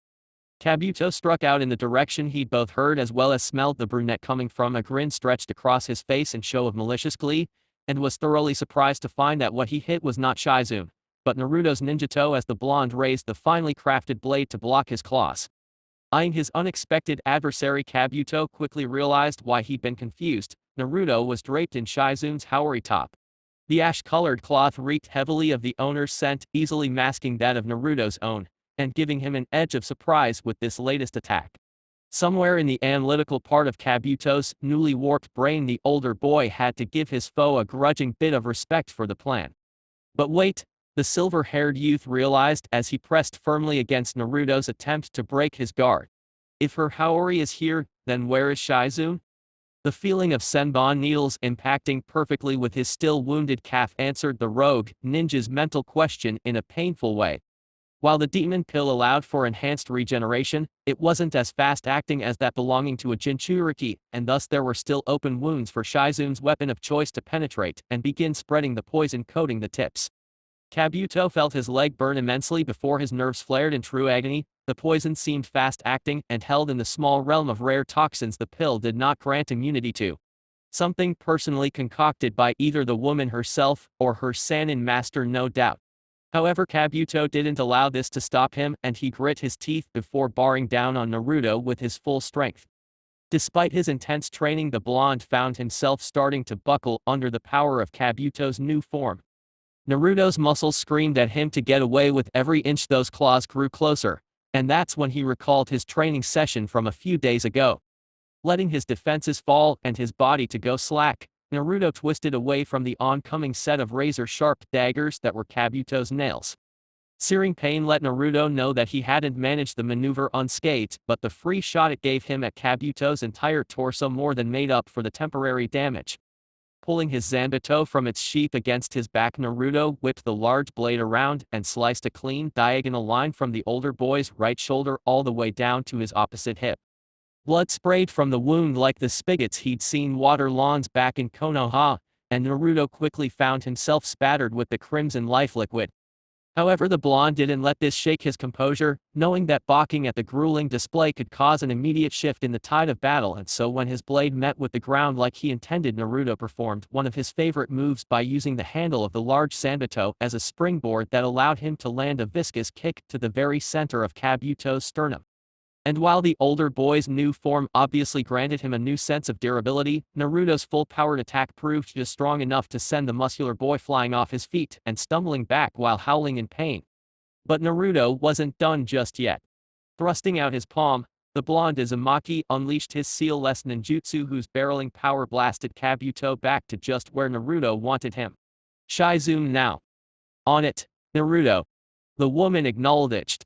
Coming out of the thick mist, the Jounin-level Kunoichi sped through a series of hand seals before unleashing a C-ranked Earth-style jutsu. Earthly upheaval. The ground itself rumbled dangerously before a series of deep cracks shifted the very plates themselves and left them to split apart and create a number of jagged miniature mountains along the battlefield. Leaping into the air so as to avoid being caught in her own attack, Shizune in her mesh shirt lined her right hand with a chakra scalpel and came down, aiming to drive it straight through the disoriented Kabuto's spinal cord.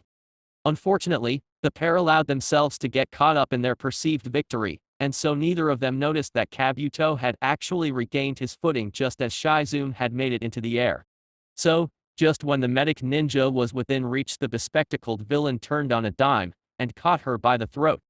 Bringing Shizune close, Kabuto chuckled darkly, his eyes lit with an evil flame as his grip tightened around the woman's soft neck. "Ah, and it was such a good plan you two thought up too. A shame you underestimated my ability to regain my balance, Miss Shizune. Because that'll be the last mistake you ever make." With that, Kabuto reared his hand back before driving it forward to bury it into the female ninja's stomach. That's it for this part. If you enjoyed it, then like, share and subscribe for the next video, as it's going to be more interesting, and also check out the other playlist. Hope you would like them too.